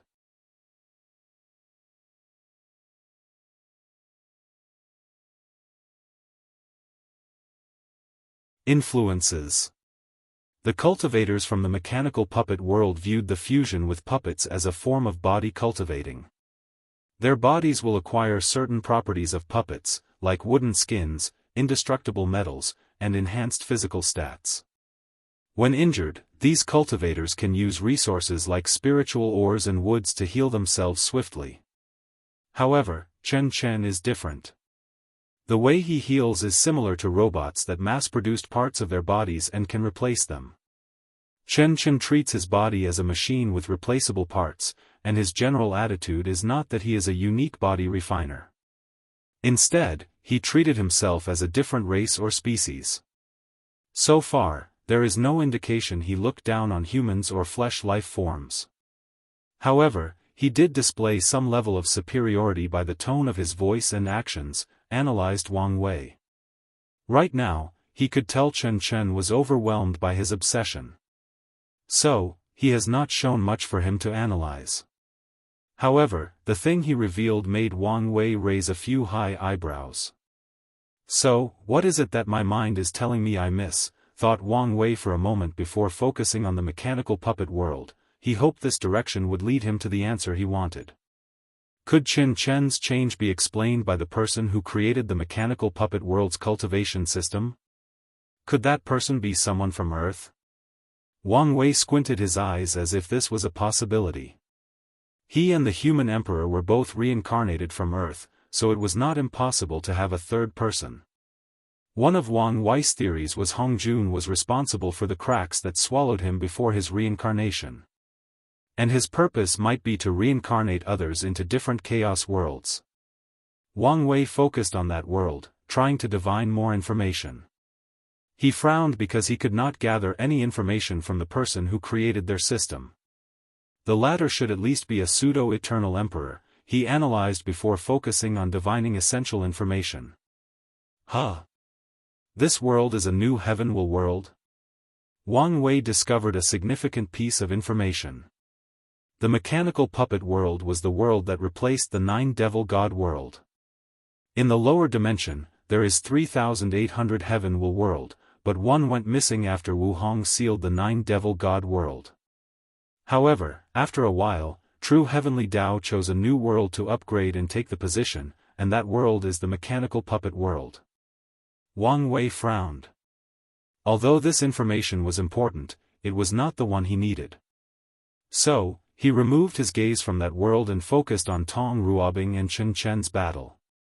I cannot determine whether the shift of puppet Dao is the result of someone else from Earth reincarnating, pondered Wang Wei. However, my intuition tells me this is not the crux of the issue. Countless thoughts flashed in his eyes as he analyzed trillions of information, trying to connect the dot. Chen Chen's robotic aesthetic, 7 deadly sins, Buddhism, Phoenix, Western ideologies and mythologies. Click. Everything suddenly clicked together. Alpha D Alpha Eta Theta Nu Epsilon. He knew from Wu Hong that the entire chaos universe was based on Eastern mythologies, ideologies, and concepts. And Earth is the only place with other races or ethnicities. However, Western influences can be detected throughout the chaos universe. The first example is Chen Chen's robotic aesthetics and how he composed himself. However, there are other examples. The second was the 7 deadly sins from the devil primogenitors. Eastern ideologies have things like 7 emotions and 6 desires, but the concept of 7 deadly sins originated from Christian mythology. Then, there is Buddhism, which originated in India.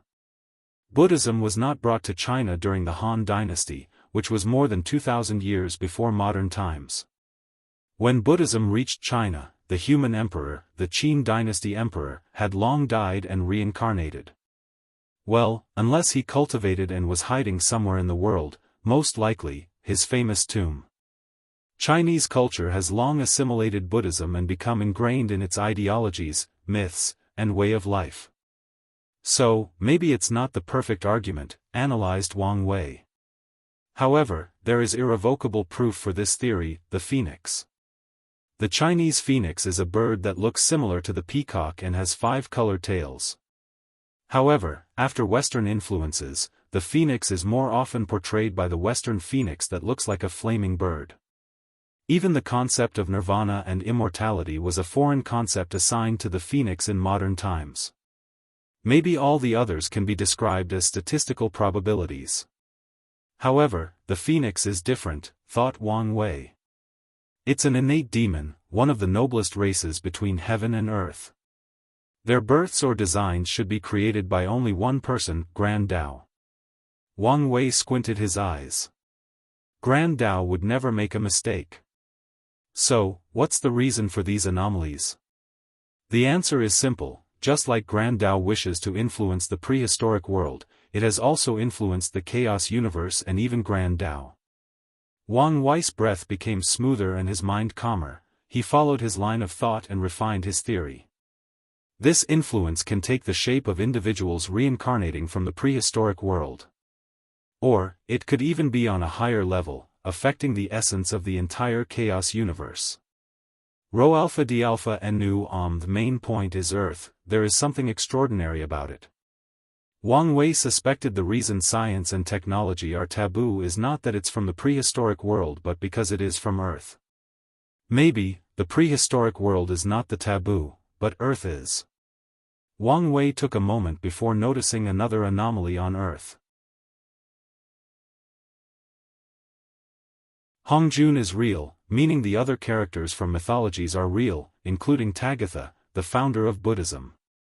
Tagatha should have lived for millions of years, if not more. Meanwhile, the founder of Buddhism, Gautama Buddha, existed more than 2,500 years ago from modern times. Forget the timey-wimey things going on. Unless Tagatha reincarnated as an Indian monk, he could not have created Buddhism on Earth. So, how to explain the discrepancy? Wang Wei could not explain this anomaly. No, he did not have another wild theory, but there was not enough information or any substantial basis for this theory to even make sense to him. Wang Wei reined in his thoughts to prevent his mind from going on a tangent. Instead, he focused on Earth.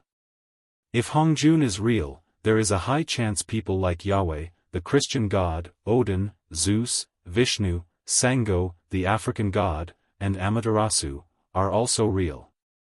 Assuming that is true, what is the state of these people? How powerful are they? What are they planning?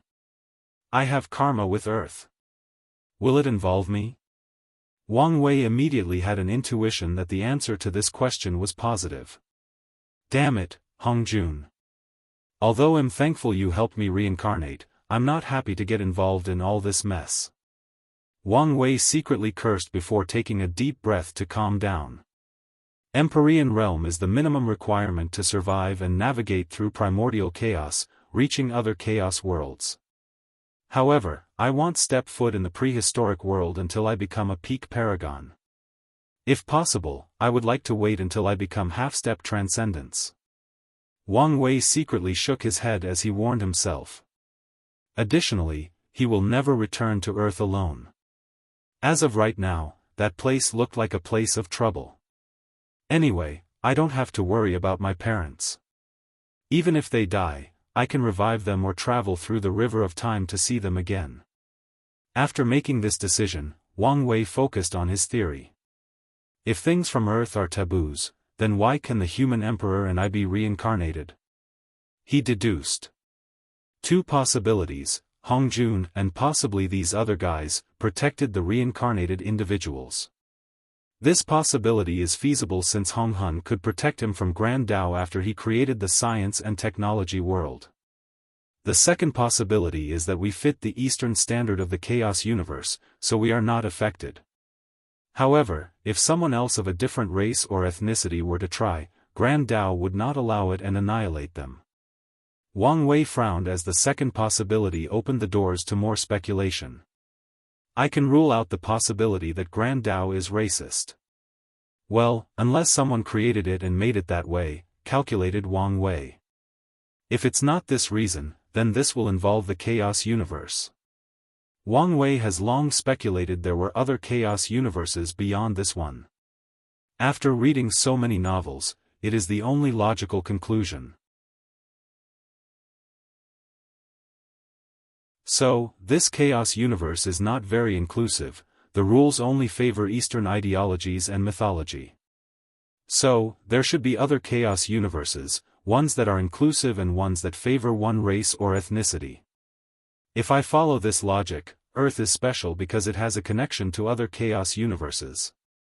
Wang Wei took a deep cold breath as he realized the significance of this discovery. This secret is a little too big. He could imagine the consequences if the universe knew Earth was connected to another chaos universe. No, the idea that other chaos universes exist is not something many people, including paragons, could fathom. If people knew of Earth's status, Wang Wei could imagine how many people would desperately try to go to another chaos universe, especially the peak paragons who have reached the end of their cultivation journey. I am just a little quasi-emperor. Why do I need to know all these earth-shattering secrets? Wang Wei could not reveal the wry smile on his face. He finally understood what it meant to be burdened with knowledge.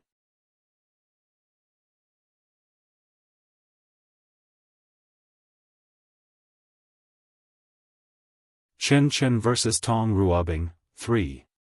Wang Wei exhaled softly, calming himself down. He continued to observe the battle between Chen Chen and Tong Ruobing. By now, the two were in a deadlock as Tong Ruobing's clones were on par with Chen Chen's army.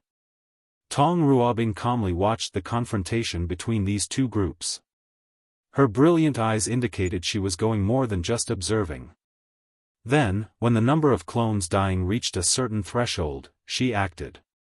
Talisman formation. The clones stopped simultaneously before creating a small talisman before them. It looked like a small rectangular paper with writing on it.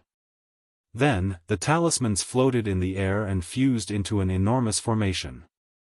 As such, an enormous talisman paper manifested between heaven and earth. Subsequently, a purple ball of destruction descended from the talisman and annihilated all of the Chen Chens, not leaving a single particle.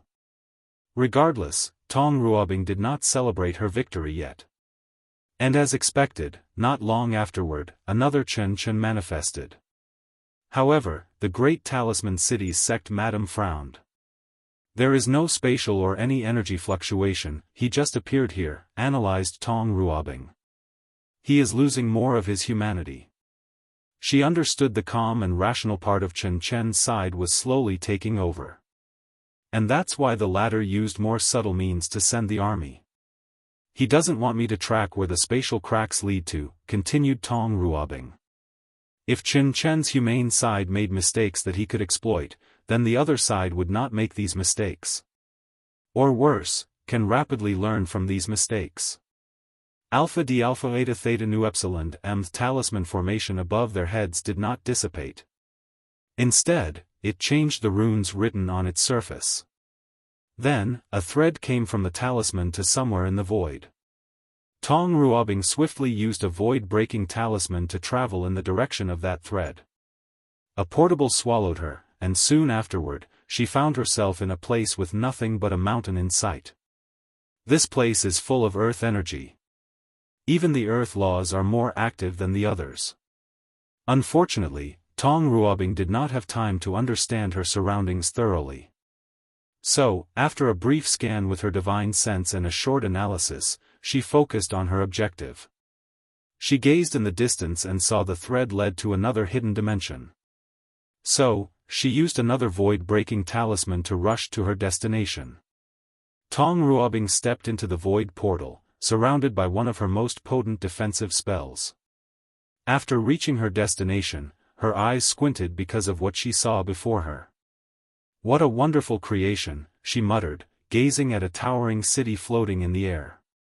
With her knowledge, Tong Ruobing could instantly tell this city was an immortal tier artifact, and the grade was on par with Seven Leaf. "Your compliment means nothing to me," suddenly said a grandiose voice emanating from the city. "I don't understand," said Tong Ruobing. "Your accomplishments are not worse than mine. So, why the animosity? I'm aware of this. Defeating is only the proof I need to show the world this fact. And what better way to display this fact than when everybody in the myriad emperor world is watching?" Tong Ruobing secretly shook her head. Although her words were true, she knew she had an overwhelming advantage over the latter. Her Dao heart and state of mind were considerably above Chen Chen. And even if the latter defeated her, his fate might not be ideal. The Chen Chen he knew would forever be dead, replaced by someone or something else entirely. Tong Ruobing's analysis was more correct than even she knew. Chen Chen's very existence was twisted and changed after that technique, so it was hard to tell whether he was still the same Chen Chen. "The victor has yet to be determined," countered Tong Ruobing. In the short interactions, she already discovered many of Chen Chen's anomalies. She looked at the floating city and saw that only Chen Chen's occupied the place. Furthermore, a majority were refining puppets. To be precise, they were manufacturing themselves and their body parts. Has he dealt with the clone issue? She pondered. All professions will face the same issue, their lack of productivity. Every alchemist wished they could refine more pills, and the same for weapon refiners or talisman makers. So, they've attempted to solve the issue, mainly through the use of clones and puppets. The idea is to have multiple versions of themselves refined, thus increasing productivity. Sadly, this method failed.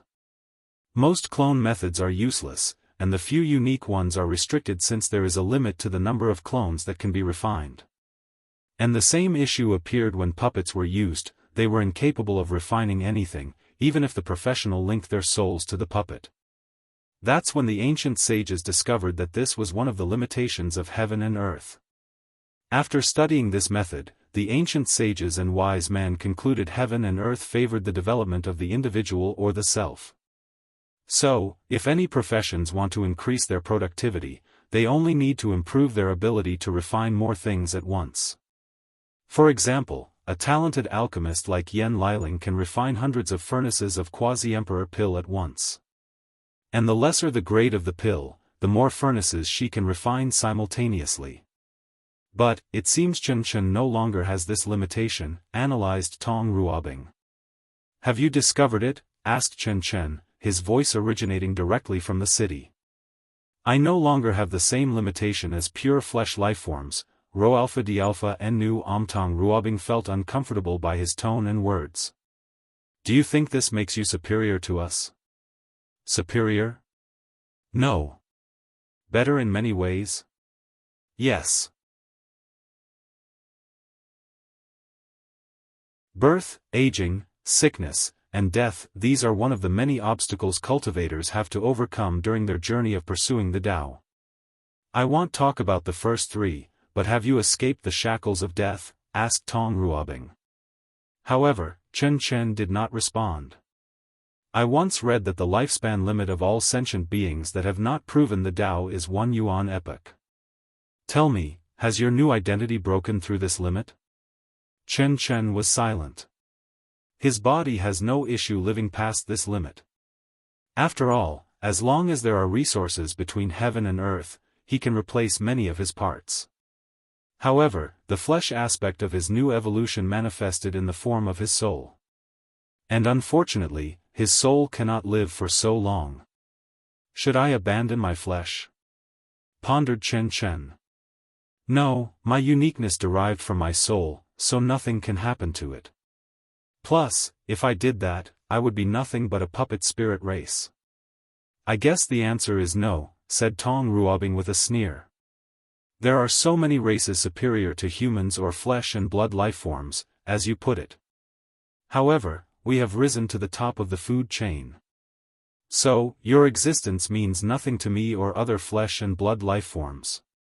You cannot affect our status.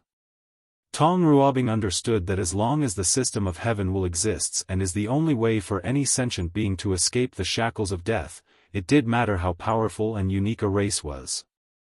In the end, they will be mortals destined to die. Eastern continent, Wang Wei watched this battle. However, unlike Tong Ruobing, he knew more and saw further. Chen Chen is deteriorating at an alarming rate. During his conversation with the heaven-devouring emperor, he talked about fixing himself after becoming an eternal emperor, most likely through existence reconstruction. But now, he believes he is a different creature, a new race. Wang Wei frowned as he felt something more was at stake. Chen Chen's behavior is similar to robots from science fiction back on Earth. This fact further proves that the prehistoric world, or Earth, was influencing the chaos universe. However, Wang Wei felt things were not that simple. So, his brain began to work again, trying to analyze and deduce the truth. An experiment, he muttered to himself. What if Chen Chen was an experiment that Grand Dao was doing? Using robots or cyborgs as a blueprint, create a race that is half flesh and half machine. Wang Wei squinted his eyes as he connected many dots. From his knowledge, Qiyuan's actions made the Eternal Ascension world the center of the chaos universe. And even if he did not completely succeed, a tremendous amount of destiny concentrated on this place. This would explain why things like the Ten Supremacy Foundation originated from this place. And in the future, there will be more. Wang Wei shifted his thinking to wondering why Grand Dao would create a new race.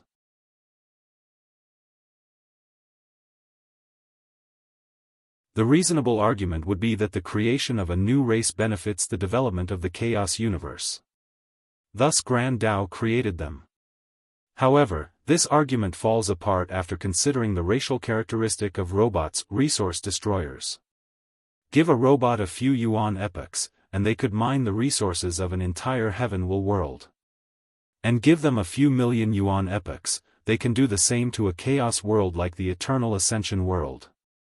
Grand Dao, who is about balance, would never allow the existence of such a race. So, why create such a creature? Could my theory be wrong? Wang Wei's eyebrow furrowed. No, I fail to take into account the current situation. If it's true my future self is battling it out with Grand Dao, the latter might create such a race as one of its pawns to destroy me.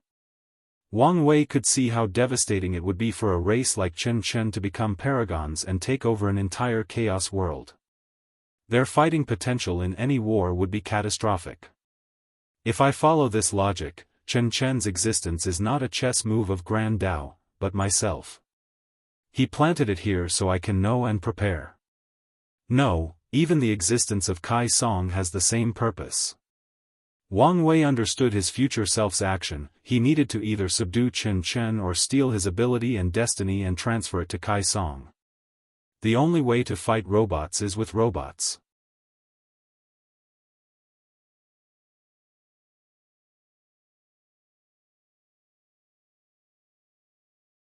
Last chance. Chen Chen looked at the place where Tong Ruobing's last trace existed a few seconds ago. He waited a while to see whether something would happen. Is this the end? He muttered, his voice no longer cold and indifferent. His current self could not identify his emotions, but it was a mixture of sadness, relief, regret, and longing. He sent a few more clones to check the area while ordering others to use divination artifacts to detect whether she was alive or faking it. And when the result arrived, Chen Chen was quiet. Then, he started laughing like a maniac. His cold voice was incredibly eerie as it echoed throughout the city. Chen Chen felt he wanted to cry, but his body was no longer capable of producing and releasing tears. As such, his tearless crying or laughing made him even more maniacal. Then, he stopped as his facial expression kept changing. The rapid process made him look contorted, as if someone had purposely deformed his face as a form of punishment. A few minutes later, he returned to his emotionless state. The last flaw of flesh lifeforms was removed. Now, I can focus on cultivating and producing. Chen felt he had a mission to reproduce as many puppets as possible, and they had to be as strong as possible. And now that he removed his obsession and sublimated his state of mind, he can focus on this sacred mission. Sigh. Chen suddenly heard a deep and powerful sigh, full of disappointment and regret. He looked around and used all his detective measures, but he could not find anything. Is my auditory system malfunctioning? Is it time to remodel the main body? He thought. This was his first instinct before changing his idea. After checking his body, there was nothing wrong with it. Chen frowned, thinking about what was going on.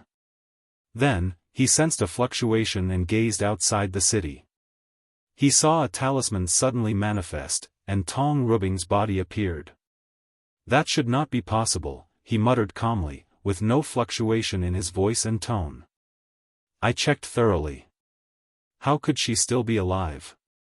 While Chen was baffled, Tong Ruobing was feeling similar emotions. To be precise, she was wary. The death substitute talisman should have been activated immediately, she analyzed. Tong Ruobing knew the danger of this battle, so she spent a great deal of time refining talismans to save her life. However, something went wrong. Someone tampered with it, delaying my revival by a few minutes. Her expression became ugly. She knew only 2 people with the strength to do such a thing while being utterly undetectable. And these 2 both cultivated the Tao of life and death. It should be him, she thought, thinking about the handsome guy with gray hair and a reassuring smile that hid true terror. For Tao overlords, all sentient beings between heaven and earth can turn into their chess pieces. Tong Ruobing knew the importance of information, so she did her best to gather information on Wang Wei and Di Tian, so she knew about the Supreme Outlaw trials. She even communicated with the Great Talisman City's ancestors to learn more knowledge. They warned her to be extremely careful when dealing with Tao overlords. According to the ancestors, this title is not just a symbol of intelligence and resourcefulness. Throughout heaven and earth, there are many people whose intelligence is on par with Tao overlords, but it does not mean they are one. A Tao overlord represents someone who knows their mind and its flaws and can control it and not allow other people to use it against them. It is someone of extreme willpower who will not give up until they breathe their last breath. Tao overlords are the ultimate manipulators. According to tests she and her ancestors made, Tong Ruobing knew her intelligence was equal to a Tao lord, with a talent for charisma, as she has a natural affinity with people, easily getting them to trust her. However, she is still a long way compared to Tao overlord. I was right, there is something special about Chen. Otherwise, he would never pay attention to him. Tong Ruobing immediately felt this place was about to become the center of a tremendous storm. And now, she needed to consider whether to stay or leave. There is no point in staying here, the strength difference between us has already eliminated me from this confrontation, she analyzed. However, I am not one to suffer without getting some benefit. 5 elements cutting will talisman, 5 colors, blue, red, yellow, green, and white, appeared before her before fusing into a wheel with 5 colors. The wheel rotated at an alarming speed before rushing toward the city. The spinning wheel cut through the city's protective array like a sharp metal sword cutting wood. Then, it did the same for the Chen puppets trying to get in its way. Swish! The wheel cut the city in 2, revealing the core where the main Chen resided. However, Tong Ruobing did not even glance at him since she knew this guy's fate might be miserable. With a wave of her hand, she placed half of the city into her space ring. This was great material for talismans or even refining an immortal weapon. Although Tong Ruobing's accomplishments in weapon refining are not on the same level as Chen, she could fuse countless talismans with this destroyed immortal tier weapon to create a unique talisman weapon. Rho Alpha D Alpha N new talisman weapon, that's a great invention, she thought with brilliant eyes.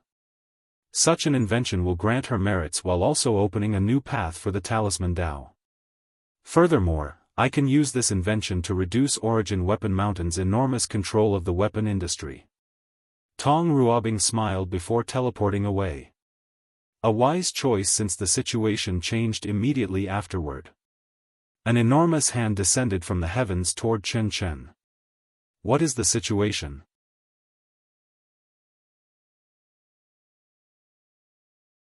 He thought calmly.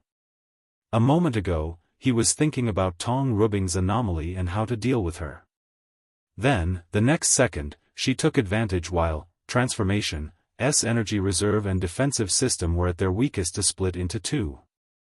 Then, before he could react, he found himself incapable of moving as the hand of God descended on him. Bang! Another colossal hand appeared and blocked the first one. This level of power, it should be them. Chen Chen was still calm, with no emotions like fears, dread, or any negative emotions that would affect his mind. It seems the plan has failed. The current priority is to find a way to survive this encounter. Then, his facial expression changed. He tried to connect to his other self and use their mind to calculate a survival method. Unfortunately, he discovered the connection to his other self was suppressed, making it extremely difficult to access. "Why are you intervening in things that do not concern you?" said a deep voice, and Chen Chen recognized it. "Wang Wei. I should be saying this to you. Di Tian." Chen Chen knew the situation had reached a dire level. Bang! A third hand appeared. Chen Chen noticed it was more feminine, with long nails that he sensed were deadly. Moreover, he felt this hand was more illusory as if it was not easy to detect. Alpha D Alpha Eta Theta Nu Epsilon, are they competing for me? He analyzed. Wang Wei seemed to want to either kill or capture me. However, Di Tian is not allowing him. Chen Chen knew only by using the confrontation between these two titans would he have a tiny chance of escaping. This thought had just reached his mind when another powerful aura manifested above him. He saw a giant spear heading straight for him. Luckily, a fist descended and blocked the spear. Subsequently, a cauldron and another hand arrived from Wang Wei's side. However, they were also stopped. A phantom of a shield swiftly blocked the colossal cauldron, while the phantom of a Tao Tai manifested, trying to swallow the final hand. The hand resisted by releasing a terrifying vibration that could annihilate the surrounding space. However, the Tao Tai swallowed these vibrations with little to no effort. In a short confrontation, the Tao Tai seemed to have the advantage. Chen Chen thought this would be the end, and this group would continue their confrontation with the people who showed up. However, he was wrong. A third hand appeared from Wang Wei's side. The hand was purple, and Chen Chen could sense a vast quantity of Yin energy emanating from him. A zombie? Or some unknown Yin creature? Western Quadrant, Di Tian watched the confrontation with calm eyes. This should be his loot from defeating Yin General. He squinted his eyes. If he's willing to reveal such a thing that can be used as a trump card in our battle, then he must really value Chen Chen. After concluding this outcome, he knew he could not allow the latter to succeed, granting him more advantage. So, he contacted Gao Buqin and commanded. "Release it, we must stop them at all costs."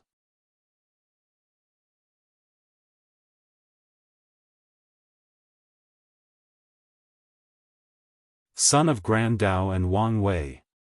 Primordial chaos, a heavenly temple, heavenly book paragon floated in the air with a book floating before him. His eyes closed, deep in concentration. A river of chains manifested behind, and some chains will enter the book. Subsequently, the array in this temple will also release mysterious power into the book. Heavenly Book's life is legendary by all accounts. He was once nothing but a mortal scholar. However, after an accident where his wife became sick, he reversed her and his fate, thus becoming a fate star. Then, with the gift from Grand Tao, the heavenly book, he slowly rose. The book showed him the rise of a peerless genius in his world. After countless battles and numerous fortunate encounters, the genius became a peerless heaven chosen that broke the barrier between mortal and immortal. Heavenly Book used the book to steal this genius, along with many of the heaven chosens of his generation, to rise to the top. However, even with such a tactic, this genius became one of his greatest challengers. Then, in the final battle, he defeated the latter, proved the Tao, and became an eternal emperor. In his mortal life, Heavenly Book had 3 events that defined him. The first one was when he became a Fate Star. The second was his Supreme Outlaw trial, since this was the first time his book was utterly useless. And the third was his battle with that genius.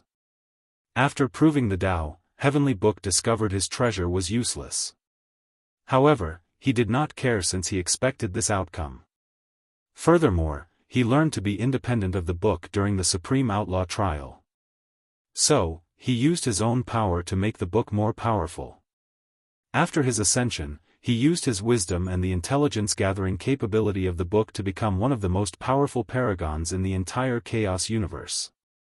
After reaching his peak, he pursued higher realms with no success. The Heavenly Book and his Heaven Tao made it easier for him to gather knowledge and secrets. Regardless, his attempt was futile. Then, he realized there was no further realm, he needed to create it himself. So, he began to prepare. However, at that exact moment, the second origin battle began. Qiyuan and numerous paragons began to gather allies all over primordial chaos. Heavenly Book Paragon knew his chance might be coming, so he began to observe Qiyuan and his group. He was one of the few people that realized Qiyuan's true objective was not to make the Eternal Ascension world the destiny center of the Chaos universe. Instead, the latter was trying to summon a legend that originated from the early eras of the universe, the ultimate taboo, also called the Path of Transcendence. Heavenly Book observed Qiyuan's plan, and with his own analysis, he realized this plan would not succeed, at least, not entirely. Qiyuan's plan would allow the universe to enter an era where paragons were no longer supremes.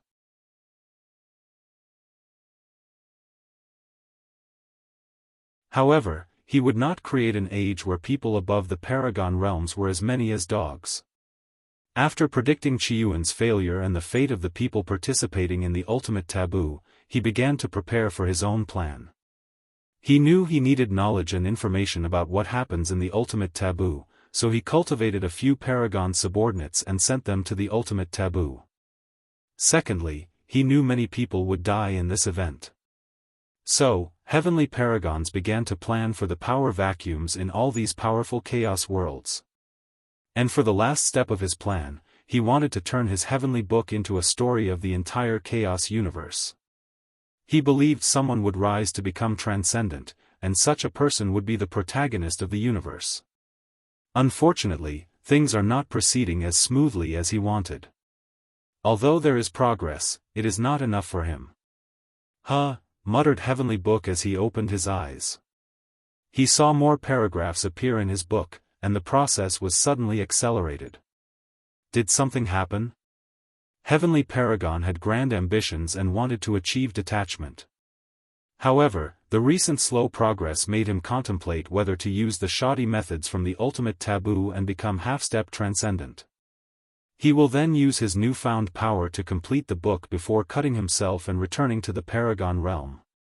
After all, what is half-step transcendent before true transcendence? But now, the progress of his book suddenly accelerated and at an alarming rate. Heavenly Book looked at the artifact before him and pondered. According to my analysis, no one can achieve transcendence without facing Grand Tao. This act could be a test or a confrontation because Grand Tao does not allow the existence of transcendence. Regardless of the truth, this fact does not change. And currently, the protagonist is in a battle with Grand Tao. This battle has affected the past, present, and future. Heavenly Book squinted his eyes. The only explanation this book has suddenly changed is because of their battle. Something must have happened that alters the course of the battle. So, Grand Dao decided to create a new pawn in the shape of me. His eyes did not hide his sneer. Heaven and earth is a chessboard. And if someone does not have the strength or the intelligence, they can only be pawns. Rho Alpha D Alpha and Nuam Heavenly Book looked at the book, and two names caught his attention, Son of Grand Dao and Wang Wei, he muttered. However, the paragraphs in his book were not complete enough for him to gather more information. So, it is one of those two, he thought before trying to deduce the information about either of them. And as expected, his attempt was futile. It doesn't matter. I can guess where one of these people was, the Eternal Ascension World. Qiyuan's action did work in some ways, as the Eternal Ascension World gathered a tremendous amount of destiny after the event of the Second Origin War. So, if there is a protagonist, it is one of the few places where the latter could rise. The Eternal Ascension World, muttered Heavenly Book. Things are a little complicated. Although I have raised these 8 pawns, the presence of Supreme Unity and Maitreya makes it difficult for me to intervene, Alpha D Alpha, Eta Theta Nu Epsilon. However, in a few of these worlds, half-step transcendence appeared, making his hard work useless or rendering it impossible to use these pawns. After all, no matter how intelligent he is, in front of half-step transcendent, that can kill him with one finger, it's extremely dangerous trying to do anything under these people's noses. Is it worth the risks? Thought Heavenly Book. Even if I found the protagonist now, it would be useless without the proper time nexus, and those are rare. However, the more advantage the protagonist has, the more valuable a pawn I am to Grand Dao. Moreover, time is on my side. The situation of Grand Dao will become worse as time goes on. Heavenly Book does not favor it in this battle, and the main reason was due to the 2 other people who succeeded in transcending. Of course, the main reason for his lack of confidence in Grand Dao was the information he gathered. Their battle rippled across space-time. And based on the clues he deduced, Heavenly Book knew things were not going well for Grand Dao. No, my thinking is wrong. I still need to find the protagonist and observe his growth. Otherwise, even if a time nexus appeared, it would be useless to me. So, I must take the risks. Heavenly Book took a moment to plan how to minimize the risks while also getting what he wanted and more. Previously, there was a balance between Supreme Unity and Maitreya. However, recently, she seems to have the advantage. I can use this situation to get in touch with the Eternal Ascension World. So, I need a way to get in touch with Supreme Unity and give him a way to return the balance. Countless thoughts flashed in his mind. There are 2 things he would need from me. The first one is another method of becoming half-step transcendence. He would definitely want to learn something from it. Heavenly could get such a method from other Chaos Source worlds. However, the process would be very challenging and require too much time. Additionally, he did not want to give such a thing to Supreme Unity and allow the latter to fix his flaws and become more powerful. Based on his apprentice with 2 physiques, he might be searching for a way to divide his existence into 2. Heavenly Paragons knew a madman who succeeded in such a thing. Although the latter was hiding in a dangerous place, it should be no problem for him to go there and get the method from him. Okay, let's see if I can tempt him with this method. The only issue is how to contact him without Maitreya's knowledge. However, Heavenly Book took less than a second to think of a way. Many people have been attacking the Eternal Ascension World, and his 8 pawns can barely keep up. So, as long as she sent someone who overwhelmed them, either Maitreya or Supreme Unity would have to intervene. Heavenly Book waved his hand to send a message. Then, a peak-boundless paragon rushed toward the Eternal Ascension World. I cannot place all my hopes on the Eternal Ascension World. One of these people lives there, but where is the second one? Heavenly Book stood up, and the river of time bent to his whim. Then, using its power, he traveled through the infinite primordial chaos as if it was a swimming pool in his backyard.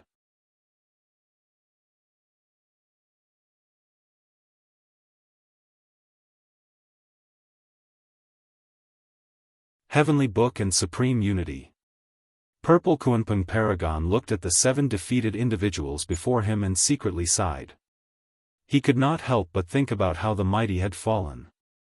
He grew up learning about all the legendary characters that originated from the Eternal Ascension world. And during the Second Original War, he participated in a few events even though he was on an Empyrean. In that era, there was no way a single boundless paragon like himself could have so much influence on this chaos world. No, even most peak boundless paragons do not have such an ability. This world was reduced to such a level, he thought while comprehending the true horror of his master, since he knew the latter was partly responsible for the Eternal Ascension world's current state. Purple Kunpeng internally shook his head before continuing his mission. He waved his hand to create a massive purple hand containing immense power. This hand made the surrounding primordial chaos shake. The faces of the 7 moons changed as they immediately knew they would not survive this attack, even with their formation. Lord, save me. Matriarch, save me. These 2 voices echoed in the void, full of fear, despair, and hope. Eternal Ascension World, a corner of the universe, 2 people sat cross-legged in the void, a few meters from each other. Immense power emanated from their bodies, trying to influence a gray fog. However, it appeared as if their attempt was futile since the fog remained the same. These 2 knew the outcomes even before tying. They only wished to exile the fog from the world. Or, at the very least, slow down its spread. Suddenly, the 2 opened their eyes as they sensed something. Alpha D Alpha Eta Theta Nu Epsilon Theta M, watch your tone, warned Maitreya. I'm not one of your lackeys. Anyway, I saved them the last time. Now, it's your turn. A paragon's speed can be described as immeasurable, defined by measurement units of infinity. However, in the eyes of these 2, such speed is slower than a turtle crawling. They can use the short time before Purple Kunpeng's attack reaches its destination to have a long and normal conversation. Supreme Unity frowned as he pondered whether it was worth saving them. Then, he finally took action. Maitreya did not care and closed her eyes. Currently, all she cares about is why the dark truth has spread its tentacles to the Eternal Ascension world. Meanwhile, an unusual light flashed deep in Supreme Unity's eyes. He gazed outside the world, and his projection manifested. As soon as he showed up, he took no action but Purple Kunpeng's attack. Dissipated the young boundless paragon's facial expression changed, he could not understand how his attack was dealt with. So, the fear of the unknown overwhelmed his mind for a few seconds. In this brief moment, he experienced the feeling of falling from the top of the food chain to the second place. His emotions became agitated, similar to when he saw the power of a great emperor as a mortal. Luckily, anyone who can reach such a realm has the highest state of mind and Tao heart. So, he suppressed his instinct fear and swiftly bowed to this projection. Lord, my master wishes to see you. Supreme Unity calmly looked at him, his eyes cold and indifferent, devoid of any human emotions. Before coming to this place, he knew an opportunity would present itself. Hence, he acted in a way that Maitreya would send him here while not being suspicious. So, he calmly waited for this person without saying a single word. Purple Kunpeng was sweating profusely. As a higher dimensional being, his body should not secrete any odors or things such as sweat. However, standing before this man's gaze, his existence as a higher life form seemed to have been forcefully changed and reduced to a lower creature, thus inducing reactions of lower life forms. Purple Kunpeng controlled his trembling body as he activated what his master gave him. Then, a projection of Heavenly Book Paragon manifested above his head. Lord Supreme Unity bowed Heavenly Book to salute. In the past, the man before him was not his opponent. However, his current self cannot survive one finger against him. So, he had to bow and salute. As for things like pride? For a person like him with grand ambitions and determination, he knew pride was worth less than dog shit, especially regarding things like transcendence. As long as his plans succeed, the situation will revert, and supreme unity will be nothing but an ant to him. So, forbearing for his future is an easy task for him. Supreme unity remained quiet, without a single word. His eyes gazed at Heavenly Book's projection, deducing countless secrets of heaven and earth. However, to his surprise, he discovered he could not find the latter's real body. There was an unknown power hiding him, his heaven-defying power. Heavenly Book remained calm as he guessed what the latter was doing. A god would never discuss anything with an ant, let alone negotiate. The only exception is if God has a good personality. Rho Alpha D Alpha and Nu however, as an intelligent ant, he would not count on the benevolence of God, especially since he knew what kind of person supreme unity had turned into. So, before the meeting, he entered one of the few forbidden areas of primordial chaos where the power of half-step transcendence would not work. "What is your purpose?" asked Supreme Unity, his tone not fluctuating in the slightest. "I came to make a deal." "Deal? About what?" "I have a way to get a method of dividing the existence into two separated but connected parts." For a moment, some emotions appeared in Supreme Unity's cold and old eyes.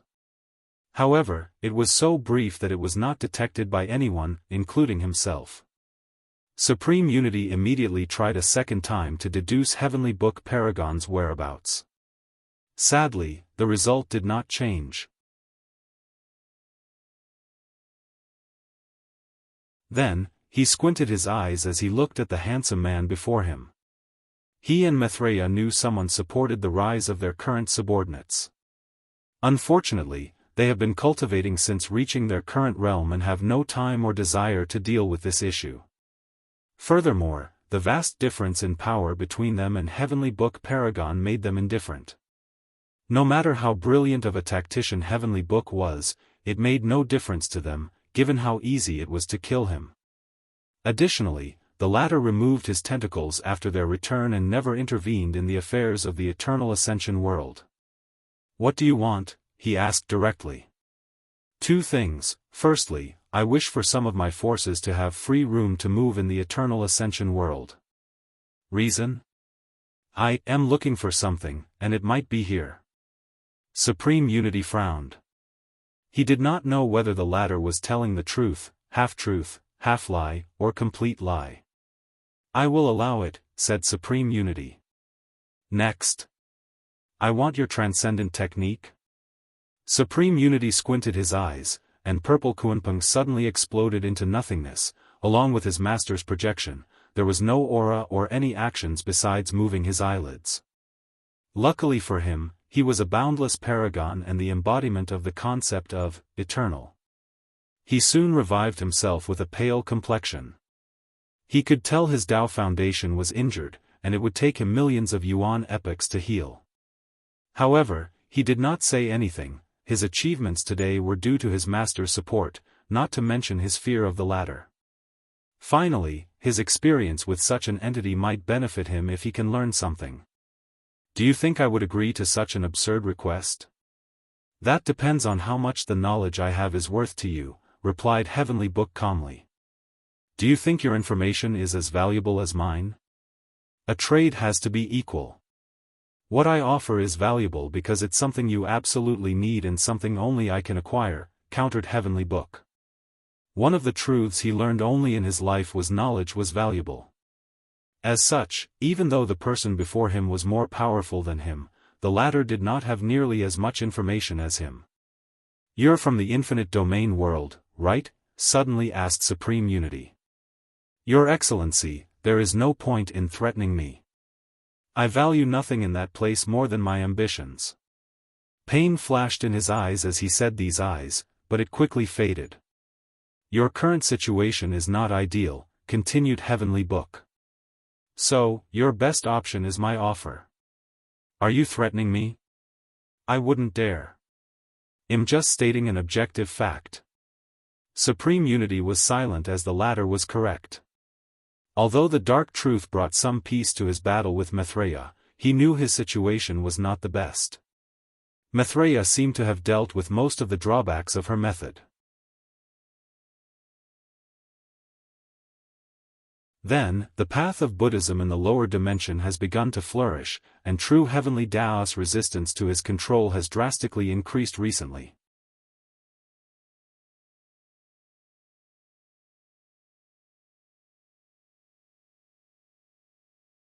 Chapter 8:12, and, I'm in a hurry, so this chapter is also not properly edited. Wu Ming could not contain his excitement. His reaction was so intense that the trillion people outside watching wondered what made the palace master of such an ancient lineage have such a reaction. However, this could not be helped as the offer made by Wang Wei was too exciting. Wu Ming knew his Wu clan could not completely control the Origin Rune Palace even with the Dao opening sect's help. His objective is to buy enough time for the clan to cultivate a great, preferably an eternal emperor, but he won't mind a pseudo-eternal like that bastard Hai Yuan. As for him, he never thought of proving the Dao for multiple reasons. A part of him has a deep fear and awe of Wang Wei ever since their first encounter in the Spirit Road trial. Alpha d alpha eta theta nu epsilon. In truth, Wu Ming undervalued himself. Just like Tong Ruobing said, Wang Wei's idea was nothing but that, an idea. She had to work hard and use her talent to turn it into reality. And the same is true for Wu Ming. Furthermore, his actions of infiltrating the Origin Rune Palace is something that even Wang Wei praised him for, admiring his boldness and wisdom. So, Wu Ming has become a true heaven chosen worthy of the title. Sadly, his Dao heart is flawed. He acquired a deep awe and respect for Wang Wei after the latter gave him the idea of the totem warriors. And this awe prevented him from directly confronting Wang Wei, which eventually led him to participate in this battle as an ally instead of a true participant. Wu Ming's plan for himself was for the future. After controlling the Origin Rune Palace and leaving a deep foundation for his family, he planned to seal himself and wait for the future before proving the Dao. He hoped one of his descendants would become emperor, wake him up, and wash his karma. But now, he might have another chance. Wu Ming took a deep breath to calm down. Regardless of his experience, he was still the leader of an ancient emperor lineage. So, most people could not compare to his state of mind. Sect Master Wei, could you tell me about this chance? It's not that I don't believe you, but such a thing. Wang Wei understood his concern. After all, no one in the history of this world would dare say they could make other people emperor. So, he pondered for a moment before revealing how he could send Wu Ming into the upper dimension to prove the Dao. Such a method is indeed feasible. Despite his words, Wu Ming had a frown on his face, and Wang Wei could deduce why. I don't think it's possible to return to the lower dimension, he continued. From my calculations, true heavenly Dao might allow you to send a projection to preach to the world and maybe even leave your emperor scripture, artifact, and array to your lineage. However, I'm not completely sure about that. What about immortal venerables and Dao ancestors? Wu Ming wanted to leave a foundation for his Wu clan. You might be able to refine the immortal mansions and grand Dao source seed in advance and leave them in a space ring. However, as I said, I do not know how flexible true heavenly Dao will be. In the end, you might not even be able to interfere at all. Wu Ming nodded as he understood this was something no one had done before. Maybe some emperors ascended to the upper dimension with some talented heaven chosens that proved the Dao. But no one sent people to the upper dimension while staying in the lower dimension. If everything works, this method can allow me to leave a deep foundation for the Wu clan, thought Wu Ming to himself. However, there is still a major flaw compared to the orthodox method, insurgents. It is not simple for great emperors to train insurgents for their clans. The process usually requires time and resources.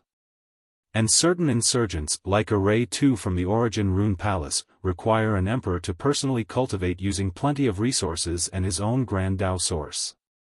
And Wang Wei's method does not allow for the creation of these kinds of insurgents. The only way to remedy this situation is to use unique qi from the source qi space that can create potent insurgents. Wu Ming knew this was the only solution to this problem. However, from the records he read, the source Qi space was a dangerous place, and it was not easy to find powerful insurgent-level Qi. Fine, I agree with this deal, said Wu Ming. Although the sect's luck will not be in the Wu clan's control for the next 200 generations, it was a small price to pay to control an emperor's lineage. Furthermore, until that time, the Dao opening sect will act as their protector and remove all dissidents that try to harm the Wu clan's benefit. Of course, Wu Ming has planned to prevent the Wu clan from being dissatisfied with this deal once they become powerful. He could foresee the great emperor of the Wu clan becoming unhappy about this deal and trying to end it. So, he would leave methods to prevent that from happening. Wu Ming knew with the current Dao opening sect, even an eternal emperor could no longer act willfully before them. Excellent, said Wang Wei with a smile. Wu Ming's deal made him aware of something he had overlooked, the luck of the ancestor lineages. So, he decided to sell the emperor's spot to these factions, and the price will be to borrow their faction's luck during his reign in the lower dimension. He plans to do the same for the ancient clan. Rho Alpha D Alpha and Nu luck blessing of these factions should greatly boost comprehension. His plan will condense the luck of the entire myriad emperor world for him to use. This is one of the reasons he was confident in cultivating the Empyrean realm in the lower dimension. But now, if he adds the special luck of these factions, he will receive another buff that can increase his chance of success and reduce the time he needs. Of course, he knew these factions might not agree easily. Unfortunately, they won't have a chance. I'm glad we can come to an agreement, said Wang Wei. I'm sensing a but, added Wu Ming. Yes. I need you to do something for me. But the process will be unpleasant. Wu Ming briefly pondered, unpleasant but not dangerous. There is a certain level of danger, but it is within the limit of your strength. Wu Ming did not immediately agree. Can you give me more information? Wang Wei nodded. There is a participant in this battle that I cannot find. Cannot find? What do you mean? I cannot detect his presence or whereabouts, no matter the method, replied Wang Wei with squinted eyes. Who is it? Feng Heng. The Tai Profound Gates traitor? Muttered Wu Ming. He's that capable? Feng Heng has always been low-key in this generation, and few people know how powerful he is. Wang Wei only nodded but did not explain. Shi Fui, the monk who possessed Feng Heng's body, was a master of hiding. During his life, he has hidden from countless emperors and even used the forbidden zones to hide from eternal emperors. So, even by using his current third-class strength and capabilities, Wang Wei did not find where he hid. What exactly do you want me to do? I'm worried that when I'm at my weakest, Feng Heng will strike. Wang Wei feared that Feng Heng would hide until after his battle with Di Tian. Then, while he is still weak and healing, sneak attacks him. So, I need you to wait by my side and prevent this from happening. Wu Ming pondered for a moment before his pupil dilated. You want to use some methods to control me? Yes. I cannot entrust my life to you, so I need to temporarily control you.